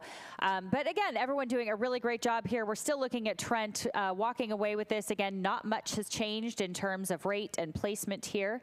So we're getting a nice view of the Tampa crew with the red blades, with MIT in the background and Trent very far in the background. And then in lanes 2 and 1, we have Gordon and William and Mary. Yeah, so they're into the second half of this race now for our leaders, at least Trent. And no real surprise here. Trent finishing first in the time trial yesterday. It was straight to the final from the time trial, so that was all we got to see of these boats yesterday. But Trent winning that time trial by about 42 seconds to the next fastest MIT boat. So, you know, look for Trent over the second half of this race. Obviously, they had a big lead in the first half. Look for them to impress upon that lead into the second half. Yeah, that's right. And in this Tampa boat, too, we haven't really gotten to talk about them too much. We have Paige Rockwood and Corinne Janish, who will be racing not only in this quad, but also in the pair. So very accomplished athletes, sculling and sweeping. So it's really great to see athletes able to jump in different lineups and different races. And again, that's part of the fun of the Dad Vails. I mean, that's a very difficult thing to do. It really is. To row pair and then hop in and row sculls in the same weekend. It's you know, it's a different form entirely. Not entirely, but it's different handwork. It's a different body position. It's just a really impressive thing to be able to do. So kudos to those ladies. Yeah, you're absolutely right. And as we speak, again, the placement has not changed here. Nothing has changed except for the margins for which these places are happening. So we're starting to spread out the field just a little bit. Trent still in that lead position. And then many boat lengths back, we'll call it many boat lengths back, is MIT. And then behind them is Tampa. And then again, Gordon and William and Mary in lanes 2 and 1. So we can actually see Gordon here from this angle in lane 2, just in the background there with those blue blades. Coach Maddie Hopkins doing a great job, again, bringing so many different lineups and crews out to the water to race this weekend. So you can just see them in the distance there in lane 2. Again, William and Mary just off of our screen in lane 1, but right now it is Trent with a commanding lead, MIT, then Tampa. Yeah, and this Trent boat, you know, similar to that Clarkson quad that we just saw race down the course. Just a really fast race here. And Trent looking really controlled out of the finish. Obviously, you know, they want to put up a good time, I'm sure, but they also look like they want to row a clean race as well. That's a great feeling when you know, can put up your best time, but also know that you were able to master the conditions here a little bit and rode a really clean race, which is what we're seeing out of this Trent boat right now. So sometimes when you're all by yourself out there in front, it can be difficult to keep the focus up. These ladies doing a really nice job of that. Yeah, it really is all about executing the best race that you can, right? And leaving everything out on the water no matter what. So even if they are out here by themselves, they are going to want to come out here with no regrets and execute a great race plan that they set out here to execute. And it definitely looks like they're doing a great job, and it just so happens it got them into first. So here they are, again, the ladies of Trent crossing the line first for gold here in just a few strokes. And they haven't even really brought the rate up for a sprint. So they were comfortable enough to finish that off at about a 35. And we will look back now at MIT, and Tampa will be in that third place position.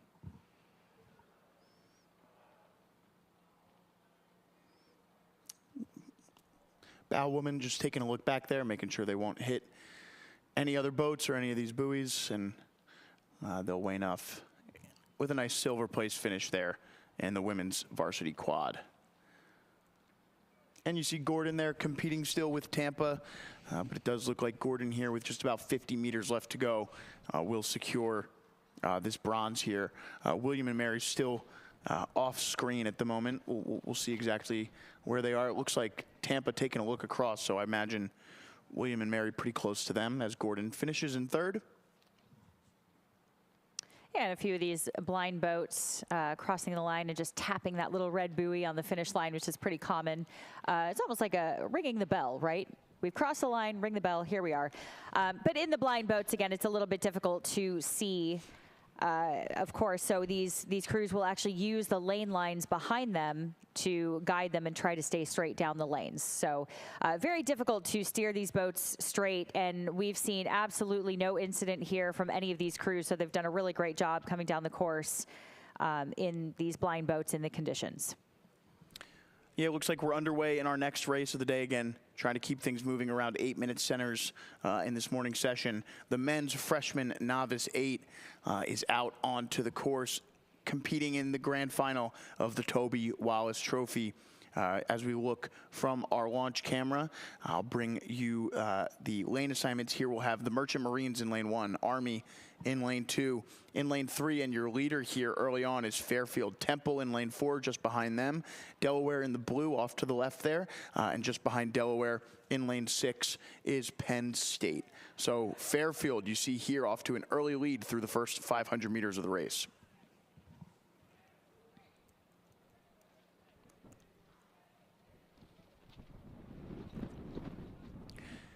And this was also a time trial yesterday that only had 7 entries. So top 6 went to the final. Only one boat was eliminated yesterday. Fairfield had the fastest time in the time trial by about 2 seconds over Temple. But as you can see here, that lead already exceeding 2 seconds at the moment for Fairfield over Temple. Temple with some work to do to try and get back into contact, or closer contact with this Fairfield boat. But you see there, bow ball hanging on to the stern deck of this Fairfield team. Yeah, and Fairfield also has a very, very strong freshman class. They're hoping to gain quite a bit of momentum next year, hence this entry now. And they are led by coxswain Cedric Wysocki, so he's done a great job with them. They did win the Connect Cup, I believe, very recently, if I'm going off of memory. So they did a great job there and have a proven lineup here. So also an IRA crew. So now that they have some confidence coming into the Dad Vails, leaving the Connect Cup, and having a proven lineup, they will go into the IRAs much stronger, having this kind of foundation. So very well done to their coach. It's really impressive to see this Fairfield crew, who is quite young, coming out here and dominating a field like this. Now, just to clarify, too, the freshman and novice 8 is different. So the freshman actually means that you must be a freshman in college. A novice means that it must be your first year rowing. So that doesn't necessarily mean that you have to be a freshman. But here we combine the two. Yeah, you'll see at some of the later races in the season, IRAs, like you've mentioned, there will be just a freshman event. Dad Vail's, one of those races that kind of is all about inclusion, wants to get, folks rowing here, so allows for the novice 8s to compete as well. I imagine a lot of these boats here are actually true freshman 8s. The women's boats, we might see a few more mixed novice 8s in there. But again, this just allows the opportunity for a team that might have some newer rowers, sophomores, juniors, with some talent to make a really good boat. But, not necessarily a full 8 of just freshmen. Yeah, right, you are. And we are still looking at Fairfield as our current leader in lane 3, which has been very impressive. And then we look over to Temple in lane 4, and then Army in lane 2. And then we will look back behind them, the race shaping up between Delaware and Penn State in lanes 5 and 6. And then just off of our screen here in lane 1 will be Merchant Marine. So right now, coming across your screen now, we are looking at Fairfield, Temple, and Army. Yeah, 1,500 meter mark right there. 500 left to go for our lead boats. And you can see Fairfield just opening up a little bit more of a lead than we saw at the last, 500 meters ago at the 1,000 meter mark. They had just a sliver of open water on that Temple boat, now opening up to more close to a half length lead there of open water. So Fairfield, slowly but consistently pushing away from the rest of these boats. Yeah, and they're rowing at a 38 right now, and I have to say, this does not look like a freshman and novice crew. This definitely looks like a crew that is rowing far beyond their years with a little bit more wisdom, a little bit more gusto, and as I speak... Oh my goodness, a crab. A boat-stopping crab from Fairfield. Looks like 6 seat there, 6 seat. Oh, and the coxswain now, just calm down, boys, calm down. They're totally freaking out. He's trying to get back on his seat. Yeah. Here we go. And Fairfield taking a 10 to get back into it, but it looks like he's getting stuck again. And they've been passed. They have been fully passed here by Temple and Army. That's a devastating blow. Looked like 6 seat and 5 seat there with some issues, and now they're all over the place. 5 seat there. Another crab from Fairfield.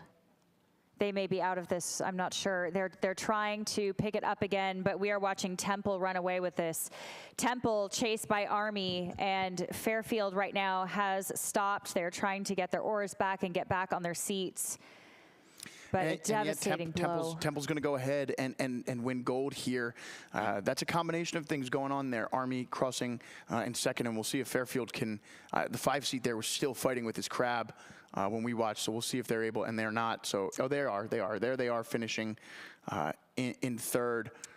So some anger there in the 4 seat. It was the 4 seat there who caught that second crab. That's right. Hard to say if they broke something there. He wasn't really able to place his blade in the water. We perhaps have some breakage, maybe a rigger or looked like a seat issue as well in one of them. I think things fell apart very quickly there in that boat. Looked like the one crab, and then you could see when they were trying to get back up to speed, there was panic in the boat, which is one of the last things that you can have. You need to calm down. Mistakes happen. It's on the coxswain to say, hey, everybody listen to me. Sit ready at the finish. We're just going to take one stroke at a time here. So yeah, that's right. And also in the rough water, too. They were trying to pick it up again and 100%. Just got caught under the water again. The water here is definitely a factor. Blow. Definitely a factor when it comes to those instances. Heartbreaking for Fairfield. Mistakes happen in races. You have to feel confident in where you got at 1750. You know what I mean? They rode a really nice race. There are positives to take away from that race, but mistakes happen, and you learn from them, and maybe they'll get another shot as the season goes on to take home some gold medals. But at the moment, a disappointing finish there.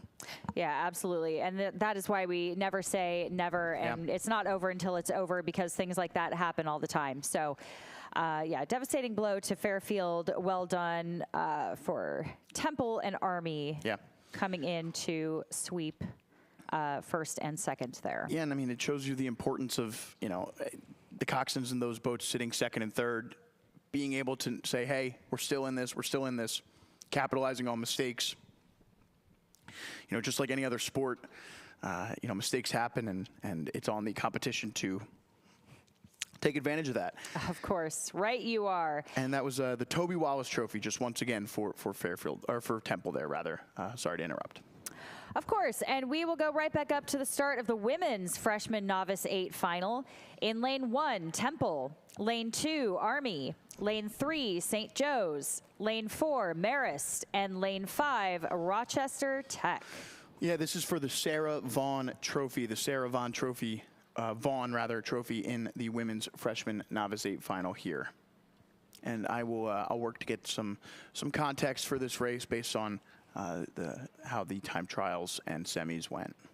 Yeah, and right now it looks like we are looking at lanes 3, 4, and 5. Right now that is St. Joe's, Marist, and RIT in the orange in the foreground. Here looks like we have an athlete that is actually rowing in a jacket here, so I'm not sure why she... maybe she was chilly up at the start and didn't get to take that jacket off. But here we go. It is St. Joe's that is our current leader, followed by Marist and RIT. And then again, just off of our screen here in lanes 2, we have Army and Temple in lane 1. Yeah, so just these 5 boats entered into this race today. St. Joe's here with the fastest time in the time trial yesterday. They came in around 7:26, 7:27. Closer to, but that was good enough to win by about 13 seconds, and you can see here hitting that first 500-meter buoy line out in front by open water over Army and that boat from Marist there. So St. Joe's looking really strong here in the women's freshman novice 8. Now St. Joe's is rowing very well here, and they took off pretty quickly, but I'm still going to keep my eye on this Army boat, because if there's one thing that we have seen time and time again from the Army women is that they are a very slow burn. They're a very patient crew, and we've seen this from a lot of their crews before. So I suspect starting around the second second half, maybe just beyond the 12:50. Sometimes it's a little late in the game, but they are starting to walk back on a lot of these crews. So again, very, very patient. That takes a lot of restraint to do that, especially from a younger, newer crew, a novice or a freshman crew. But they are making this look like they are not a novice crew. So it's very impressive. Right now, we still do have St. Joe's walking away with it. Again, opening up water now on Marist in lane 4, and then we have RIT back there. But we're going to keep an eye on lane 2 Army as this race progresses. Yeah, St. Joe's, of course, rowing out of the Gillen Boathouse on the Schuylkill River, just under the shadow of the Strawberry Mansion Bridge, directly next to the canoe club that Temple rows out of there on that side of the Schuylkill River, a few miles down from Boathouse Row. Looking really impressive here, just a few miles away from their home course. Yeah, and look, as we speak, here comes Army. As predicted here, this Army crew just biding their time. They're a little bit patient. Again, moving into the second half of this race, we have seen them pass by our boathouse here. And there goes Army again, starting to reel in Marist in lane 4. And now setting their eyes on St. Joe's in lane 3. And I don't know, they still have a little bit of real estate to do it. I'm not sure if they can make up this margin. This is a decent margin that St. Joe's got on the rest of the field, but Army is definitely on the move. Yeah, the Hawks look really good here in this one. A nice showing so far against some other teams we've seen be competitive, you know, across the women's events. So a nice showing from the young women from St. Joe's here so far. They've got about 750 meters left to the Sarah Vaughn Trophy. There we could go. We can get a better view of the whole field now.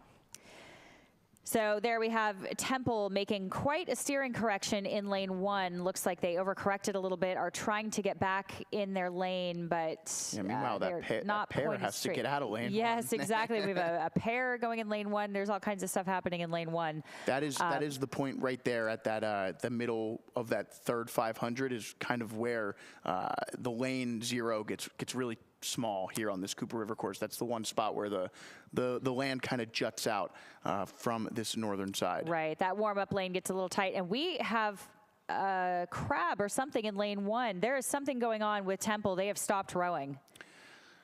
I don't know if that was a crab or something going on with their steering, but they stopped rowing.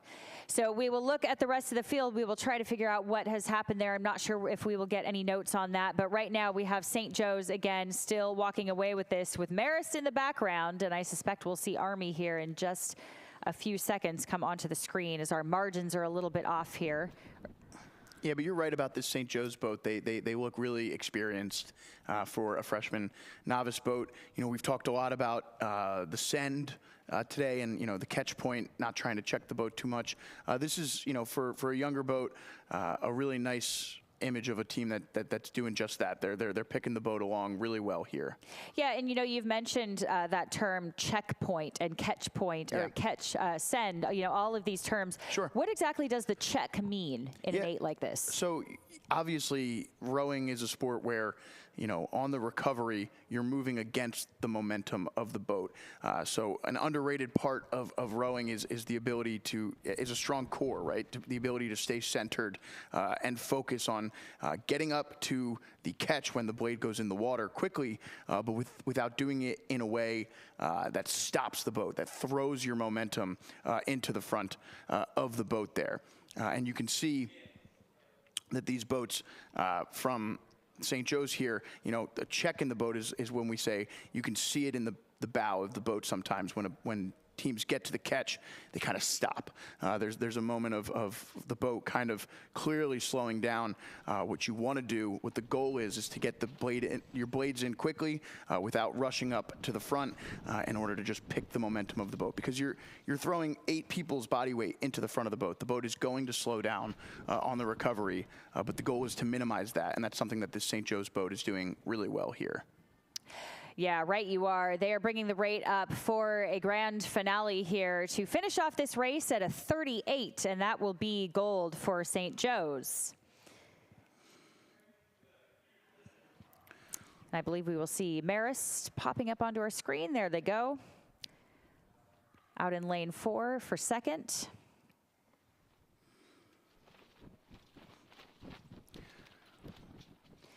And here comes Army, so overtaking RIT for third. Yeah, and quick announcement here as we wait for our 4th place and 5th place to finish up in the Sarah Vaughan Trophy. Of course, won there by St. Joe's. The food court is open and will plan to stay open until 5 p.m. today. Enjoy your day at the regatta, and after the last race, they'll have wood-fired pizza, double nickel craft beers, and rolling red sandwiches and other great eats currently on location as RAT finishes up there in the women's novice 8. So again, the food court is open, so please, if you're out there on the course, go enjoy some double nickel beer or some rolling red sandwiches. Yeah, that's right. This festival of rowing that is going on, we certainly cannot have all of the people thirsty and hungry, so we have to keep everyone fed and hydrated properly, of course. So down at the Jumbotron, make sure that you are attending the food court. And as we speak here, we are looking up at the start of the next race. This is the men's freshman novice 4 with coxswain. And let's go ahead and give you some lanes here. In lane 1, Berkeley. Lane 2, Boston College. Lane 3, Rollins. Lane 4, FIT. Lane 5, Carnegie Mellon. And lane 6, William and Mary. Yeah, this is for the Lindy Cup here, the Lindy Cup, the competition for this men's freshman novice 4. Yeah, that's right. And we are looking towards the center lanes here. It looks like FIT is being challenged in the lead by Rollins and Carnegie Mellon in the center there. And then we can see William and Mary here in the screen.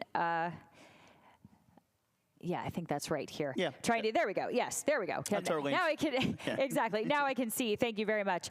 And then we have Berkeley on the far side in lane 1. So right now your current leader is FIT, followed very closely by Rollins, making a big push on MIT, and then Carnegie Mellon.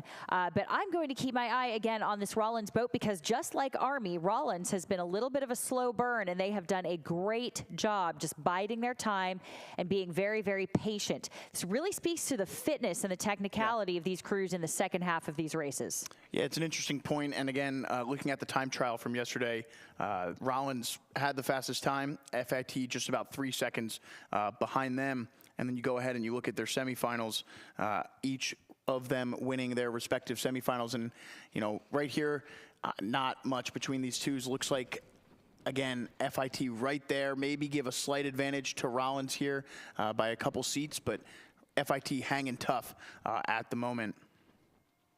And yeah, in fact, it was Rollins winning semifinal number 1 by a considerable margin. And we'll take a look. Yep, FIT winning by a similar margin in their semifinal as well. So we've kind of been on a collision course here in this men's freshman novice for since the time trial for Rollins and FIT. And it's playing out just as we may have hoped.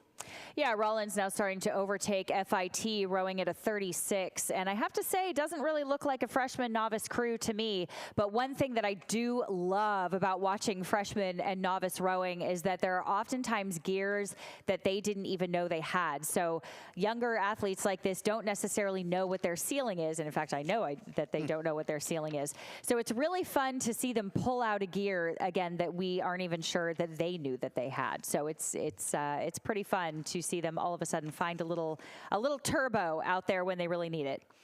So right now, again, we are still looking at FIT doing a great job hanging on to Rollins, who has taken the lead. And then we look back at Carnegie Mellon and William and Mary. And then again, in lanes 2 and 1 will be Boston College and Berkeley.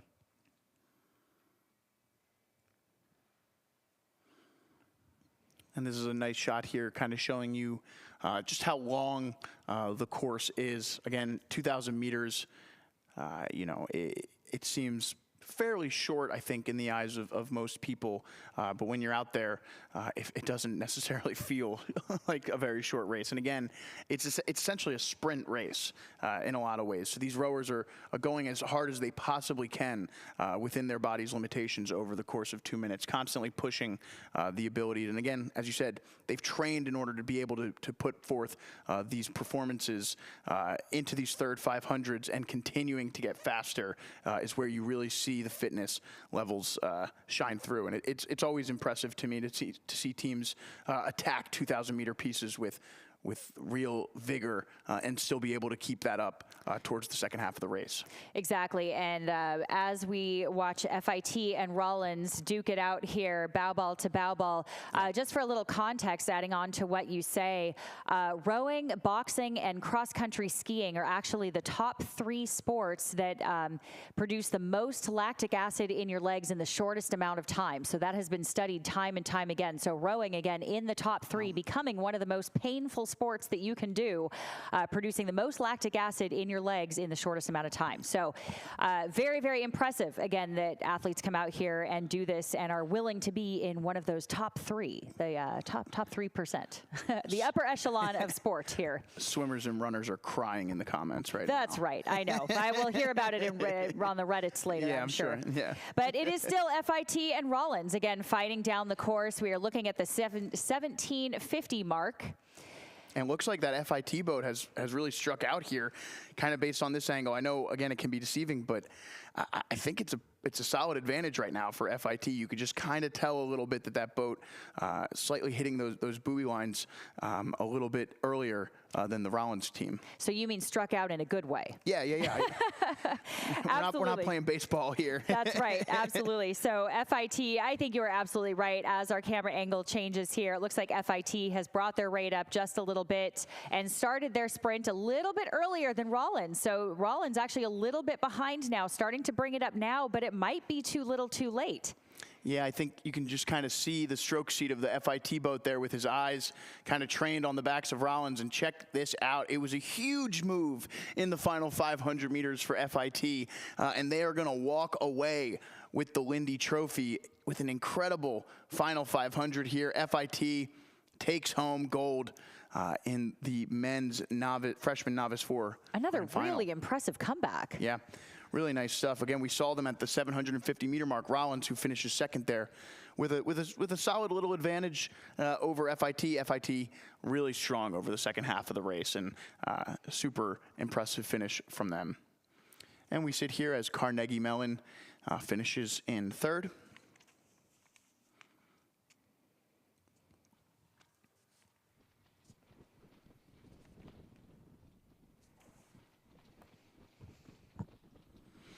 And followed quickly there by the lane 1 boat from Cal. And then William and Mary finishes in 5th, 6th place to our lane 2 Boston College. And that'll do it for the men's freshman novice 4 event. Again, the Lindy Cup going to FIT.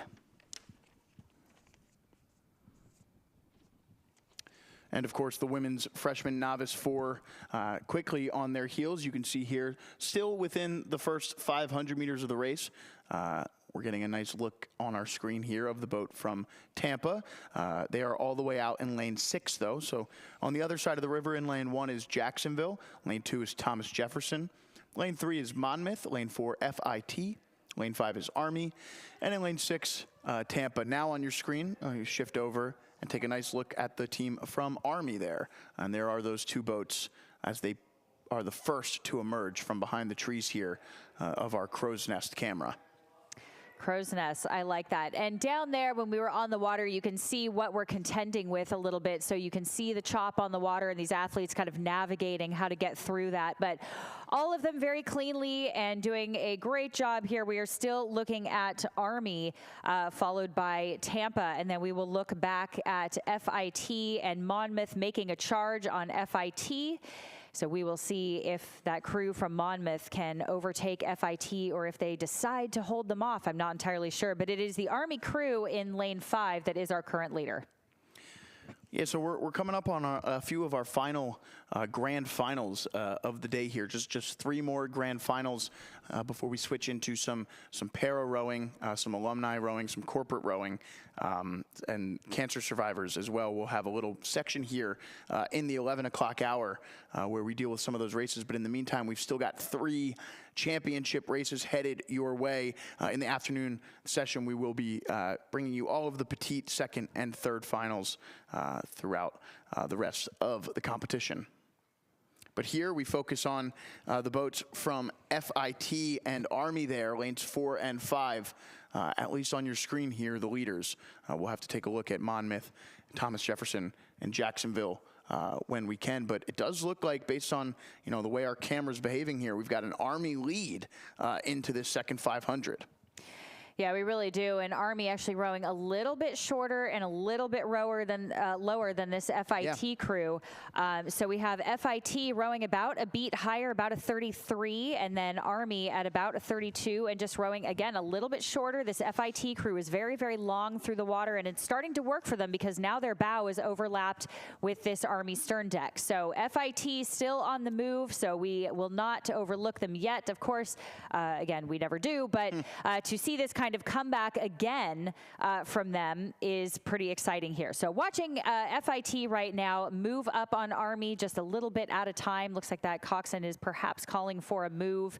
I'm seeing just a little bit more juice from this FIT crew in lane 4. Yeah, and of course it would be a huge benefit to the program there to win back-to-back races in this men's and women's freshman novice 4, obviously a younger part of the program, hoping to build on that success moving forward if FIT can take home the women's leg of this freshman 4, sorry. Yeah, that's absolutely right. And here we look at Jacksonville in lane 1, starting to make a little bit of a move on Jefferson and Monmouth as well. Almost, I don't want to say even again, because our margin here is a little bit deceiving from this camera angle, but we have Jacksonville making quite a move. Now, Jacksonville, a very historied club here, founded as the Dolphin Club in 1956, so a pretty old club. I didn't even know that coming into this, and so that's pretty cool to see for men's and women's rowing. So 1956, also an IRA crew. So they will go on to the IRAs as well. But Jacksonville making quite a move right now on these other crews where they have been a little bit of a sleeper crew on the outside here, but now are starting to make some waves. And we will look again over at Army and FIT, the battle that is continuing on coming down the course with Monmouth in lane 3 also making a little bit of a charge. You can see their white blade shafts there in the sun, moving up just a little bit. And then Jefferson in lane 2 also trying to move up on Monmouth. Yeah, so interesting to see this Army boat here, head out in the lead so early in this one. They finished second in their time in their semifinal yesterday. To the boat from Monmouth, obviously, who sits in lane 3 there with those white oar shafts. But Army, losing by about 7 seconds yesterday in the semifinal, but out in front here through the second half, or at least the first portion of the second half of that race. FIT in their semifinal was able to win in fairly dominant fashion on their end. They won by about 18 seconds yesterday in their semifinal. So just interesting to see how this Army team here continues to hold the lead after, not having necessarily the fastest time in the semifinal yesterday. Yeah, that is really interesting. And here we are again watching Army still walking away. It looks like they have actually brought their rate up again just a little bit, but FIT is also responding and on the move. So FIT now trying to bring the rate up just a little bit, but look how much more layback this FIT crew is getting. So the second half of their stroke is really what's sending them here.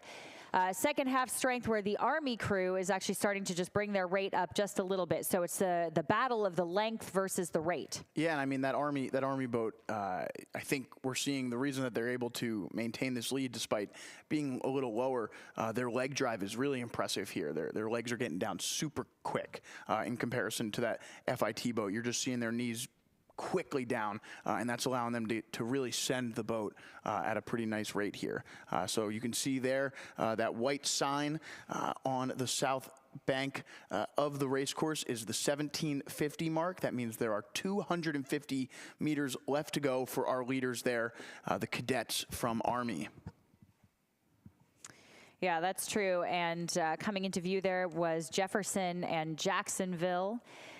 So again, still looking out at the center lanes, we have Army, FIT, and Monmouth with the white shell and white oars there.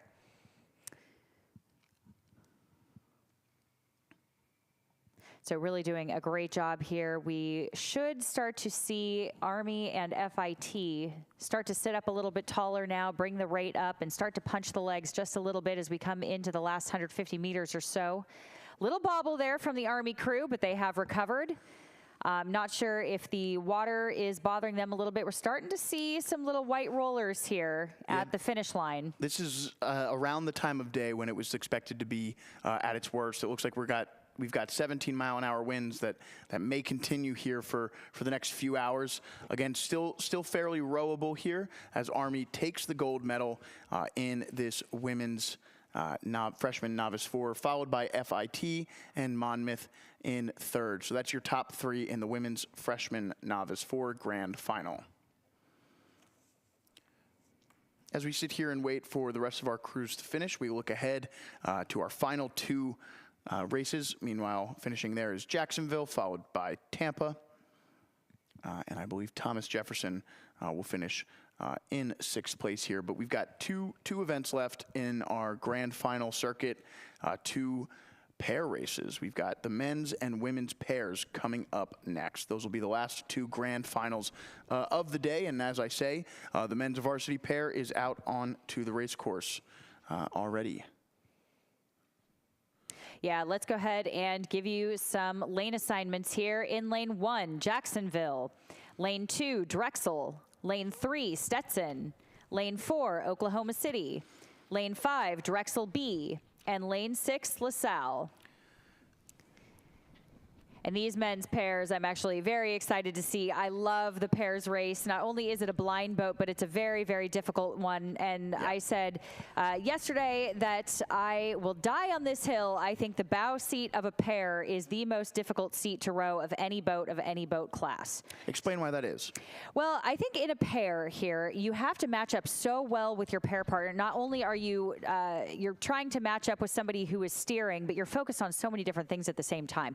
But when you're in a pair, the power curve matters so much. And a lot of times the bow seat has a lot of power in the steering. Not with the toe, but just in power. So if your power curves are not matched up perfectly on either side, then you have a really difficult time going straight. And so that bow seat really has to match up with the power curve of that stroke seat. And what I mean by power curve is applying pressure underneath the water at the same points of the stroke. So whether that's at the catch or the finish, you know, each crew can decide where they emphasize their power, but you want those to be perfectly matched up all the way through. And that's very, very difficult for a good bow seat to do and keep that boat going straight. Yeah, I mean, power curve in general is such an interesting topic to broach because it is something that I think every crew looks at, no matter if it's just the pair. But you're right, here it is so, the margins between the steering of the boat are so slim that it becomes exponentially more important than it would as you get the boats, you know, larger and larger, and those discrepancies start to, you know, disappear a little bit, and you can engineer a boat around different rowers and their strength. There's more variables. You can Absolutely. You can hide a little bit better in an 8 than a pair. You can't hide anything in a pair. No. And that's what we are seeing out here today. We are looking at the Stetson crew in this pair looking really, really good. They are making this look easy, and we know that it is anything but, as we have just discussed, especially in conditions like this. So it looked like we had Stetson out there in the lead, and then followed by LaSalle in lane 6. And then we had Oklahoma City and Drexel B sandwiched in between. And off of our screen, just for the moment at least, is Jacksonville and Drexel A in lane 2. So hopefully we will have eyes on them shortly. Yeah, a bit of a surprise here right now. Not necessarily that Stetson is in the lead, but that they are in the lead by so much. They only won the time trial by about 4 seconds, and then they put up a very similar time in their semifinal to the boat from, you know, Oklahoma City as well. And in fact, Oklahoma City had a faster time by 8 seconds in their semifinal. So it just goes to show you how, you know, those races can only tell part of the story a lot of the times here. And look at this, Stetson now with a chance to line up against the other fastest boats in this race, and they are leaving, you know, very little to the imagination here. With 1,000 meters left to go, they are well out in front of this one, looking to win the Bob Nygaard Cup. Oh, yeah. And again, this is so impressive here.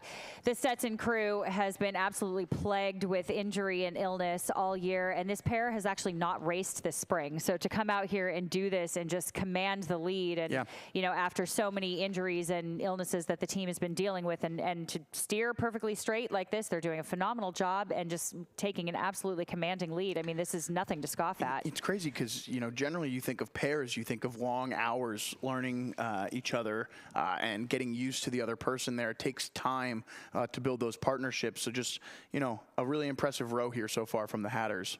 Yeah, exactly. And last year, Chris Furton stroked the pair to a silver medal. So they have rowed pairs before, but it sounds like not together. So the bow seat looks like was in a car accident in March and again is recovering. So, I mean, just unbelievable things to overcome. And that is the Cinderella story that we all love to hear. So hats off again to Stetson, no pun intended, doing very, very well up at the front. So well done.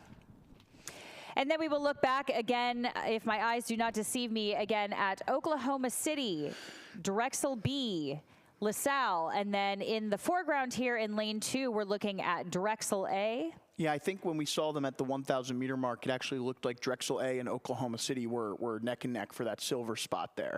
Fantastic. And you can see it here. That's right. When we can see our margins a little bit better, we'll give you some more accurate margins there. So. Thank you. That race out in lane 5 and lane 6 there between LaSalle and the Drexel B boat is raging as well. I think the advantage here is probably going to be to Oklahoma City for second place. Again, they were the winner of their semifinal. They actually did not race against that Drexel boat. Drexel was in the race against Stetson. So interesting to see Oklahoma City and Drexel go up against each other. In fact, as I look at it, that was the Drexel B boat against Stetson. So it was Drexel A against Oklahoma City, and Oklahoma City did beat them by about 20 seconds. So interesting to see here if Drexel can make up some of that margin with their A boat there in lane 2. And then Jacksonville, Drexel B, and LaSalle competing for what looks like 4th place at the moment. Did we mention, too, that this Oklahoma City pair are both freshmen? I'm not sure if you have yet. Winning by 20 seconds is another very, very impressive feat here in a pair. So 2 freshmen rowing a pair like this is incredibly impressive. And if you're telling me 20 seconds, then this is even more impressive of a crew than we expected. So we're seeing some great athletes out here, clearly overcoming a great many things. And this is why we love to hear the stories of the athletes that actually make up these crews, because you hear something like this and their feats become all the more impressive. 250 meters left to go now for our leaders from Stetson as the remainder join them. And I think you could see there from that angle, it looked like that Oklahoma City boat was reaching the buoy lines just a little bit faster than the boat from Drexel in lane 2. So we'll see here. We're going to follow along with our leaders and then sit at the finish line for just a few strokes as we wait for the rest of the boats to get there. But it is the Bob Nygaard Cup, barring any dramatic finishes here. Stetson just taking it up for the last 5 strokes there. Yeah, absolutely. Here they are at a 36. Just to top it off with a little exclamation point here and execute a phenomenal sprint. Yeah, great race from them. Muted reaction. Business as usual. That's right. Just out for a Saturday row. Yeah. And we'll look to see, and it is Oklahoma City here. The and 2 look how freshmen close behind them from Oklahoma. For these 2 Drexel boats. But yeah, Oklahoma City takes second there, and then you can see the pairs from Drexel having some fun with each other at the end of that one. Of course. And another close race here as they come in. It looks like that boat in lane 1, Jacksonville there, was able to edge out the LaSalle boat. Again, for official results, go to dadvail.org where you can find all up to date official results when they are available.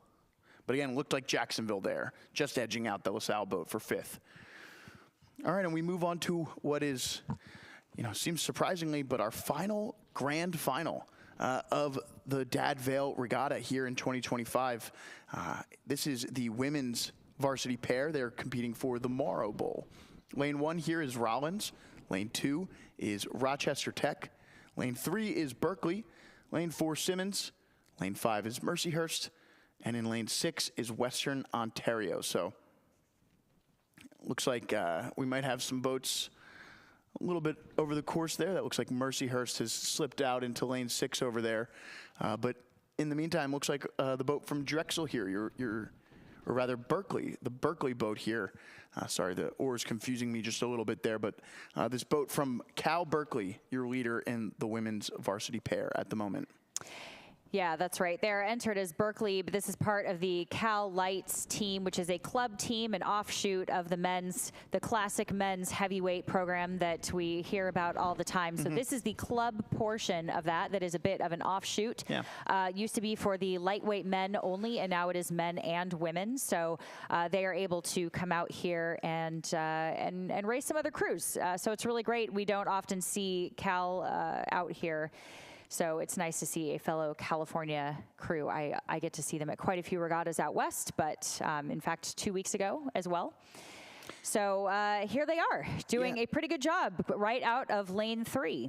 Yeah, and it's interesting here after they did have the fastest time in the time trial yesterday, but not by much, just about a second out in front of the boat from Simmons. But then when they went into the semifinals, they were dominant. In fact, winning their semifinal by over 17 seconds over Mercyhurst. And then in the other semifinal, Rochester Tech, Western Ontario finished a little bit closer together on their side of things. So not a huge surprise to see this boat from Cal Berkeley striking out into first place as they approach 1,000 meters down, 1,000 meters left to go. And there you see the boat from RIT appearing to be, or I guess that is Simmons there. That's Simmons in lane 4, right. Your second place boat at the moment. Yeah, and you can see these pairs kind of contending with the water again a little bit up here. A few white caps that we're seeing. Some of these crews perhaps rowing a little bit conservatively, and we will maybe see some action as we get a little bit towards the finish line as they kind of throw the kitchen sink at some of these crews ahead of them to try to take the lead, because we are looking at Rollins making a little bit of a move on RIT here, who is just behind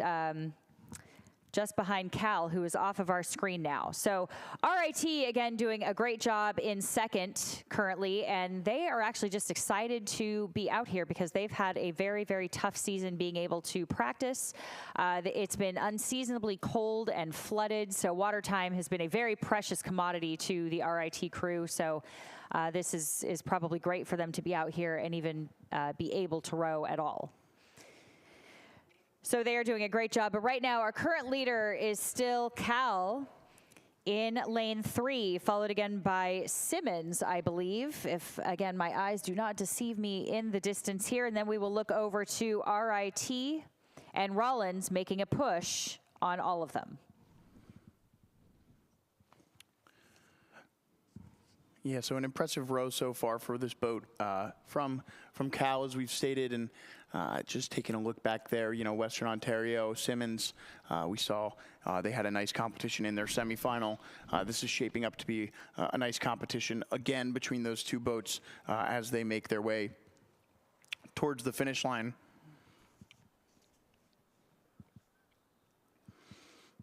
And a bit of a reprieve here. You can see the trees kind of calming down a little bit, at least in this section of the course. You know, this seems to be one of the parts of the course a little bit more sheltered maybe here. It's funny, right here, things a little bit calmer. You get into that final 500, the water starts to chop up again here. So it's interesting to see kind of within the race here, there's different sections of this course right now that are a little bit more choppy than others. Now, you know, I wonder if we would be saying that if we were out there in a pair in the open water. That's fair. Totally I mean, fair. a pair is always tough. So we do, you know, that's me teasing you, giving credit to the pairs, of course, who are doing a great job out there, because we know there are some white caps to contend with, and we know that it's a little bit rough at the finish. So these pairs doing a great job, again, navigating the water that is out there and the wind. It's not always fun to get out there in a difficult boat and have to work with the weather. Again, this Drexel boat is a Schuylkill River boat. That's where they practice, and you know, the Schuylkill is oftentimes a pretty difficult practice course in the wind. So likely something that these two rowers are used to seeing on their home course is a little bit of you know, rockiness in the water. Yes, absolutely. Same with Cal, too. A lot of wind up there in the Bay Area. They're constantly dealing with the wind. So, again, no stranger to that. We have a lot of crews up there in that area that deal with that. And same with here. So it's the part of the sport, you know. It really is. We are outside, aren't we? Yeah, it's the nature of outdoor sports and water sports in general. Obviously, we're trying to, make decisions here that keep all of our rowers as safe as possible. But again, these are experienced, varsity rowers here in this pair final, competing again for the Morrow Bowl. So, they are able to handle these conditions with aplomb, clearly. Yeah, that was very good word use there. I like that. So we still have Cal Berkeley out here in front in lane 3, and we are going to actually keep an eye on Western Ontario. Again, from this view, it's very hard to see what our margins are, but we do have Western Ontario, it looks like, making a bit of a push on the other side of the water there. Again, far off into the distance for us. We're doing our best to keep an eye on that. We see Simmons here in the lane next to Cal Berkeley, who has started to bring it up a little bit. So you can see on your screen, if you are watching down by the finish line, that Cal has started to bring the rate up just a little bit. They're sitting up a little bit taller and getting ready to just put an exclamation point on this race. So very well done to Cal, and we will keep an eye on our second and third place crews coming in for silver and bronze in just a moment.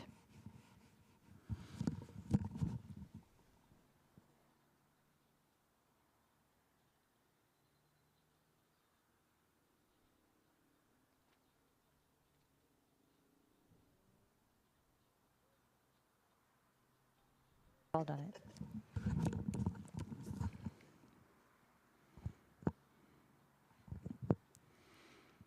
And finishing up there is the boat from Western Ontario.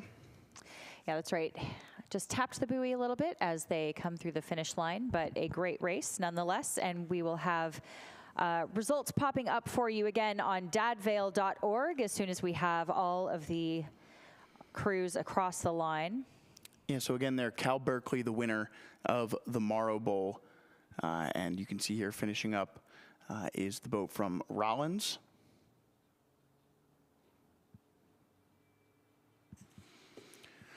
And again, this was our final, or our last grand final of our Dad Vail Regatta. So all of our champions in the varsity novice events and have been decided. We're going to move in here into some more championship rowing, but for a couple of different types of races.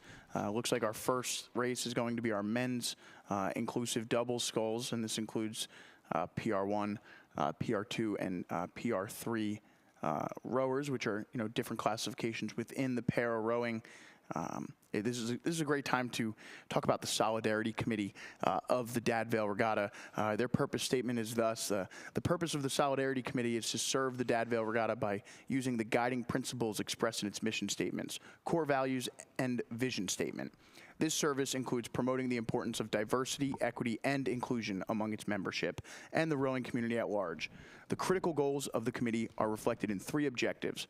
First, intentional outreach to collegiate programs with existing rowing programs on the value of diversity, equity, and inclusion. Second, outreach and support to colleges and universities without rowing programs on the benefits of adding rowing. And third, to increase awareness among our membership about youth programs that support diversity and inclusion of underrepresented youth populations in rowing. The Solidarity Committee is also committed to working closely with diverse populations in the communities that are contiguous to the Dad Vail Regatta's venue through recognition activities, internship opportunities, and the development of and cultivation of partnerships and relationships in support of the Dad Vail Regatta.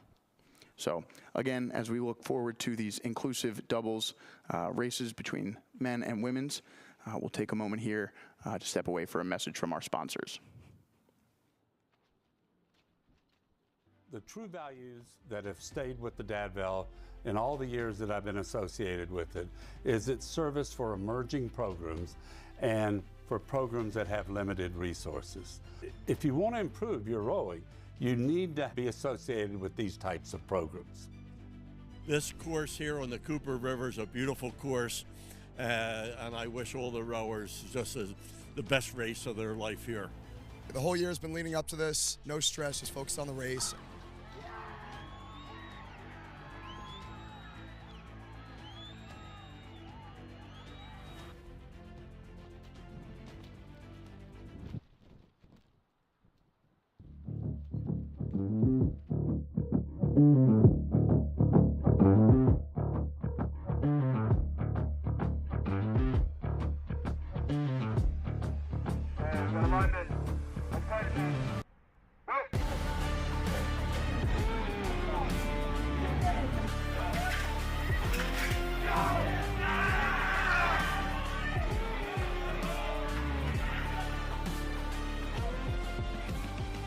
Welcome to the 85th annual Jefferson Dad Vail Regatta, the men's Varsity 8 Grand Final.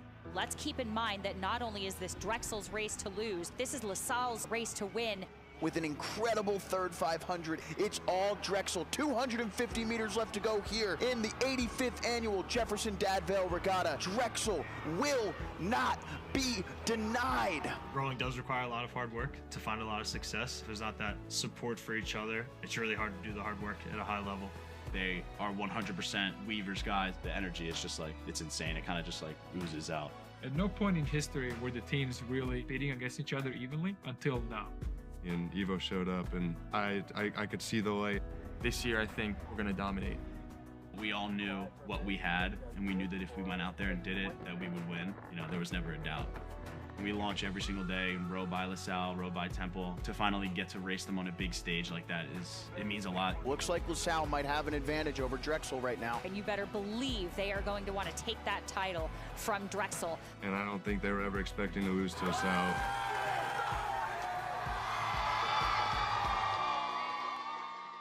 Drexel is still the top dog for Dad Vail schools. They've won it last 3 years in a row. We've came close, but it's on us to throw that punch and knock him out.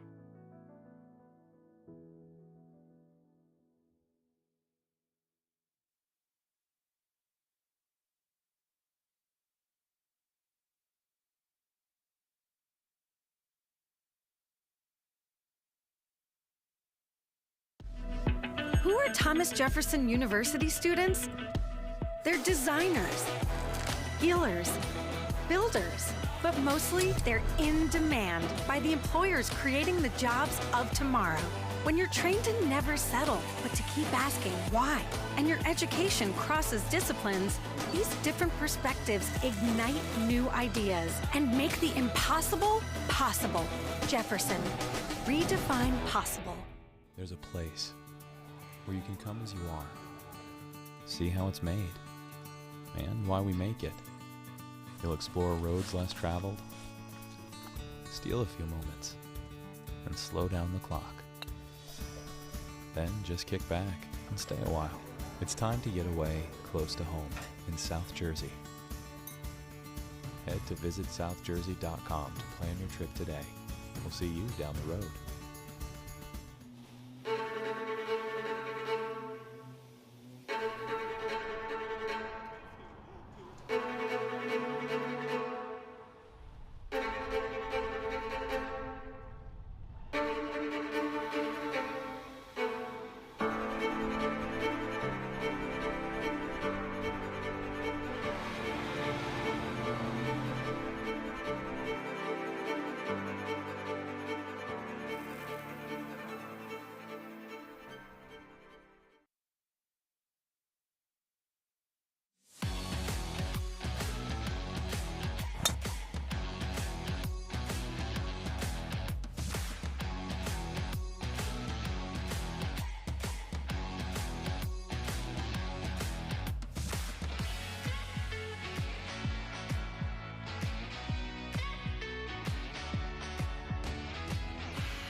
Hello, everyone. We just wanted to make a quick announcement here if you're still listening. We are about to announce all of the points trophies. They are about to be awarded for the National Open Intercollegiate Sculling Championship, the men's overall points trophy, the women's overall points trophy, the Dad Vail overall points trophy.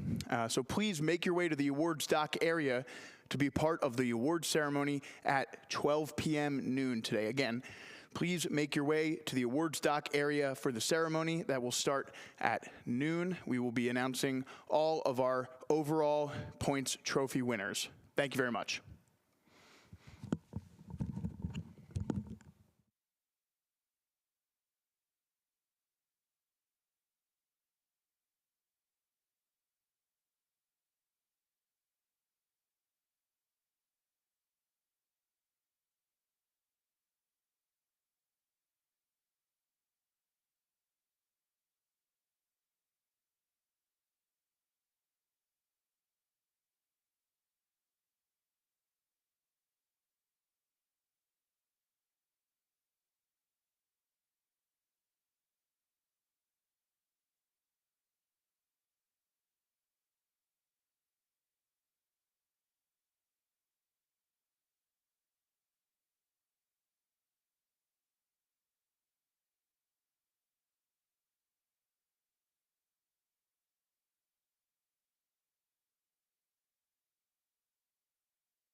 All right, and we are back here. We're going to bring you a couple of our stakeholder races, but real quick, we have some announcements to make. We just want to let everybody know that they are going to be announcing the point trophies down at the medal docks soon.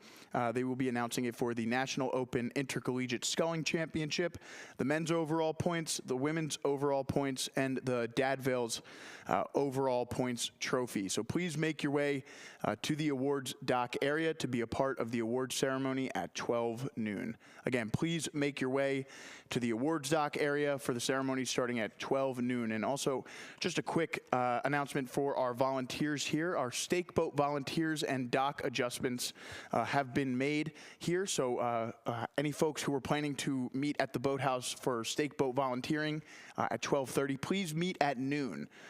Please come to the Camden County Boathouse at 12 to our stake boat volunteers and dock volunteers. Please meet at noon. Thank you very much.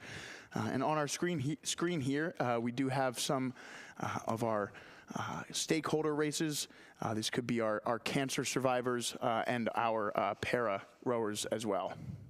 Yeah, absolutely. And the indescribable life-altering moment of the announcement of a diagnosis of cancer is absolutely etched in the minds of so many. Shock, doubt, despair, fear, grief perch over the family, friends, and community. Some fortified with prayer, belief in cure, exceptional care, support by everyone surrounding them, survive an odyssey of tragedy to triumph. Afterwards, their bond with others who have survived is absolutely remarkable. So the Dad Vail Regatta Organizing Committee is very excited about partnering with the Survivor Rowing Network, a community of rowers committed to introducing rowing to more cancer survivors. So on Saturday, May 10th, that would be today, we are seeing here the Cancer Survivor Row coming down the course right now, and it aims to inspire the Jefferson Dad Vail Regatta competitors and spectators alike to be aware of this growing community of surviving rowers. So this is the Survivor Rowing event that we are looking at coming down the course right now. Launched in 2023 with a clear and powerful mission to provide access for cancer patients and survivors to find strength, joy, confidence, and community through rowing. Yeah, this is really incredible to watch. These cancer survivor boats make their way down the course here, looking really good while doing it. And of course, coming up on the finish line right here, they started around the 1,000 meter mark and about a 1,000 meter race here as we check out our boat that's going to come across the line here. Super inspiring stuff. And just really all of our hearts go out to all of these cancer survivors and anyone dealing with cancer. It affects all of us as humans. So just some really inspiring images here. Absolutely, you are right about that. And again, this is such a blend of athletes too, some that may have never rowed before, some that have perhaps rowed in the past, but all of them having that one thing in common. And I can only attest that if you can overcome and survive cancer, that a 1K probably feels like nothing compared to that. So it's really great to get them out here, and we are so inspired watching them row, and very, very well done. Yeah, so a nice look there as maybe warming up a little bit here is one of the alumni eights there, getting ready to take part in our alumni event. That looks like the blades of our St. Joe's boat there. So we don't have the lineups for this alumni race as it looks to get started soon, but we'll do our best to do some sleuth work on those oars as the alumni get started. All right.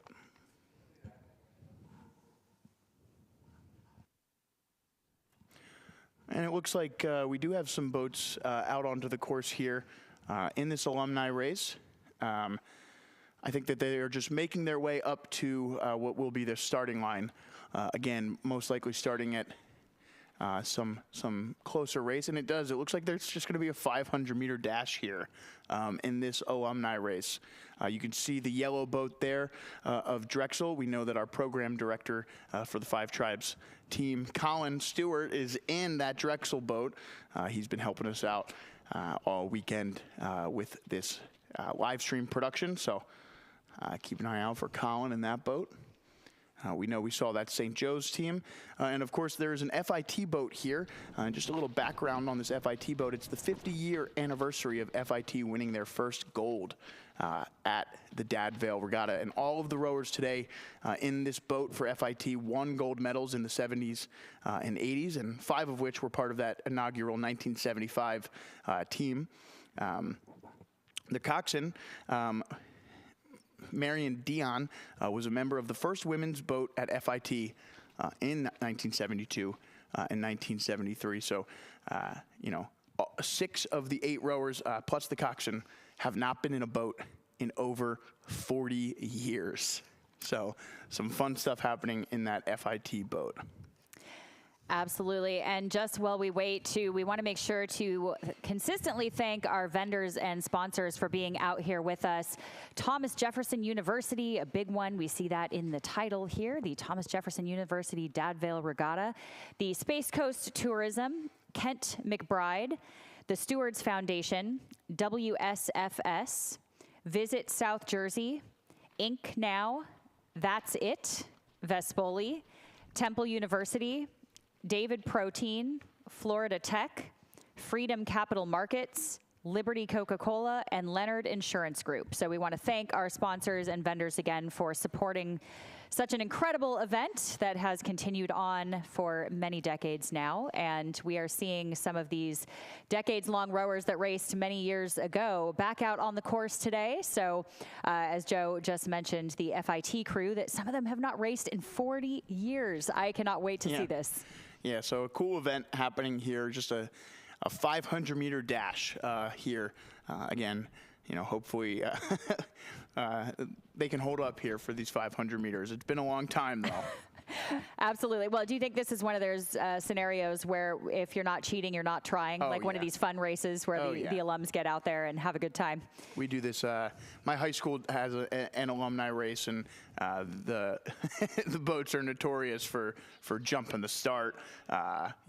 Maybe trying to throw a wrench in right before the race starts. I think we'll see some good sportsmanship here, given that it's some other schools. But yeah, we might see an early start from one of the older crews here. You can see that might be that St. Joe's boat, moving a little bit. Any bets on a jump seat for these starts?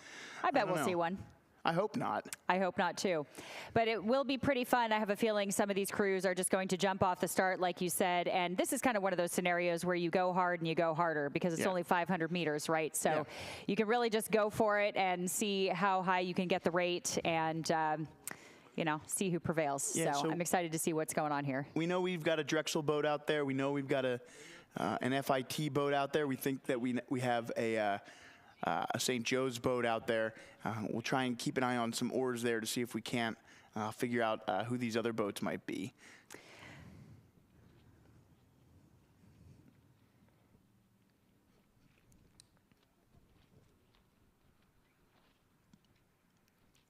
But yeah, a really fun event here.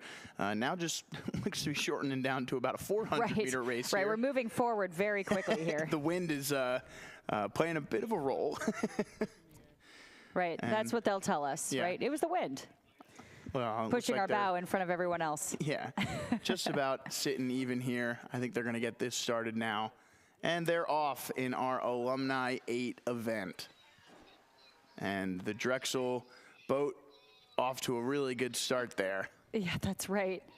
Yeah, this boat closest to us here in the red shell, having a little bit of trouble getting off the line there. We may have a little bit of a half crab actually in the bow seat there, so not sure if that was the jump seat that we predicted, but a little bit of a half crab.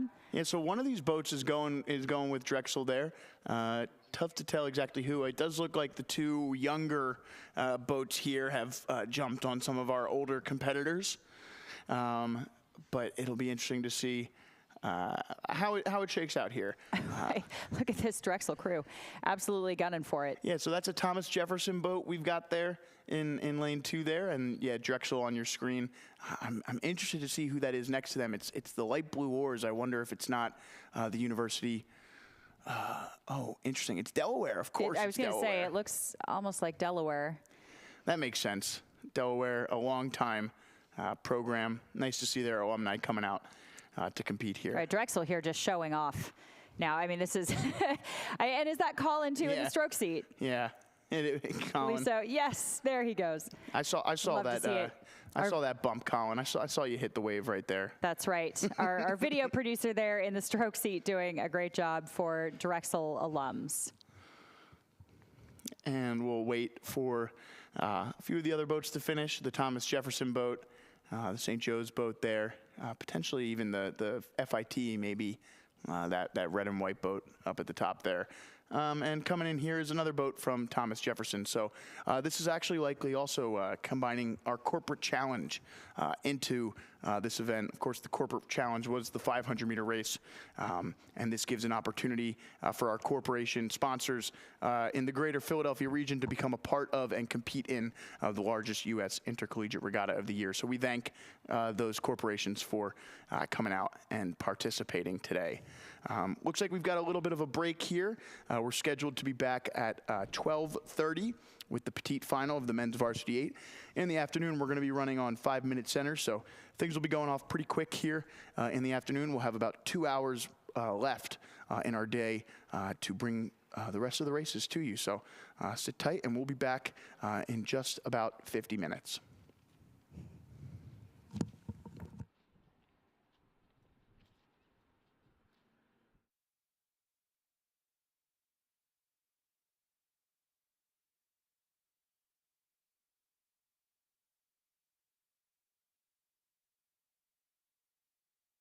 Crosses disciplines, these different perspectives ignite new ideas and make the impossible possible. Jefferson, redefine possible.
There's a Wispus, there's a way. In life, you'll have lots of things you want to accomplish. Little things, or bigger things, or things you never imagined were possible. WSFS is the bank from here that can take you anywhere. So now the question is, where would you like to go? Where there's a Wispus, there's a way. WSFS Bank, we stand for service. Who are Thomas Jefferson University students? They're designers, healers, builders, but mostly they're in demand by the employers creating the jobs of tomorrow. When you're trained to never settle, but to keep asking why, and your education crosses disciplines, these different perspectives ignite new ideas and make the impossible possible. Jefferson, redefine possible.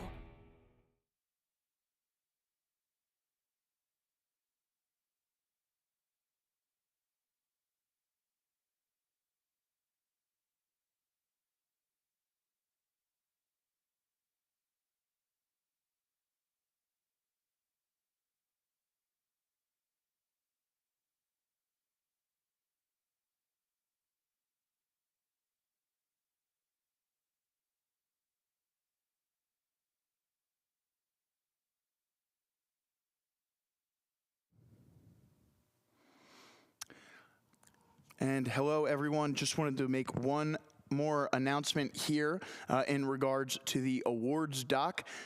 All points trophies are going to be awarded at noon. Starting at noon, we will be awarding the National Open Intercollegiate Sculling Championship, the men's overall points trophy, the women's overall points trophy, and the Dad Vail overall points trophy. So please make your way to the awards dock area to be a part of the awards ceremony at 12 noon. Again, please make your way to the awards dock area for the ceremony starting at 12 noon.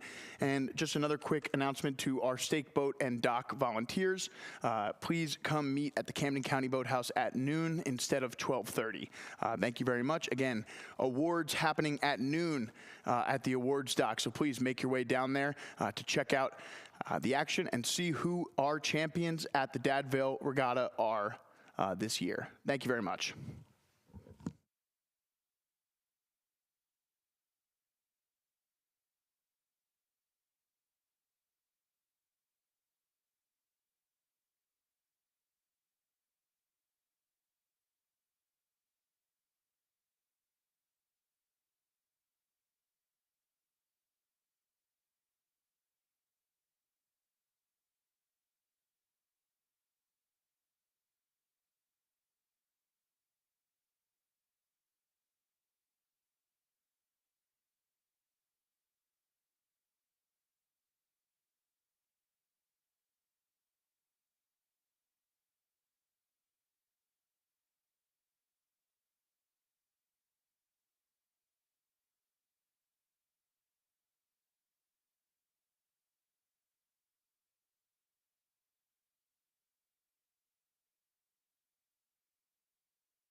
Oh, and we are live.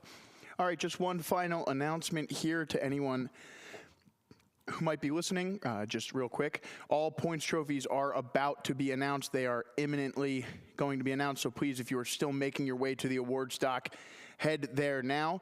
Again, all points trophies are about to be announced for the National Open Intercollegiate Skull Championship, the men's overall points trophy, the women's overall points trophy, and the Dad Vail overall points trophy.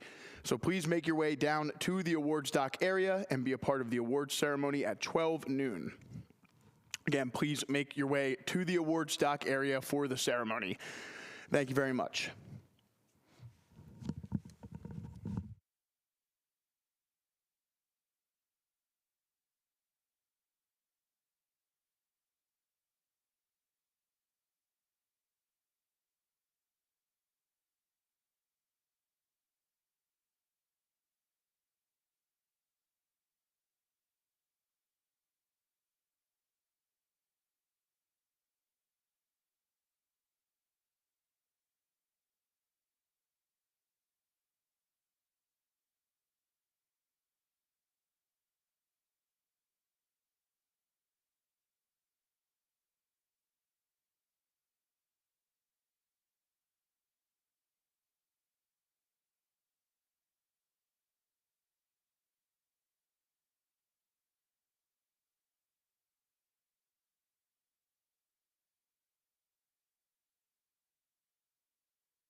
Okay. Mm-hmm.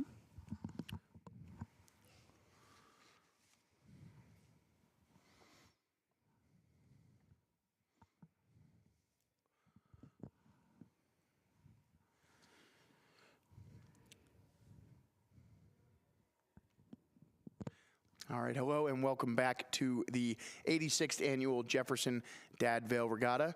My name is Joe Leonard. Joining me here is Whitney Powell. We are going to have a slew here of petite finals, third finals, second finals across the races that we just saw complete in our morning session. It was a really exciting morning session, so we're looking forward to some more second and third finals, and it looks like the weather's holding up for us here, so we've got 2 more hours of racing here at the Dad Vails, so it should be fun. Looking to get started here soon with our petite final in the men's varsity 8. So Whitney, any overarching thoughts so far on our Dad Vail Regatta?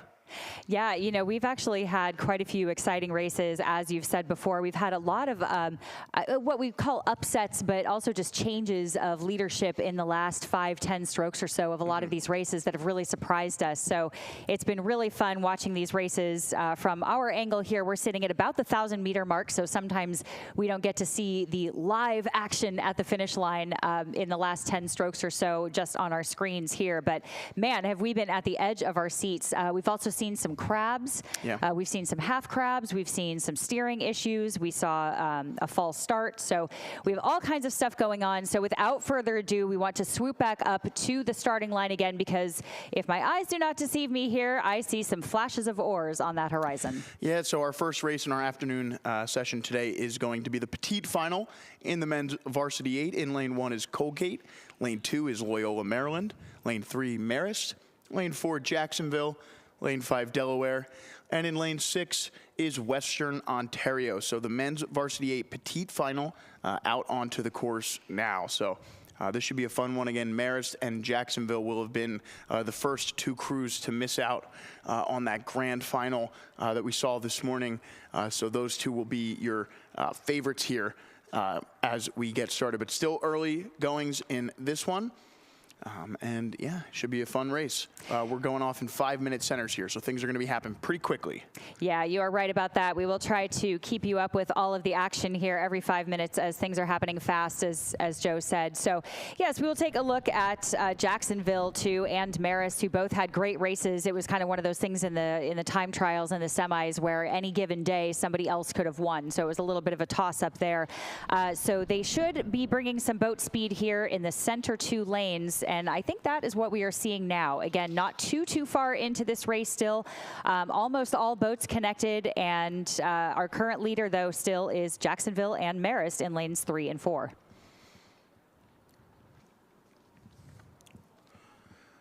Oh yeah, and check out Western Ontario out there in lane 6 with a really nice start to this one. An interesting one here for them as they had a more difficult time in their semifinal, actually finishing in 6th place in their semifinal, but with a solid enough time to advance them into this petite final here. So an interesting one there. They weren't too far off the pace of that Loyola, Maryland and Jacksonville boat, and you can see those 3 are all fairly competitive. In fact, Western Ontario may have the advantage here through around 800 meters. Yeah, absolutely. And same with that Jacksonville boat too. We have 6th seat, Nathan Fletcher, who's a senior from South Africa, and he is also a junior world's silver medalist. So some pedigree there in that Jacksonville boat. And again, all boats still connected except for Delaware. So they have dropped off the pack just a little bit with about a half boat length open water down on the rest of the field. But right now we are definitely keeping an eye on this near 5-boat race that we have going on. Yeah, so really impressive so far from Western Ontario out there in lane 6 right there, as you said, with them Jacksonville and Marist But again, with 1,000 meters left to go, pretty much anyone's race in lanes 1, 2, 3, 4, and 6 out there. And I think as we get through into this third 500, you can just see there Western Ontario begin to fall back a little bit. And again, we're hoping to get some more expansive coverage. The winds are still kicking up, as you can see out on the race course there. We do have some white cap waves, specifically closer to the finish line. You know, right when we look out here, it doesn't look too bad. We can see a little bit of waving from our vantage point at the Camden County Boathouse. But as you see, when you get closer to the finish line here is when things start to really get a little bit choppier. So those crews will be hitting that 1,500 meter mark buoy in just a few strokes here. But again, really close race in this Varsity 8 Petite Final. Yeah, that's right. And we are hoping that we can get another camera angle pretty soon here to give you some better margins. But right now on our screen, we are looking at Colgate and Loyola, Maryland. Try saying that 3 times fast. Excuse me. They are out there in lanes 1 and 2, so starting to move up a little bit on the field, but still not quite matching the speeds of Jacksonville and Marist in the center. So we also, again, don't want to miss Western Ontario all the way over, kind of blending in the background over there with those purple unisuits, but definitely starting to make some moves here, and I think they're ones to kind of keep an eye on right now. Yeah, and look how close this race is. I think even that lane 5 boat has begun to push back up into this one. That's Delaware there in lane 5, looking like they've been able to make up at least a little bit of ground, if not draw even there with lane 1. But as they get a little closer here, I think it's Marist and Western Ontario starting to move out in front. Maybe even Stetson there, or rather Loyola, sorry, in lane 2. Moving up as well. I think you can definitely give the advantage to Marist over the Jacksonville boat. But Western Ontario, you're right, in lane 6 looking really strong. You know, I've talked a lot over the years here about how when the winds kind of start to kick up a little bit, lane 6 can be a bit of a safe haven out there. And Western Ontario maybe proving me to be right. Perhaps so. That is true. It may also be adding to their success here is some pretty great rowing that we're seeing. Some really great rowing. We're looking at them getting their legs down together, opening up their hips together and swinging together, and they're making this look easy. They're using their leverage to let the boat surge forward underneath them, and that takes a little bit of patience to get the bodies over again and relax a little bit into the front and be patient. I don't want to say relax into the front, but be a little bit more patient, and it will be Western Ontario crossing the line first. Unbelievable finish here between the next 3. I'm going to need some times on this one. I think I got it there. I think we had, obviously, Western Ontario, super impressive finish. Looked like lane 3 Marist, followed by Loyola, and then Jacksonville as your top 4. Those 3 boats, though, 2 through 4, super close, and look at that, nailed it. Oh, Delaware, darn. Delaware finishing in 3rd or 4th place there, but look at the discrepancies, 0.2 of a second from Marist to Loyola to Delaware. So, and then Jacksonville just a second behind them. So, wow, what an incredible race there in that petite final. But congrats to Western Ontario on their 7th place finish here. Meanwhile, the 2 final boats in this event, the 3rd final here, FIT and Fairfield at the 1,000 meter mark. We told you 5-minute centers, so these boats are going to be well underway by the time we are able to take a look back and see where they are. And I think you saw there that boat from FIT well out in front of the boat from Fairfield there. Yeah, that's right. And FIT and Fairfield have both proven themselves in other boats as well and had a really strong weekend. So, again, this dual style race is a little bit interesting here for a 3rd final. Now, what do you think, Joe, racing a dual style race like this versus having 6 lanes across where it's a little bit more, quote unquote, chaotic? Yeah. Here, I think this is a very different type of mentality, a very different type of race as a coxswain and an athlete. Where's your head at when you are doing a dual style race like this out there on your own? Yeah, so I think you just got to be locked in with your race plan and your coxswain. You don't want to pay too much attention at first. I think you want to get out and see where your real race plan takes you, and then if things are really close there, allow your coxswain some freedom to make the calls that he sees or he or she sees as necessary to make at the times that they see. Because again, stuff can happen when it's just head to head that doesn't for some reason, seem to happen as much in races that are full 6 boats across. I think, you know, coxswains, when it's 6 boats across, they're focused on pretty much everyone around them. They kind of want to keep their boat centered, but when it's head-to-head like this, you can take cues from your opponent a little bit more to develop your race strategy. Yeah, that's true, and it's also easy for the coxswains sometimes. We've said this before, to get a little bit sucked into the other lane's race plan as well. So they become a little bit reactive instead of staying internal and focusing on their own race plan. That's pretty common with especially younger, newer coxswains. I'm not saying that these are, but that can happen. So instead of focusing on your own plan, you start being a little bit reactive. If someone makes a move, then you make a move, and before you know it, you're so far off your own plan that you're not racing your own race anymore. You are racing your opponent's race. So here we are again looking at FIT. Again, nothing has really changed here. We are looking at them absolutely dominating the field here in the red stripes. So very distinguished red stripes there. Yeah, not too much of a surprise here, right? FIT finished pretty handily in front of this Fairfield boat in the time trials. So kind of following form here, about an 8-second lead for this FIT boat over the Fairfield crew. So similar result here as it was in the time trial. And you watch as FIT has about 10 strokes left in this one, and they will finish 13th overall here in the men's varsity 8. Yeah, that's a great point. I have them rowing at a 40. So really just topping this off nicely with a great row executed down the course here. And there you see FIT crossing the line. And not too shortly after is the boat from Fairfield. So FIT and Fairfield rounding out our top 14 there in the men's varsity 8. All right, and as we said, again, these races are going to be fairly far down the course by the time we're able to get to them. You can see this one is just about passing the Camden County Boathouse now. This is the women's petite final, the women's varsity 8 petite final. So in this race, in lane 2 is Bryant.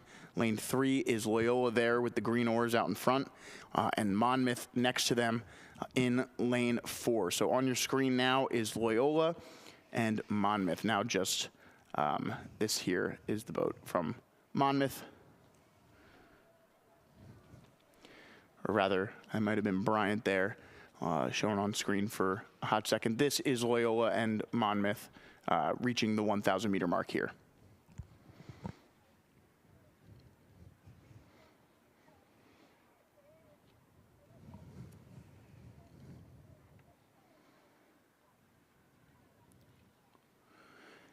And yesterday in the time trial for these women's varsity 8, Brian actually finished 9th and, currently in that 9th position at the moment. Loyola and Monmouth, of course, the other 2 boats unable to make it into the finals after the semis.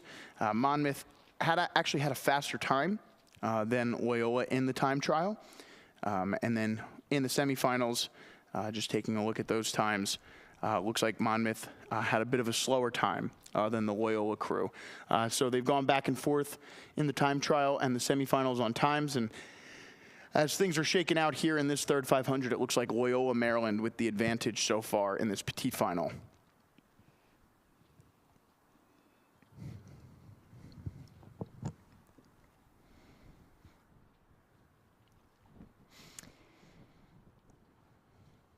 Now we're getting a little bit better picture here, so we can try to give you some rates as they get a little bit closer to us.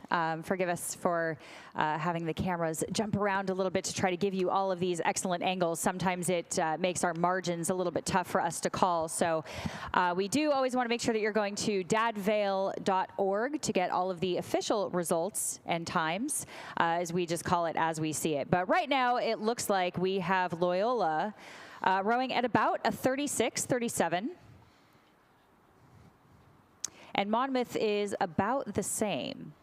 So we actually don't have too much discrepancy here in the stroke rates.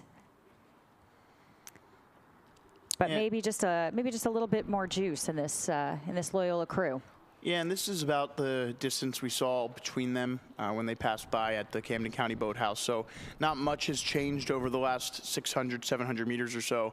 Loyola continuing to lead from the front here, and now maybe in this final 500 just starting to access that extra gear to push the lead open a little bit further.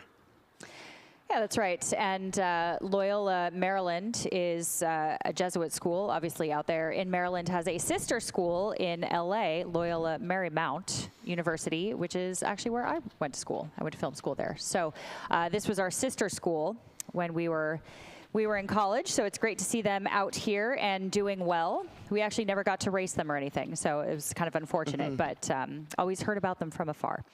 So here they are again, blasting down the course here, rowing at about a 36-37, but I anticipate that to change very shortly as we come into the red buoys.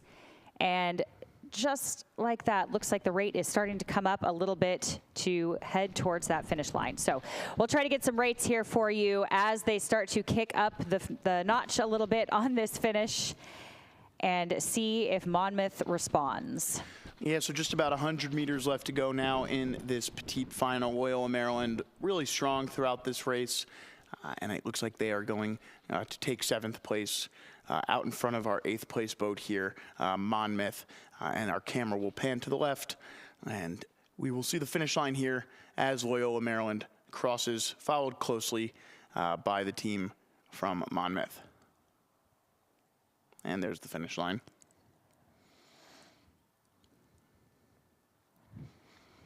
And Bryant in that race will likely finish in 5th.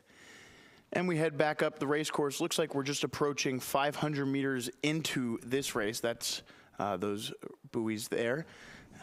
And this race here is the Women's Division III Varsity 8 Petite Final. So there's just 2 boats in this race. We watched that event earlier with the 2 Bryn Mawr boats, and here is Bryn Mawr C. This is Bryn Mawr C and Simmons. On your screen there briefly was the boat from Simmons, and there is that lane 4 Simmons crew out in front here of the Bryn Mawr crew.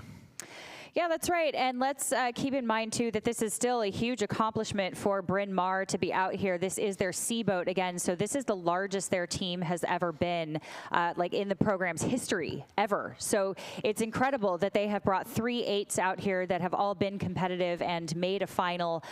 They're very, very proud of that. They became nationally ranked at the CRCA Collegiate Poll and have had just a really strong season and are doing such a great job building up this program. They got 4th in this event last year, about 7 seconds behind RIT.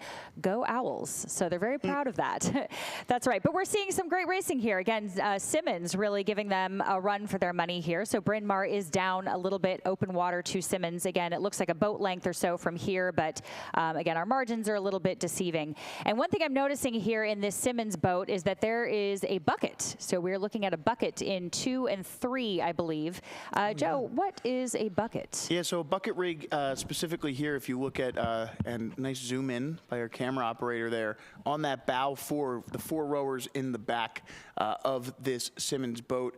The 2-seat and 3-seat, the middle rowers there, are rowing on the same side, which is, you know, common enough that you see it a good amount at these regattas, but it is a little bit unusual. Likely what's going on here is that they wanted these 2 rowers to be able to, or, you know, specifically it might be the case that they want that specific port rower to be in bow, and this allows them to put 2 starboards in seats 2 and 3 to get their preferred bow seat back in there in port, as you know, and that bucket rig allows them to group together those two starboards further up so that they don't have a bucket rig. Oh, they do. They actually have a double bucket here. Yeah, they do. It looks like they're 6 and 7 seat as well. Excuse me. So that, yeah, that's probably just due to some, you know, tricky finagling to get the rowers that they want Right, I was going to say, yeah, it's an interesting choice having it on both sides like that, but putting them together. So, you know, it may just mean that those athletes do a really great job of rowing together. It is a little bit difficult to be what I call little spoon in a bucket. So if you are that front rower, you have to make sure that you are easy to follow, and then, of course, be able to match up very well with that rower behind you that is the big spoon right behind you. So. Kind of almost like rowing a pair. You know, you really have to match up well with that one particular person. Not that you don't have to match up with everybody, but it is a little added element of a challenge there for those athletes in the bucket. And it looks like we're having perhaps a teeny bit of a steering issue in that Simmons boat as we speak. So I'm not sure if that was a power issue or a steering issue on one side. They have gotten back into the center of their lane, though, so no harm, no foul. Just a minor correction there. Yeah, just an interesting thing to keep in mind. I think we have a pretty fast race coming up after this one, so if they get that race started on time, which is right around now, we could see the race behind this one get up, and it does look like that race is underway behind them. We'll stay focused on this race between Simmons and Bryn Mawr. But again, that race behind them should be a bit of a faster heat, so they should be pretty far up the course by the time we get back to them. But about 600 meters left to go here for our lead boat from Simmons as they compete against our boat from Bryn Mawr.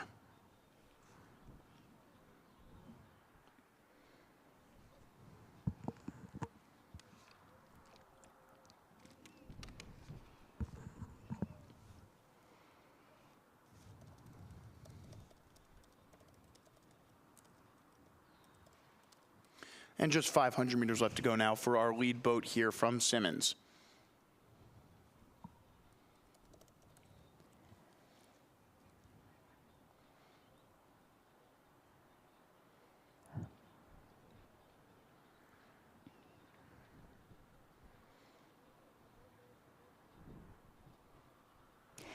And we should be seeing these boats now approaching the red buoys, as you can see from this camera angle now that we have a little bit better view of coming into the finish line here. So approaching the 2:50 to go, we are going to get some numbers for you because, of course, as you know, we will see the rates start to come up a little bit. And I'm wondering if Bryn Mawr is actually going to go a little bit early, see if they can actually close the gap just a little bit on Simmons. Again, not entirely sure. We don't know what their race plan is, but just see if they can maybe close the gap a little bit before we approach the actual sprint. And just a little picture-in-picture going on here. Again, that race in the top left is the men's club Division III Varsity A Petite final, but still about 200 meters left to go here for Simmons and Bryn Mawr. So if you are watching for that race above, you can take a look there, see what's going on. We will continue to make sure we get the final results for this Simmons and Bryn Mawr race.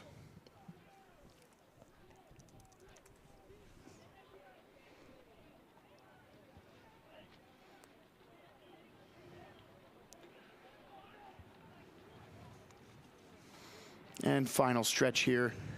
Maybe about 10 strokes left for our leaders. Again, bottom right hand of your screen is where our attention is. That is the boat from Simmons, finishing in the Women's Division III Varsity 8 Petite final. That would be the 7th overall position here for Simmons. And there they go, crossing the line.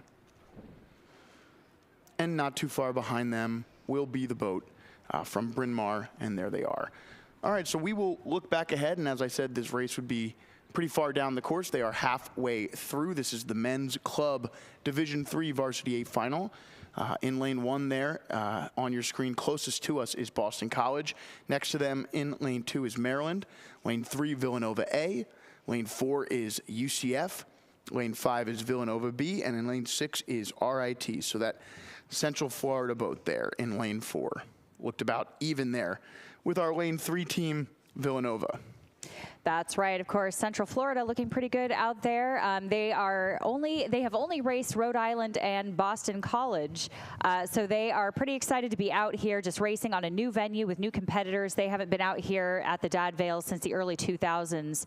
Their 7-seat, Jesse Simmons, and 5-seat, Matthew Dowd, are 4-year rowers on the team and the current president and vice president. So they won the Florida State Championships in the Novice 8 a couple years ago, and Matthew's very excited to be back here rowing again. So very excited group, the Central Florida group. They're really bringing a lot of energy from Florida up to the Dad Vails. So we're very excited to see them here, but also challenging them is Villanova A and Villanova B. And again, as soon as we can get some better margins on that for you, we certainly will.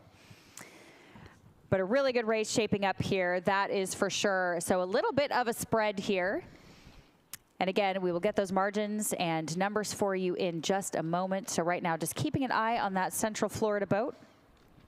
Yeah, it certainly does look as though Central Florida is going to hit this 1,500-meter line just out in front of Villanova. You see there maybe about a 5-seat, 6-seat lead there for Central Florida. The Golden Knights coming up from Florida here to go against the Villanova Wildcats. That's right, both crews rowing at about a 37, so they are absolutely gunning it down the course here. This is a no mercy row and really exciting. We love to see it, especially with a club varsity 8 petite final. I mean, this is kind of what we show up for, this kind of racing. So this is really exciting here. We do have another race that's kind of shaping up behind them. Again, when we can get margins, we certainly will, but we have a Boston College B here that is one crew that Central Florida has raced. So I'm sure Boston College will be keeping an eye on Central Florida up there. And then we have Maryland, Villanova B, and RIT that are still in the hunt. Yeah, and a nice finish here from Central Florida. Again, they were the first boat in their semifinal to not make the grand final. So just showing folks here that they deserve that 7th place with 100 meters left to go. And Villanova just unable to keep up with that finishing speed from Central Florida, who has continued to kind of open the gap here across this final 500.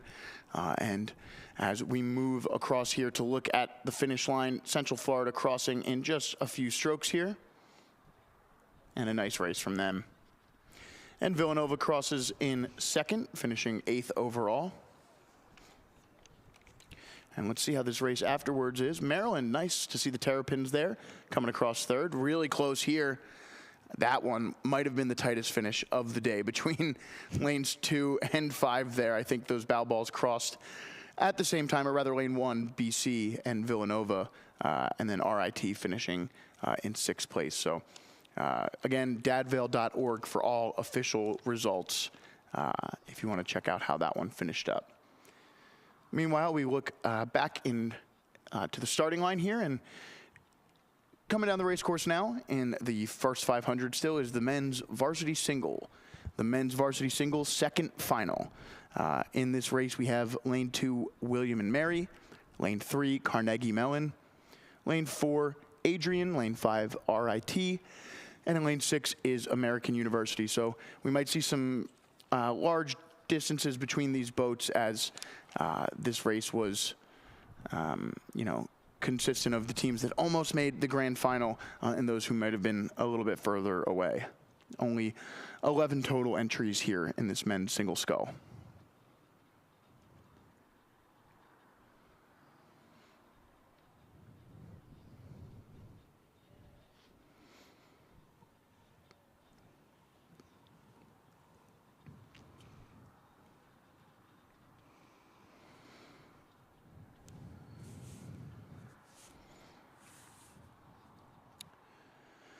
And that rower from Adrian here looking pretty strong. He was only 15 seconds away. That's the closest that any of these boats came to making the grand final in their respective semifinals. So no surprise to see him out in front of this petite here. But check out that race that's going on between our lane 2, William and Mary, and our lane 3, Carnegie Mellon boat there. So those two kind of going head-to-head here down the race course as the rower from Adrian begins to push away here in this second 500 of the race.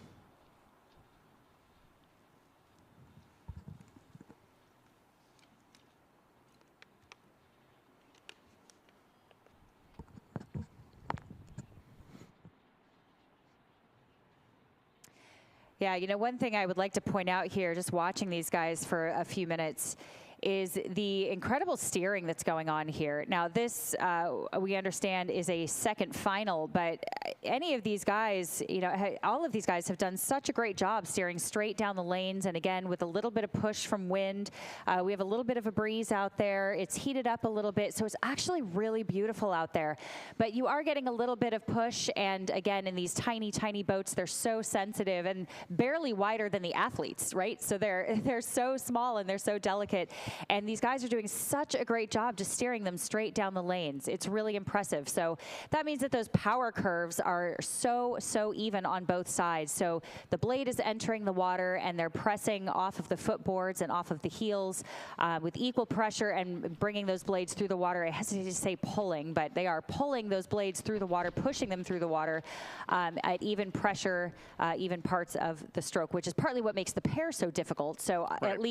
at least your coordination in a single, you know, you're just doing it by yourself. But it is really difficult to steer these very straight. A lot of times athletes have a dominant foot or a dominant hand, and so it's very easy to actually pull a little bit harder on one side and start to turn to one side or the other. So it takes a lot of practice here to row perfectly evenly right down the row, and that's what we are seeing now. So very impressive steering, and we will try to give you again some more margins as soon as we can get eyes on where these guys are on the course. Yeah, and it was really interesting to see. We got a nice look at it there. The lane 2 and lane 3 boats that's William and Marion Carnegie Mellon, both just kind of looking across at each other, just about dead even with each other. So that'll be a fun one in this final 1,000 to see if either of them makes a move to try and open things up. But at the moment, definitely taking their cues from one another on how they're rowing this race. So some fun stuff going on there. And you can see behind them, actually, if you take a look, the stake boats, the women's second final in the same event, the single sculls, has begun as well. But again, we will stick here with these men's single sculls. Bottom right-hand side of your screen is the men's second final. Top left-hand side of your screen there is the women's second final. We will stay focused here on the men's second final in the single scull.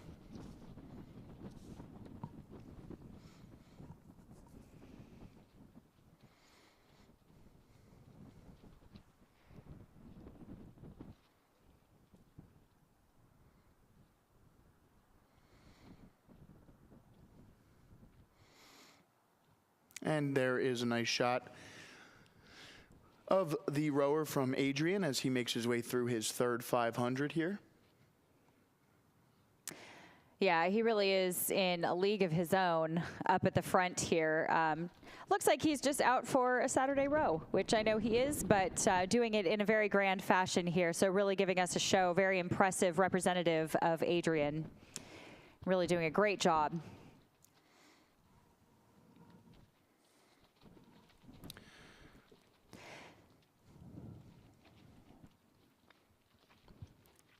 And back to our split screen here, so you can see, you know, both races, especially if you're more interested in the second final of the women's single sculls. But in the bottom right-hand side here, we still have the rower from Adrian just finishing up.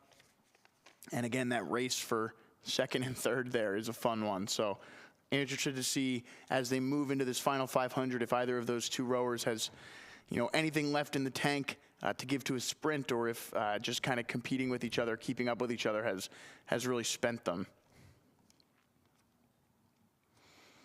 But a really impressive row from the rower from Adrian. Again, something we've talked about a lot is that it can be a little bit difficult when you're on an island by yourself to continue to row your race. And although these singles are used to it by, you know, being solitary rowers out in the practice, you know, kind of doing things on their own, it's still an impressive feat in a race to be able to get out on your own and still rely on whatever plan you had going in.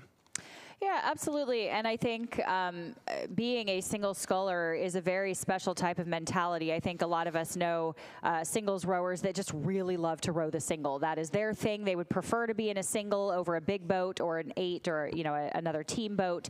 And they may very well do that. And they may just be in a single here because they're extremely efficient at moving it, and it makes their big boat rowing much more efficient, and they're able to move the big boats a little bit better because they do teach you so much awareness of your body and how you're moving your own weight.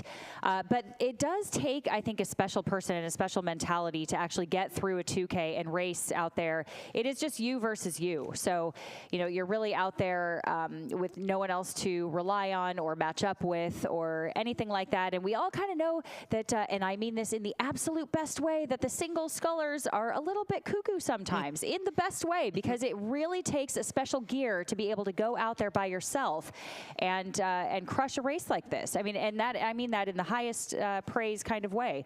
So, they have that little X factor that I think is pretty special.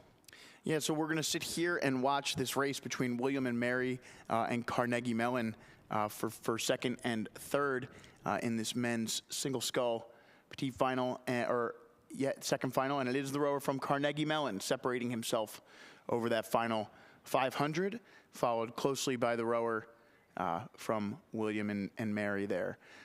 And we will wait. Again, Rochester Tech and American still out onto the course as we shift our focus to the women's second final in the single sculls. We'll take a brief break here for a quick message from our sponsors. Who are Thomas Jefferson University students? They're designers, healers, builders, but mostly they're in demand by the employers creating the jobs of tomorrow. When you're trained to never settle, but to keep asking why, and your education crosses disciplines, these different perspectives ignite new ideas and make the impossible possible. Jefferson, redefine possible. There's a place where you can come as you are, see how it's made, and why we make it. You'll explore roads less traveled, steal a few moments, and slow down the clock. Then just kick back and stay a while. It's time to get away close to home in South Jersey. Head to visitsouthjersey.com to plan your trip today. We'll see you down the road.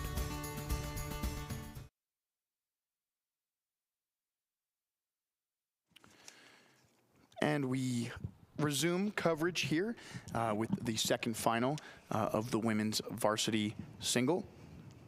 This race has Adrian in lane 2, Gordon in lane 3, LaSalle in lane 4. Lane 5 is RIT, or rather lane 5 is RIT, and lane 6 is Tampa. So at the moment, looks like we've got the boats from Adrian and LaSalle here competing for first place in the petite final, or the second final rather, of the women's varsity single.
All right, so we have actually some updates here in the overall points trophies as we wait for this second final in the women's varsity single to finish up. The winner of the men's sculling intercollegiate competition was Clarkson. Congratulations to the Clarkson men's team. The winner of the women's sculling competition was MIT. Congratulations to the MIT women's team. The overall points trophy in the women's category was won by the Georgetown Hoyas. So congratulations to the Georgetown Hoyas on that accomplishment.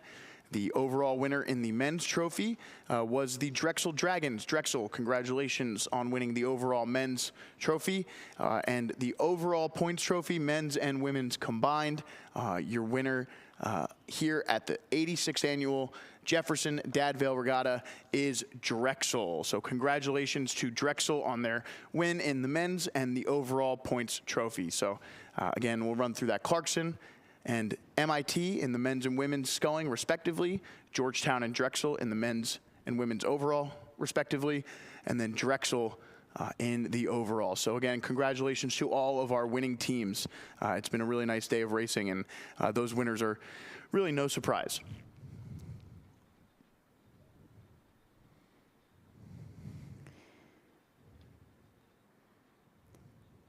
And here we are back on the water with the women's varsity single.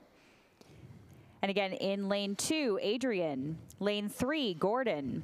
Lane 4, LaSalle. Lane 5, RIT. And lane 6, Tampa. Just as a reminder here, as we see the LaSalle athletes crossing the line already. See, these races are absolutely coming down at us at a blistering pace here. Yeah. And you saw there that boat from Adrian finishing, or rather that boat from LaSalle finishing first off there, followed by Adrian and Gordon in this second final. Just waiting on the boats from RIT and Tampa to cross.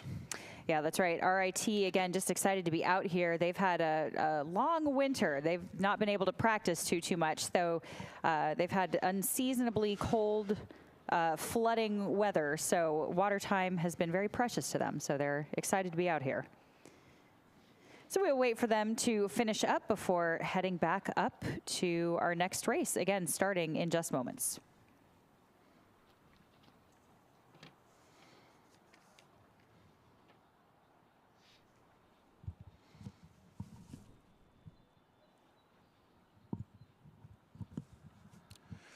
And we get a nice look here now at our race that is already into this third 500 here. This is the men's varsity pair.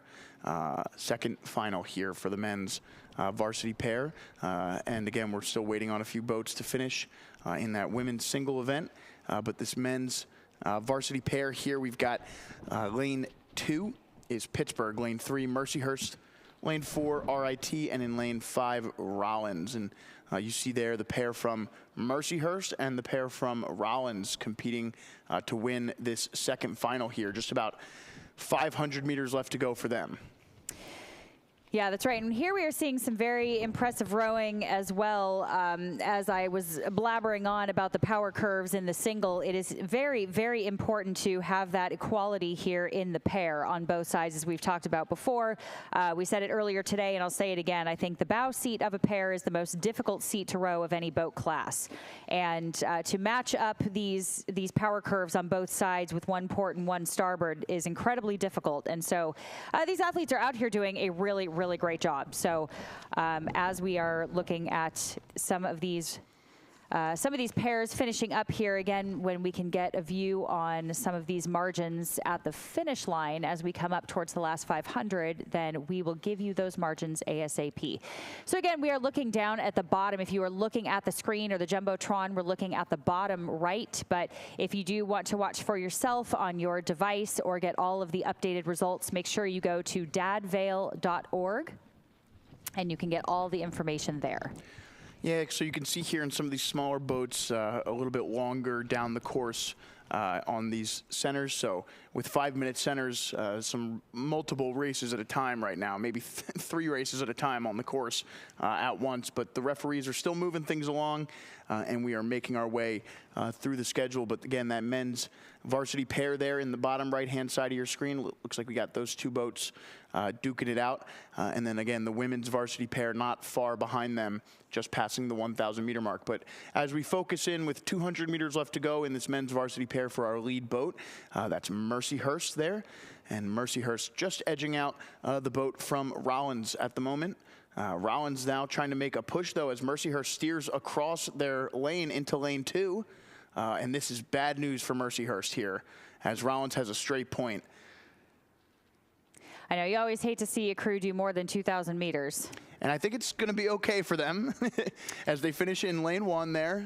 It is first place in this petite final. Rollins a little bit upset about that.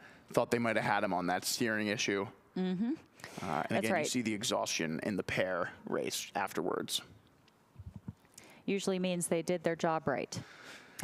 Yeah. I always appreciate that as a coxswain myself, of course. I know we don't want you guys to suffer or do more than 2,000 meters, but of course it means you did your job. So very well done to those crews, and we will wait for the rest of the field to cross while we head back up towards the start of the next event. Yeah, so in fact, we have another event out onto the course now. As you can see, the men's freshman novice 4 final. But again, I think we still have another race in the final 500 meters of this race of the course right now is the women's varsity pair second final, where we saw Tampa and Lafayette duking it out. But again, on your screen now is the men's freshman novice 4 second final. Looks like that boat from Fordham there doing pretty well. So and there you see in the bottom right-hand side of your screen the boats from, I believe, Lafayette and Fordham potentially. But again, Tampa, Lafayette, and Fordham are all the same color. So we'll do our best when we can to try and get bow numbers there. But again, all like deep red schools there. Yeah, from all the way across the water to, with some steering and multiple things happening here at the same time. We'll do our best, of course, to keep up with all of that. But yeah, we will keep an eye on, you are absolutely right, Yeah, it looks like only 2 of those pairs made it into this final of the 3 that were scheduled here. Again, looks like potentially the boat looks like lane 4 there, so I would assume that is Lafayette and Fordham. But again, it could be any number of those schools. Meanwhile, in the top left there, you do see the boys from Fordham. That is Fordham out in front of Army and Stockton there in that men's freshman novice 4 event. Just about 300 meters left now for our second final women's varsity pair. Pretty good race here, actually, even though it's just the 2 boats.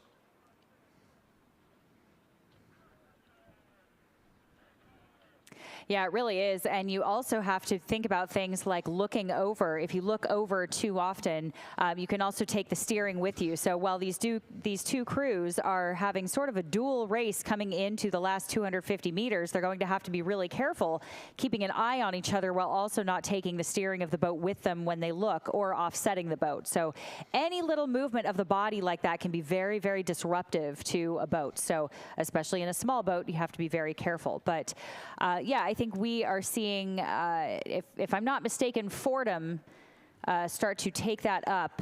I do think it is, from what I can tell, yeah, lanes 4 and 5. You're right. So that would be Fordham there. Fordham, as you mentioned. Yeah, it does get a little bit tricky with the glare on the water and so far away, trying to pick up these bow numbers.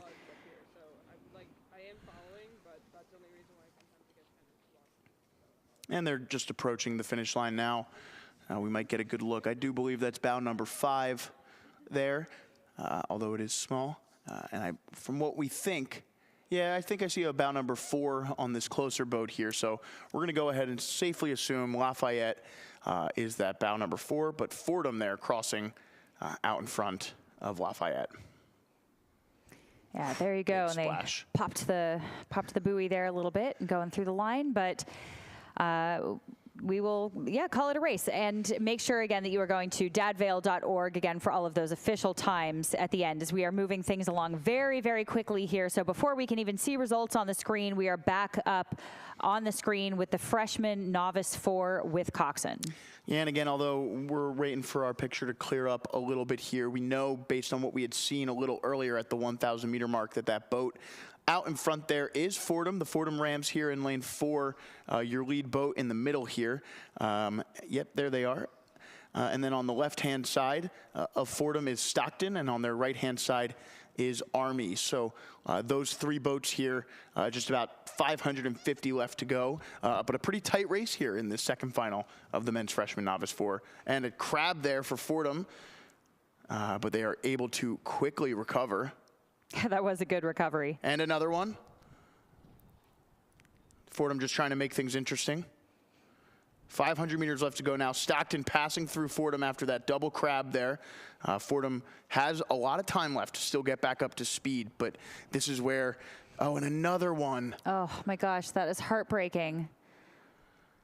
So a little bit of a boat stopping crab there. Stockton and Army are definitely going to take advantage of this. Yeah, so Stockton now out in front here. Army now even with Fordham. So some tough time in that Fordham boat there after a really solid 1,500 meters. Again, it can be difficult when you catch the first crab.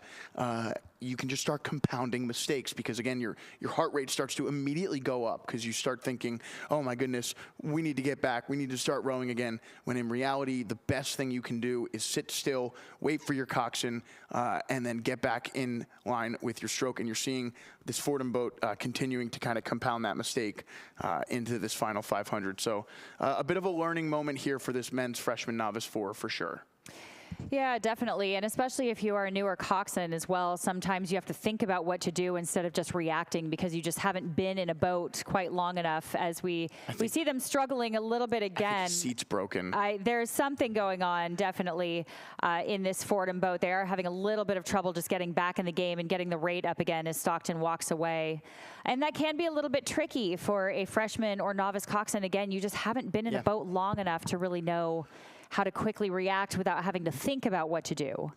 Yeah, but as we come to the finish line here, Stockton rowing really well and actually now increasing the rate in these last 5 strokes.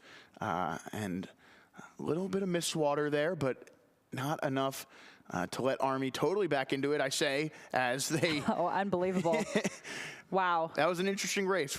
Stockton had it there, almost gave it away. Army did everything they could at the end, but those two finished 1-2 after Fordham had some issues there in their boat. Well, we wanted drama and action, and we sure got it in that race. Yeah.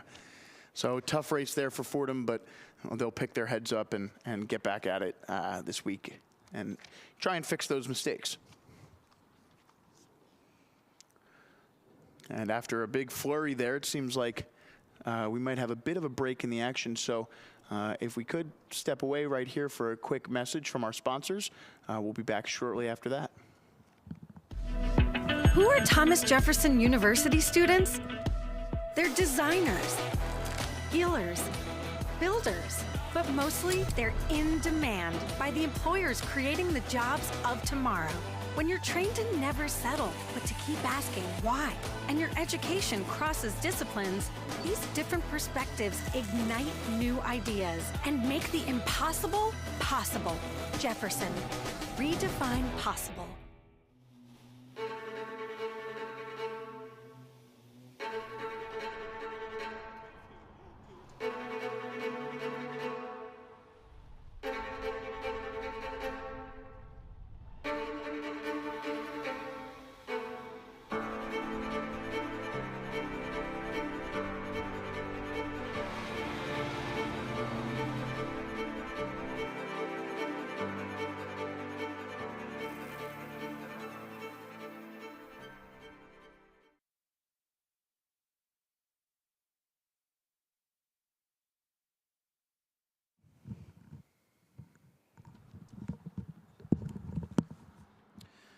And it looks like we're underway here in our next race. This is the women's freshman novice 4. Getting off just right about on schedule here. We have 4 boats in this race, starting with lane 2, Pittsburgh, I'm sorry, I'm on the, not sure exactly where I'm at. This is the women's varsity pair. Or varsity, I'm sorry, I'm struggling here. Freshman novice 4 here. We got in lane 1, Trent. Lane 2 is URI. Lane 3 is Penn State. Lane 4, Albany. Lane 5, Merrimack. And lane 6, Carnegie Mellon. We got there. We got there. We'll get there in the end. That's right. But this should be a pretty solid race here. Again, this is the second final in this women's freshman novice 4 event, and 6 boats here, which means that, there was some competition just to make it into this event. Yeah, and again, of course, as soon as we can, we will give you some margins as soon as we have a nice camera angle for you.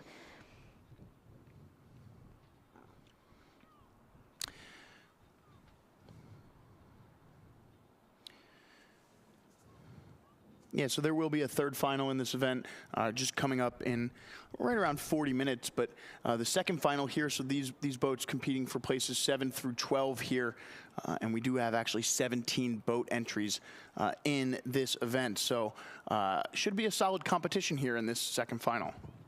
Yeah, that's right. There really was a lot of competition here, and some days you just have a better race, you make it into the final, and some you don't. So almost any of these crews could just have a great day and make it into a final or have a little mishap. Like we've seen a lot of half crabs out there on this water today. So something going on out there in the water, maybe the wind, but we don't want to tell the rowers.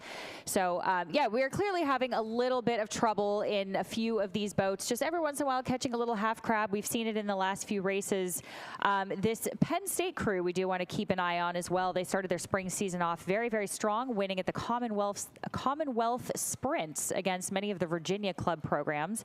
And they're really, really excited to be out here to race again. So many of these teams are just excited to be here, which is so great. 4 of the 5 that are in the boat are true novices, having literally never rowed before this year. So the stroke seat's the only athlete who has rowed in high school. So, and their excitement is understandable. This venue, as you can see here from our images on screen, is exceedingly beautiful. And it's, even if it's just, just getting out here, competing, having a fun time, even if you might not make the grand final, just having an opportunity to showcase what you're about as a program, and what better place to do it than here at the Cooper River at the Dad Vail Regatta. Yeah, absolutely. And this is also a national stage, let's remember. We have crews from all over the place. And just as we were looking in our picture there, now we have a different angle of the crew from Albany. Yeah. And now Merrimack here in the close boat, well, really off to the right if you're looking at your screen. But we have a really beautiful shot here of the Merrimack crew in lane 5, Albany. Actually, that might have been Carnegie Mellon. Excuse me. I'm sorry. Again, our angles here get a little tricky. So that is Albany in the purple boat out there in lane 5. And then we have Penn State, the one we were just talking about with the true novices, in lane 3.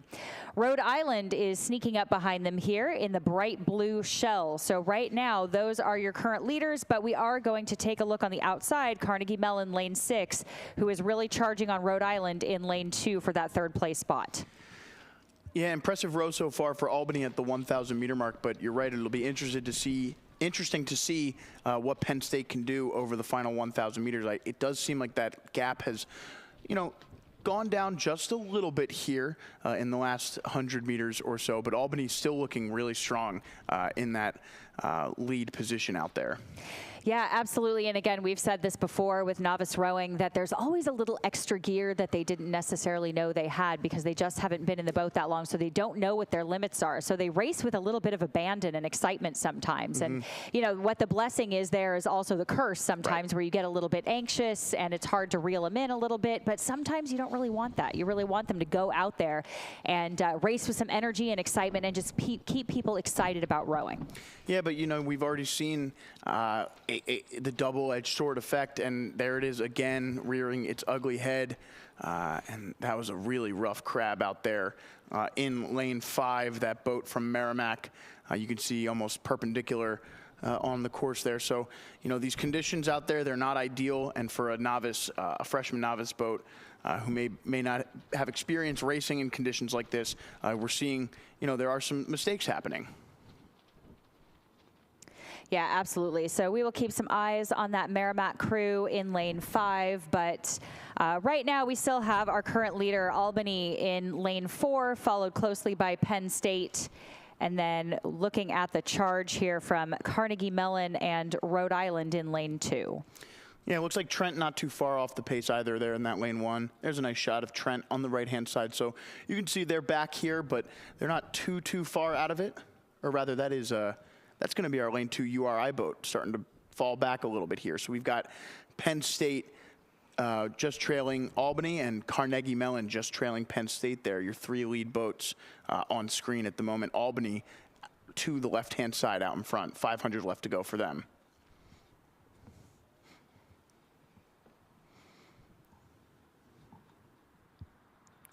Yeah, and there we go. We have a little bit better view, and you can actually see the little patches of wind on the water where some of the crews hit a little bit of rough water.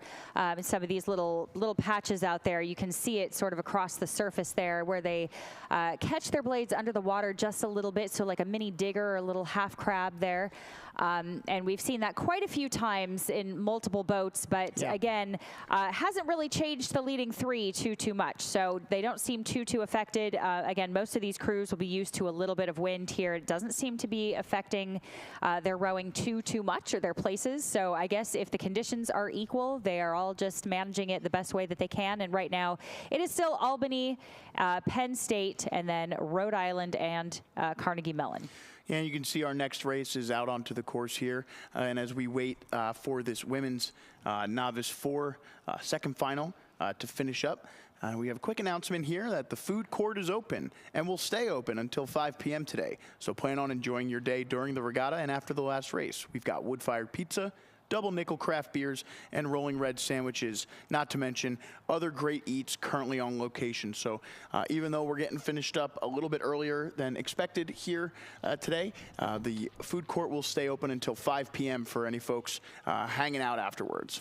Absolutely, and please go down there and check it out. It's a beautiful area. We have the Jumbotron, we have a great beer garden, we have all kinds of food. The vendors that are friends and partners of the regatta here are down there. We want to thank them for being out here. So make sure that you do go down and take part in the festival that is the Jefferson Dad Vail Regatta. Yeah, just about 150 meters left to go for our lead boat from Albany. Really nicely done over this last 500 meters to kind of put this one to bed. It was a little closer there than we thought, but Albany, just a really impressive rowing here, and we'll focus on them as they cross the finish line. And there's Penn State, not too far behind them. Nice race from Penn State here. And of course, we're looking for the boat from Carnegie Mellon. And there they are.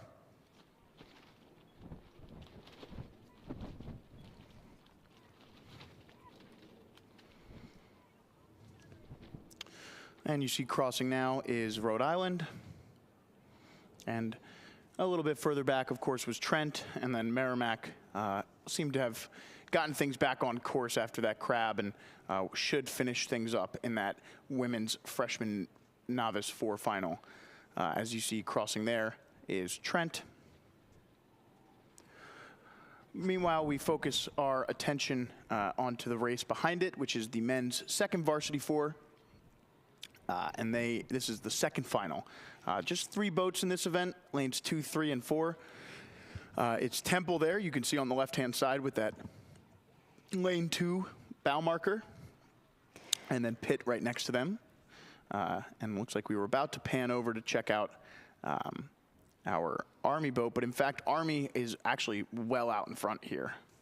Yeah, we get such a trick of the eye sometimes. The camera pans over and all of a sudden a boat is 200 meters ahead of everyone else. So again, doing our best with these very speedy centers. The officials are doing a fantastic job keeping us on target for an efficient finish and getting these crews safely down the course. So we definitely thank our officials for being out there and doing such a great job. Yeah, so 500 meters left, or rather 1,000 meters left to go here for the Army Novice 4. Again, this is or second 4 rather. Again, this is the second final of the men's second varsity 4. Army, Pitt, and Temple competing here. Am I clear? I'm number 3. What was that? Oh, yeah, go for it. I think you have time.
And here we are getting a nice close-up and personal look at the Army crew from across the water here, still in a dominating position and looking good doing it. So they are in no hurry here to, of course, make a big sprint or a big move here going into the last portion of this race because they are so comfortably in the lead here, but we are seeing a well-executed race nonetheless. And so I have a feeling, again, based on what we have seen from them so far, that we will see a pretty solid sprint coming into the finish, as they are a very good slow burn crew. They seem to get faster and faster throughout these races. Army has shown us that time and time again.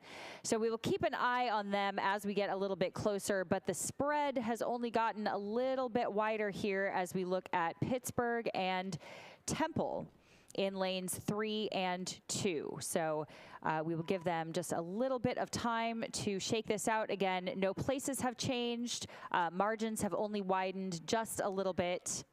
And we are watching Army start to move towards those red buoys.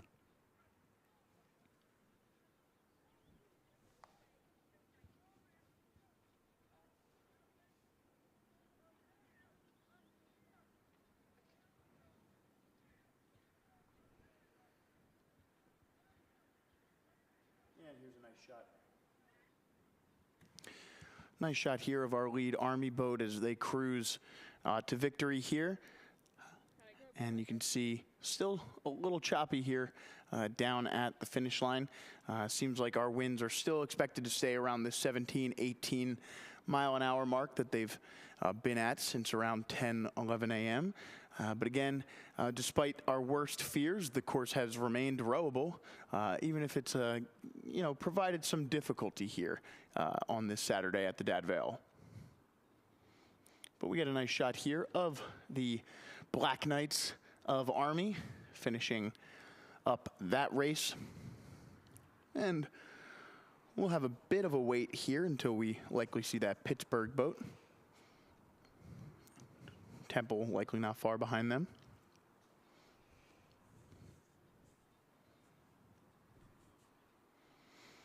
But yeah, you can just see here those white caps. They've been fairly consistent since around 10 a.m. this morning down at this part of the river. Pittsburgh crosses there.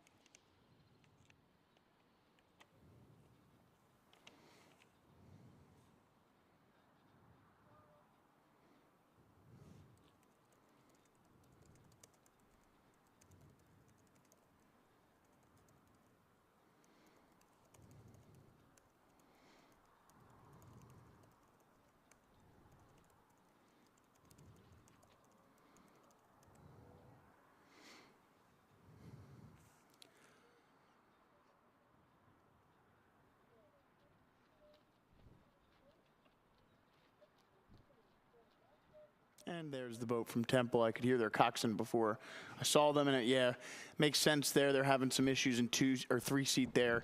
Looks like his seat might have popped off, and so they just rode him across the line without him rowing, which makes sense because they were fairly close to that Pittsburgh boat through that first 500.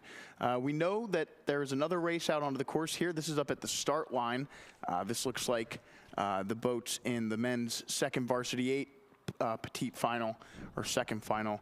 However, the women's second varsity 4 is probably into their final 500 or maybe 750 left in that race. So a nice shot here of boats from Western Ontario, Mercyhurst, Jacksonville in that men's second varsity 8 second final.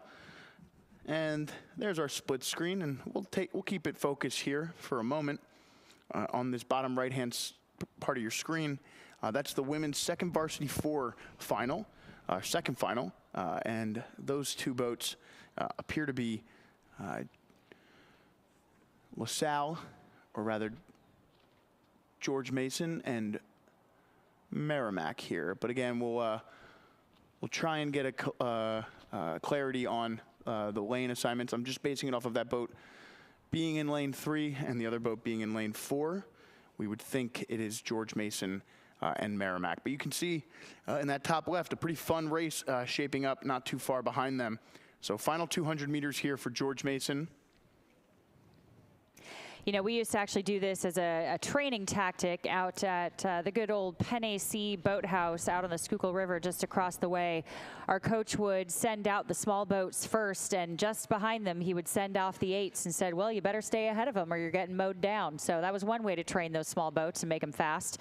And it sure did work. But hopefully that doesn't happen here. Obviously, we want to have very fair racing. I kid. I say this in jest. But we are looking here at lane 3. I think just like you said, that is George Mason leading the way for Merrimack at this time. Merrimack starting to bring the rate up just a little bit. And again, both crews just executing a solid race out here as a second varsity 4 with Coxon. And George Mason crosses there, followed quickly by the boat from Merrimack. So heading back up the race course, 1,000 meters left to go here in this men's second varsity second final. And it's only 3 boats in this race. So from left to right on your screen, kind of peeking out over there in lane 2 is LaSalle. They're actually, or rather, this is 4 boats here. 4 boats, I believe. That was Jacksonville out in front. So we've got Fairfield, Jacksonville, Mercyhurst, and Western Ontario in this one. And you can see there the boat from Jacksonville, who was the first boat off of the final. They didn't make the final. They were the first boat here in this second final. And it's showing that they were pretty close. They almost made that grand final and are now trying to put their stamp on 7th place here.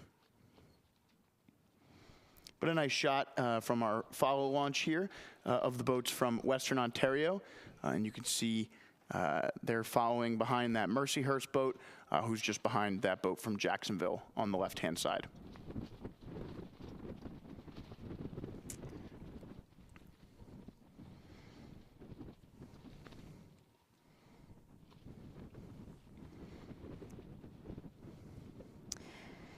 Yeah, let's keep in mind, too, that some of these crews will be seeing each other perhaps again at IRAs. So Fairfield and Mercyhurst IRA schools.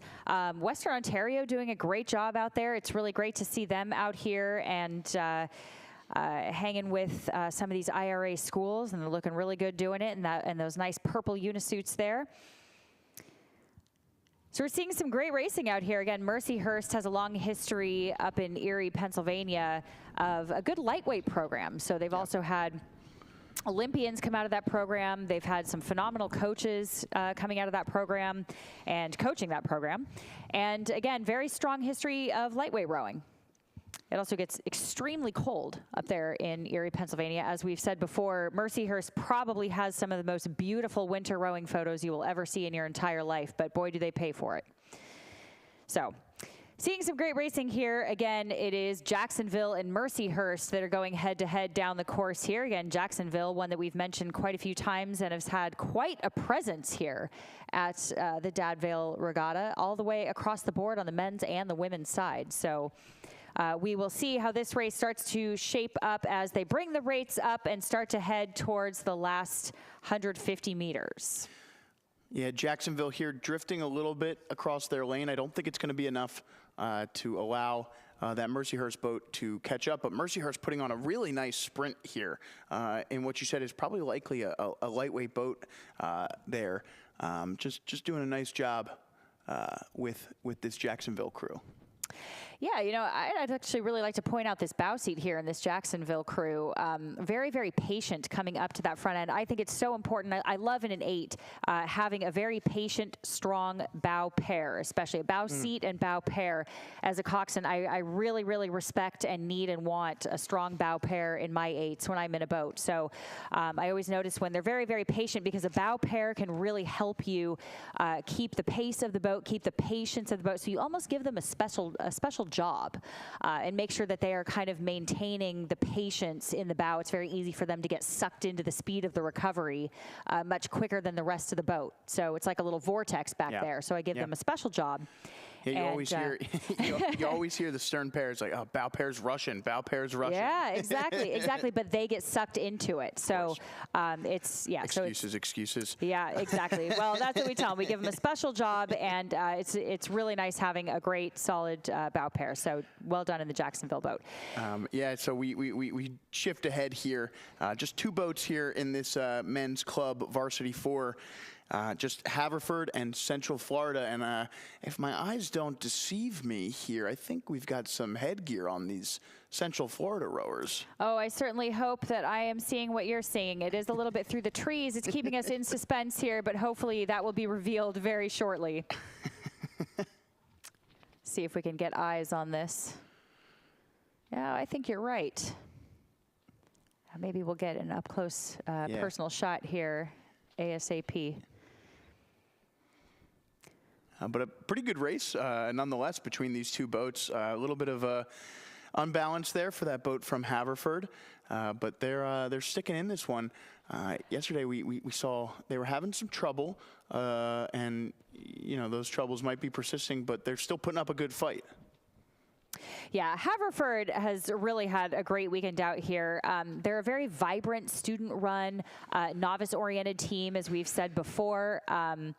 They really are a passionate team, very tight-knit. They are in charge of requesting and allocating all of their budgets, running the club, doing all the logistics with transportation, fundraisers. Just like we've said before, a lot of these clubs really have to do themselves. So it's so much work just to keep these clubs afloat and actually get out here and train and race on a national stage. So hats off, of course, to all of the club crews that are out here. We should see Haverford out at Accra. They are an Accra crew, so they will go out there again. And I'm dying to get up close and see these hats, see these things that are going on here in the Central Florida boat. Yeah, so just 500 meters left to go there for Central Florida. You see on the top left-hand side of your screen the women's club event in the same discipline. The 4 second final is out onto the course here. So just looking at our schedule, it does look like we are going through our second finals here, and we will finish off with just a few third finals. Only a couple of our events here are large enough to count for those third finals. So just making our way through our second finals here, and again into our club varsity 4 events, the men's and women's both out onto the course. But of course, bottom right-hand screen is closer to the finish line, just about 250, 300 meters left to go there. And there's a nice shot of our lead boat from UCF. Yeah, that's right. And we will give them just a minute to get into the red buoys here again, the last 250 meters, and try to give you some numbers on that as well, and see when they start to bring the rate up a little bit. So I anticipate this crew feeling a little bit of B-boat energy here, if I do say so myself, and I mean that in the best way. They know it too. So that's what this crew is a little bit proud of. This is a really, really fun group of guys from Central Florida. Like they said, bringing the B-boat energy to their final here today. And I'm hoping that I can get a little view of their hats as we get a little bit closer here. But it looks like they're starting to bring the rate up here just a little bit to finish off this final for Central Florida in a little bit of rough water here. It looks like we've gotten a few blade slaps on the water. And they're rowing at about a 36 now and still climbing. Yeah, but a really nice effort here for them in their final 5 strokes there. Yeah, that's right. They're really staying actually quite long in the last few strokes here. Very patient. And nicely done by UCF, of course, in the matching purple hats there. Yeah, we need to see some pictures of this. And crossing the line is the Haverford College boat. So a nice race there in that second final of the men's club varsity 4. We focus up here on this women's club varsity 4 second final. We've got a few boats in this race. Looks like we've got 4 boats in lanes 2 through 5. We've got Penn State, Haverford again, UCF, and Army. So once again, it looks like the boat from UCF here out in front. Haverford College, very similar distance here between the men's and women's clubs that we just saw. UCF and Haverford, your two lead boats here. Yeah, you're actually right about that, aren't you?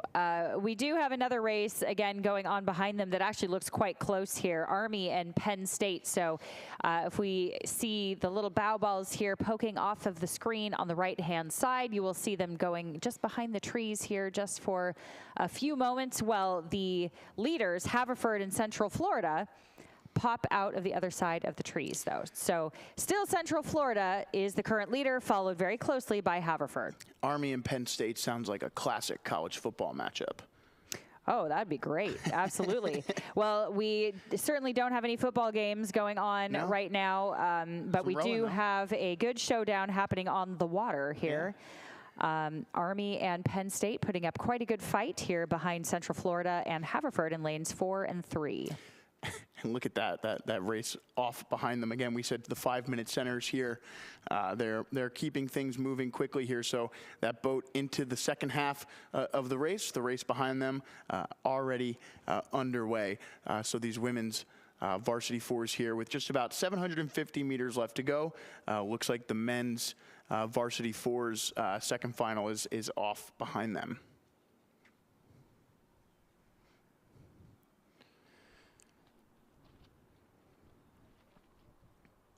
And a nice shot here as they approach the 1,500 meter mark with 500 left to go. The boat from UCF here looking really strong and continuing to open things up there.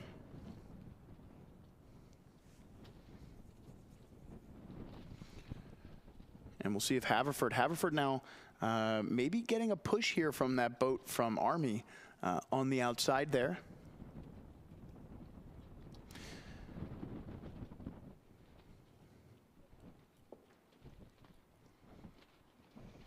We'll see if Haverford is able to hang on to second place at the moment as Army makes a push from the outside lane.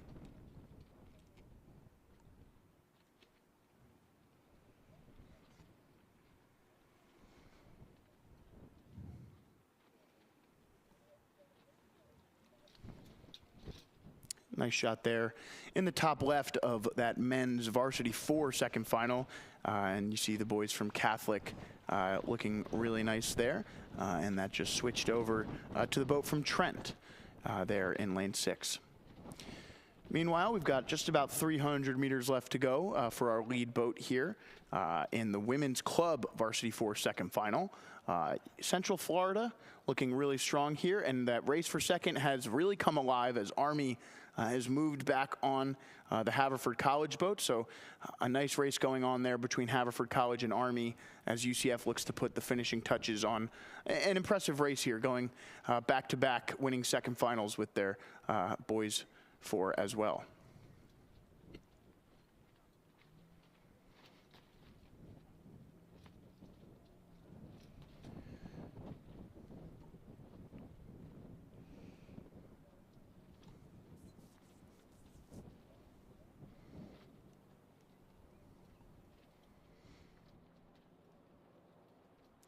And final 100 meters now for our lead boat here from Central Florida.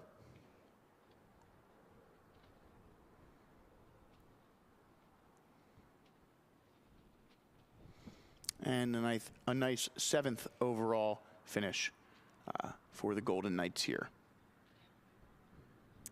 Yeah, it looks like a little bit in the center of this race, the middle of this race. A lot of these crews are starting to struggle a little bit with some of the water. We're getting caught in some of these waves, some of these rollers a little bit. And it is a little bit tricky sometimes with a tailwind because, like you said, you actually brought this point up earlier. It's getting, it's going with you. It's going with the speed of the boat. So sometimes it's a little bit tricky. You can't actually plan for where you're going to land in that roller. So as we watch the next few crews cross the line here, that would be Army and Haverford.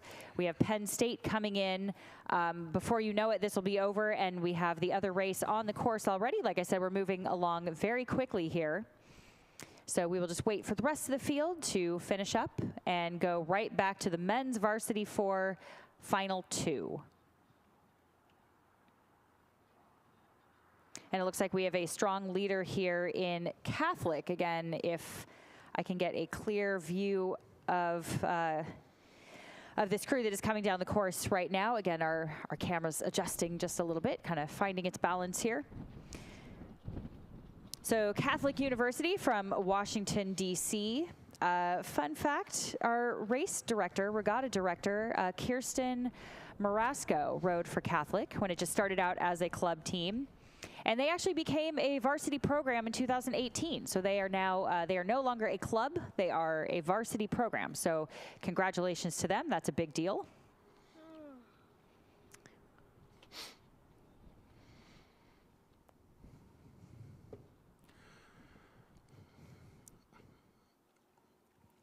And that women's race in the same discipline is underway as well. So we've got the second final of the men's varsity 4 in the bottom right-hand side of your screen.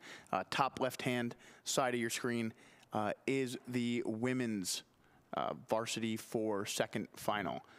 You see here in the bottom right-hand side, looks like we've got Catholic out in front, which is what we saw at that 1,000 meter mark.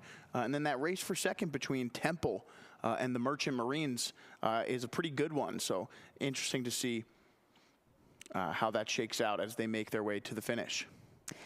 Yeah, and I don't know if we actually gave you lane assignments on that one, but just as a reminder, because we've been jumping around just a little bit, in lane 2, Catholic B, lane 3, Merchant Marine. This is for the men here. In lane 4, Catholic A.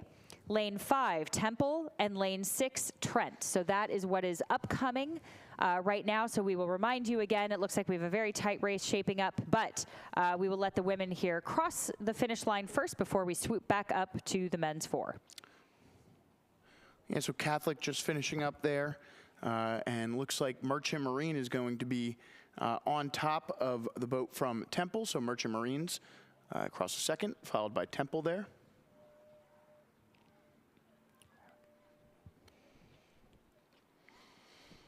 And we move back here with our women's boat. In this women's varsity 4 second final, again, the lineup here, we've got Jacksonville in lane 1, St. Joe's in lane 2, Albany in lane 3 there at the purple oars. Lane 4, George Mason. Lane 5 is Merrimack, and they're out in front there with that yellow shell. Lane 6 off screen is Temple. So your lead boats at the moment, Albany and Merrimack there, having a pretty solid race here through 800 meters.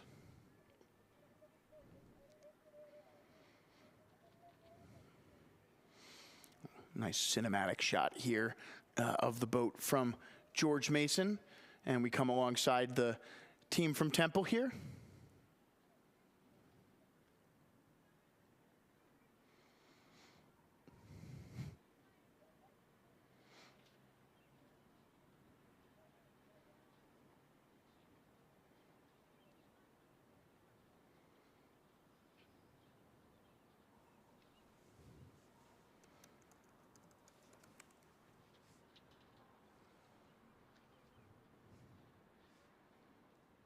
Yeah, so just a few more second finals ahead on our schedule here. We've got this women's varsity 4 event that's underway, and then we'll do the men's and women's doubles second final before we move on to just a few short series of third finals. So the events after these next few will be the largest entried events of our Dad Vail Regatta, and that'll take us to our finish today. A little bit of an unorthodox schedule today as we tried to beat some of the elements, and of course, in doing so, it looks like things have really started to settle down just a little bit here, and it has become really nice outside, although it is still quite windy, and we're still seeing some waves out onto the course.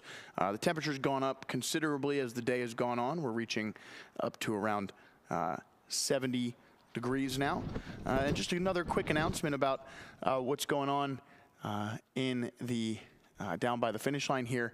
Our food court is still open and will stay open until 5 p.m. today. So plan on enjoying your day during the regatta, even after the last race finishes. We've got wood-fired pizza, we've got double nickel craft beers, and rolling red sandwiches, not to mention other great eats currently on location. So after this last race finishes up in just about 30 minutes or so here, you can hang out, and we will have our food court open until 5 p.m. Meanwhile, in the final 500 meters of this second final is the women's varsity 4. Albany and Merrimack still pretty close together here. But making a push is that boat from George Mason. Yeah, that's right. This has been a pretty tight race for most of the race here, most of these 2,000 meters between Albany and Merrimack. And again, George Mason sandwiched in between them, feeling a little bit of pressure, a little bit of heat at this point before they run out of real estate to perhaps try to make up a little bit of real estate here while they have the time. So they are going to run out of time pretty quickly, though. Sandwiched in between them again puts a little bit of pressure on, but if they can get up in between both of them with a nice strong move, then perhaps could take both of them down. But I'm not entirely sure that they have enough room to do that at this point. We've seen a lot of great rowing from Albany and Merrimack all the way down. Albany now really starting to make a push. We can see they're bringing the rate up again, coming towards the finish line here within the last 250 meters. And it looks like Merrimack is following suit. We can see Temple in the background there. And it is George Mason that has responded, but it is a little bit too late because right now we're watching Merrimack bring the rate up quite a bit. I'm going to try to get some numbers on that for you since it is climbing as we speak.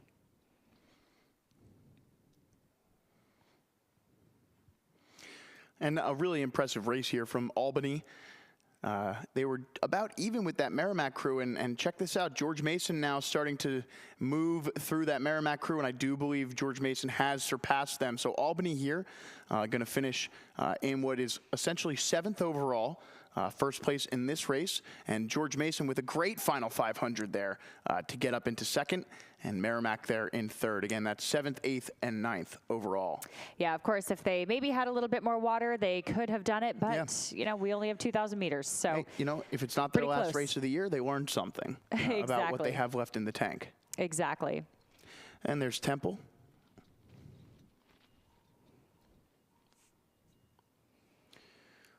There is Jacksonville.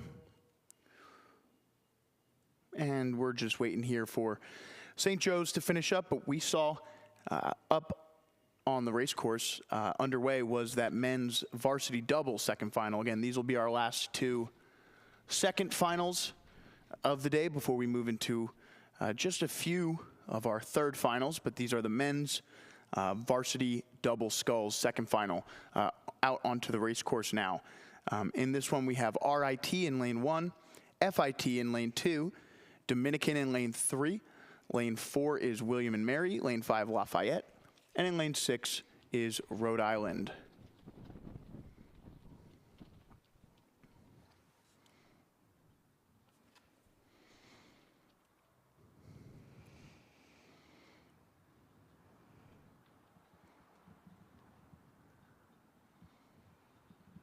Just 500 meters left to go now in this race, and it looks like our 2 leaders here are Dominican and William and Mary. Give the edge to William and Mary there in lane 4. But a nice race so far, and still some room here. And again, we've talked a lot about how these smaller boats can make up ground a little bit easier here. So don't count this Dominican crew out just yet. Yeah, absolutely. And Dominican definitely has a little bit of pedigree at this race. Again, a very small university. They have a lot of rowers that are from other countries. So it's really great to have some variety out here. Some of these smaller programs that are really good at some of these sculling boats. So we have not seen them in some of the bigger boats and at other too many other regattas, especially out west. So we don't really get to see them, but it's great to see them out here, again, just dominating in some of these small boats and just rowing very well. I know their coach Ivan does a great job. Also the founder of Rockland Rowing up in the Nyack area of New York. And coaches here at Dominican, and some of their athletes have won events in this and the single in the past. We saw one of their other athletes, excuse me, I believe get second. I'm trying to remember off the top of my head if he won or got second, but very strong sculling program up there. So we are definitely seeing that play out here. So this is lane 3 Dominican that we are talking about right now. So again, as soon as we can get margins on this as well, we have a little bit of a spread here. We're going to do the best we can to give you some placings. Looks like a great finish here from William and Mary. They were definitely within contact of that Dominican boat at the start of the final 500, but as you can see here, they have actually opened up the lead a little bit further, and they know that Dominican was coming, so you can see they took a full sprint here successfully and will cross the line first, followed by Dominican. That's right. Yeah, very good finish there by both of those crews. Looks like Dominican just didn't quite have him at the end there.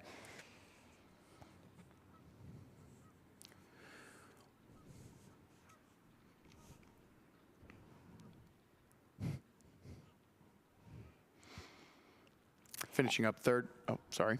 Oh, no, I was just going to say Rhode Island crossing the line now. Yeah, it looked like FIT there, finishing up in fourth, but we'll make our way up the race course. You can see in this second 500 now is our final, second final of the day. So this is the women's varsity double, a second final here.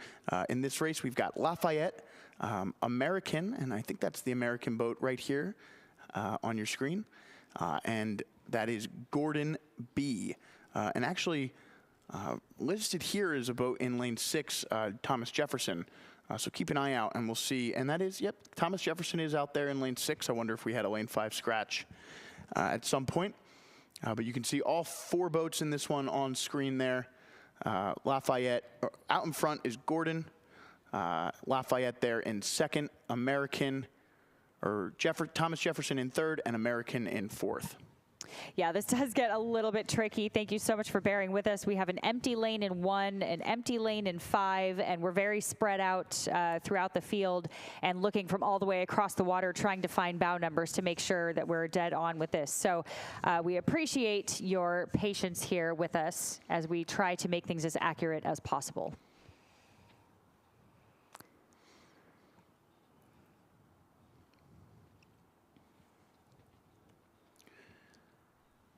It does perhaps look like Gordon, though, doing a pretty good job. Again, looking sort of into the sun, a little bit of glare from down the course. It's a little bit difficult for us to see. It looks like Lafayette racing American doing a pretty good job doing it here. A little bit of bobbles out there from actually quite a few of these crews. Like they're trying to find their bearings a little bit with a little bit of the wind and the rollers. But still moving along. So then we look to the outside. That is Jefferson, all the way on the outside of your screen, furthest away from us if you are standing on this side of the river here. Yeah, and we've seen a lot of Gordon boats over the past couple of days. It's, you know, we've talked a good bit about them, but it's just so interesting to me to see a program, you know, boat a variety of different boats and boat types, and be able to bring so many rowers to compete at an event like this. It can only, you know, help your program to improve, and it's nice to see a really deep team in different areas. Yeah, that's right. And Gordon here, as we've talked about before, is pretty proud of their doubles. They've done really well. They were the ACRA champs in the double in 2023 and 2024.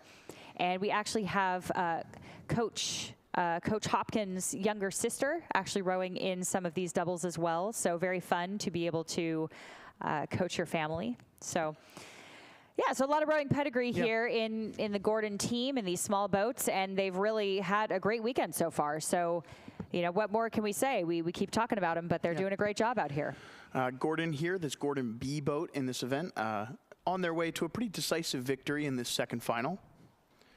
Looked like that boat from Thomas Jefferson there in second. We'll see if they could overtake Lafayette. I can't remember exactly how that was shaking out earlier. I thought Lafayette had the advantage, so we'll see where they are when we get closer to the finish line here. Just about 300, 400 meters left to go for our lead boat from Gordon. And you can see there it's pretty close between Lafayette and Thomas Jefferson, but I do think Thomas Jefferson has the advantage here.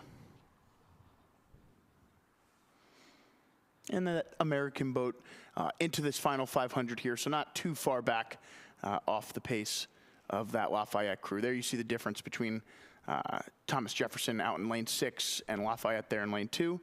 And American, your lane 3 boat right there.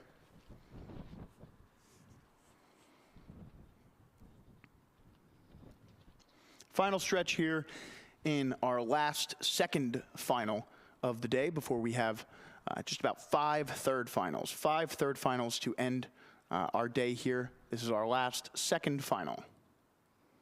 Gordon B looking likely to win.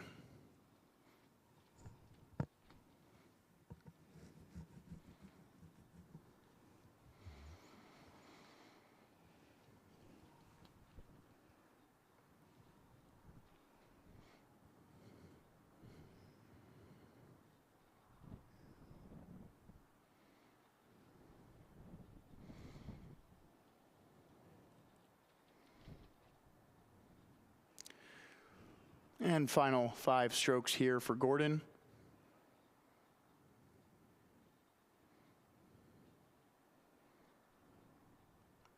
Maybe a few more than 5. And they cross there. Nice race from Gordon here. And Thomas Jefferson crossing the line second here.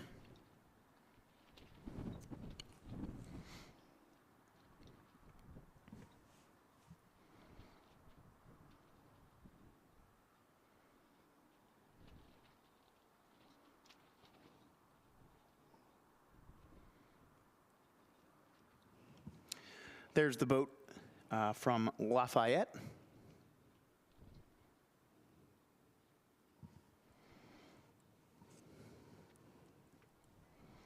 And the boat from American crossing there.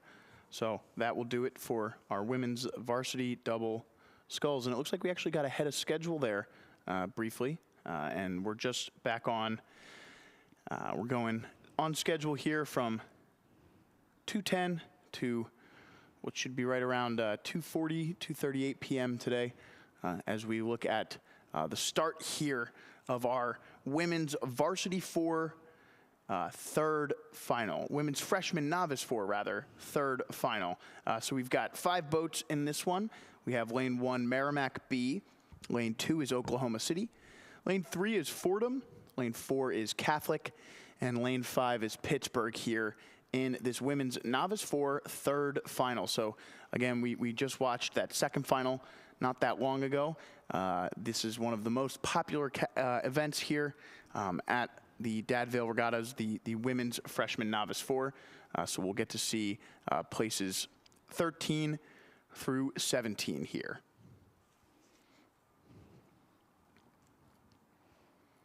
A nice solo shot here of Pittsburgh and, well, duo shot of Pittsburgh and Catholic. The boat from Catholic there, looking solid.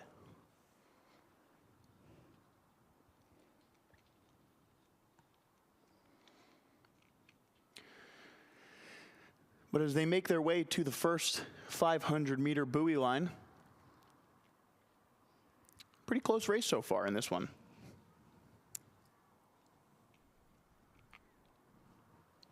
Yeah, we are, again, seeing some very good rowing. And again, at this portion of the race, seeing a little bit of diggers, like you said, people getting a little bit caught under the water here, but recovering pretty well because all of these crews are still seemingly in contact. So this is a very impressive race so far by all of these crews and quite exciting to watch. So they are giving us a little bit of drama and a little bit of excitement here, keeping us on our toes for sure. So we do have what looks like Merrimack trailing just a little bit here in lane 1, but we see Oklahoma City, Fordham, Catholic, and Pittsburgh all pretty close together here, with Pittsburgh in the lead, again, followed very closely by Oklahoma City. So they're doing a great job out there. Again, Oklahoma City sort of on the charge here, it looks like, actually, from Pittsburgh. I'm going to try to get some numbers here on that, but it does look like they have put the pedal to the metal a little bit and are starting to challenge Pittsburgh on the outside.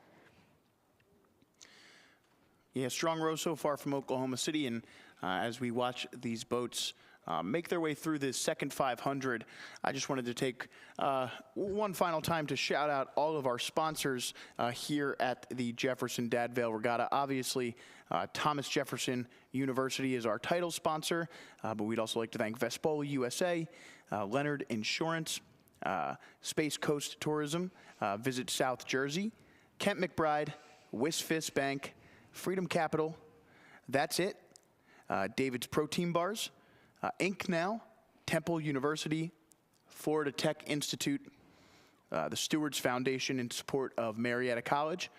We also encourage you, if you're still hanging out here down by our finish line, to check out some of our vendors. We've got NND Sports, Strokeside, Just Soul, the Cancer Survivor Group, and of course Vespoli USA Racing Shells. So just want to say a big thank you to all of our sponsors. You make this happen, and without you, none of this would be possible. So a big special thank you to all of those who I just named.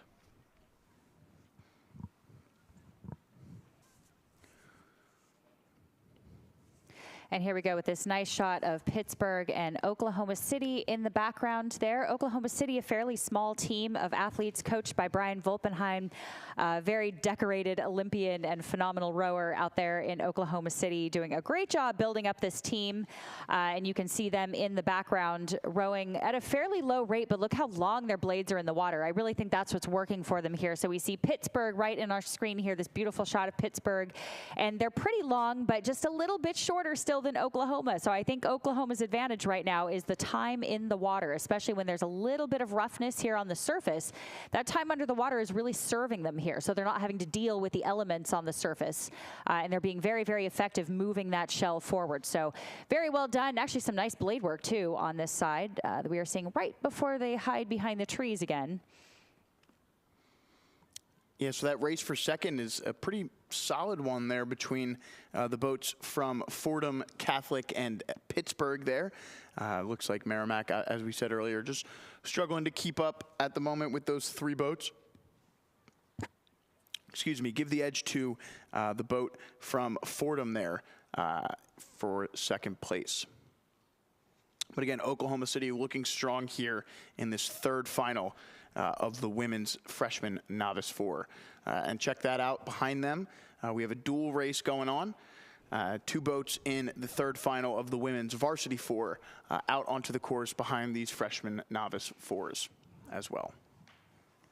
Yeah, that's right. We have numerous fleets coming at us here. From this angle, it is a little bit intimidating seeing all these boats coming down the course. So very exciting, though. Like I said, the officials are doing a great job keeping us on time and on schedule here. These 5-minute centers really keeping us on our toes and keeping the excitement coming down the course on the Cooper River at the Jefferson Dad Vail Regatta. So as we see these freshmen and novice fours come down, we will swoop up to the other side again in just a moment.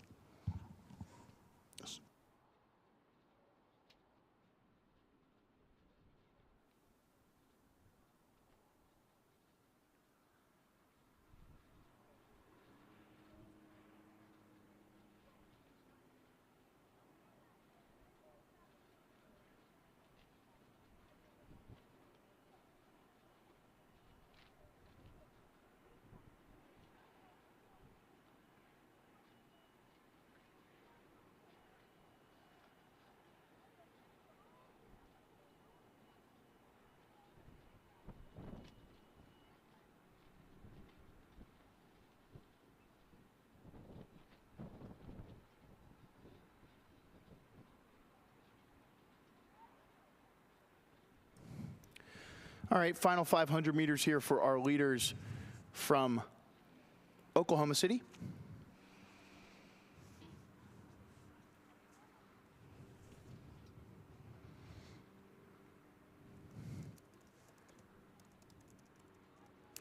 Yeah, so fun fact too about this Oklahoma City Novice 4, 2 of these athletes are actually also on the wrestling team and compete with wrestling in the winters. So very impressive there.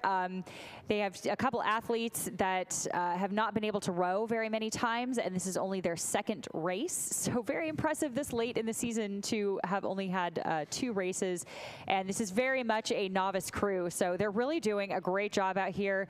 The 2-seat Annabelle is really a first-time athlete at all. So again, I'm blown away here. They're absolutely dominating this race.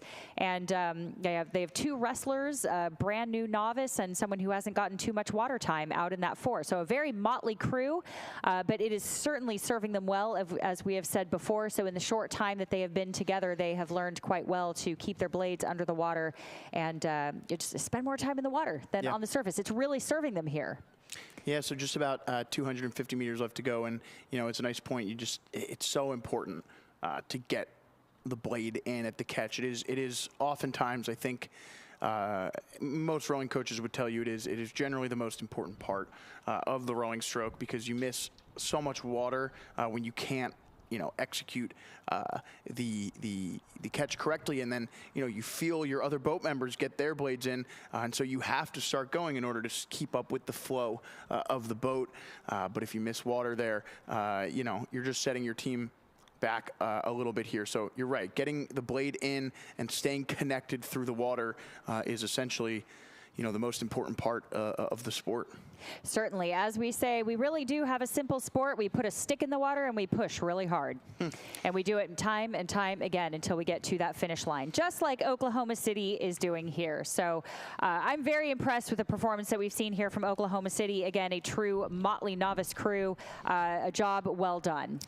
Tight race for third here. Looks like maybe that boat from Pitt there just edging out the Catholic University team. Again, for official results, go to dadvail.org if that was a result that you were intent on finding the exact finish. It was very close.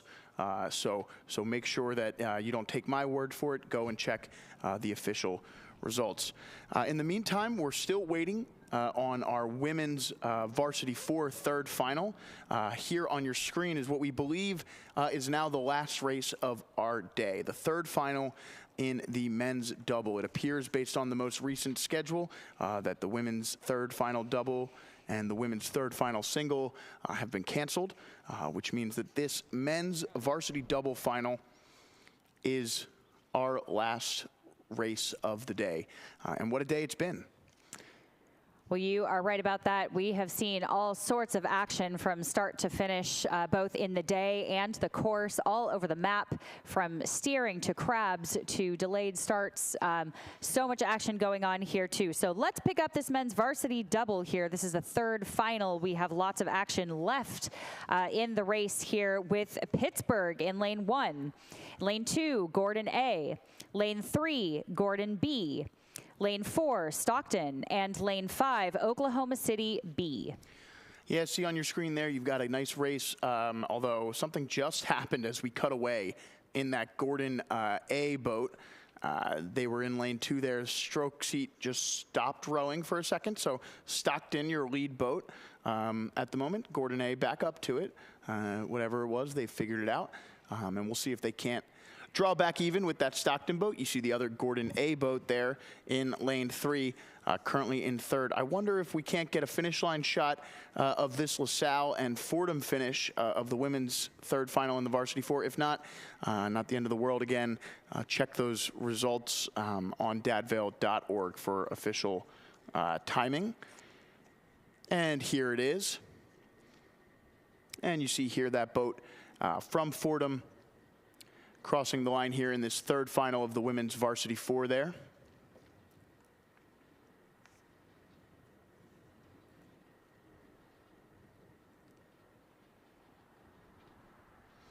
And Fordham crosses the line.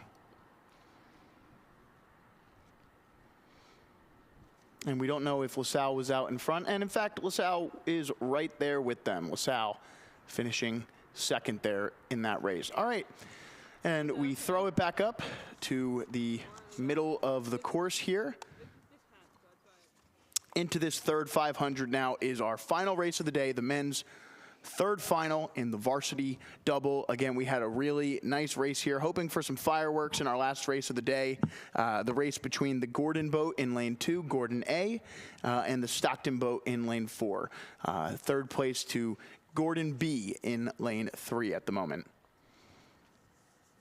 But that boat from Stockton looking pretty good here. We'll see if they can continue to hold off this Gordon A boat.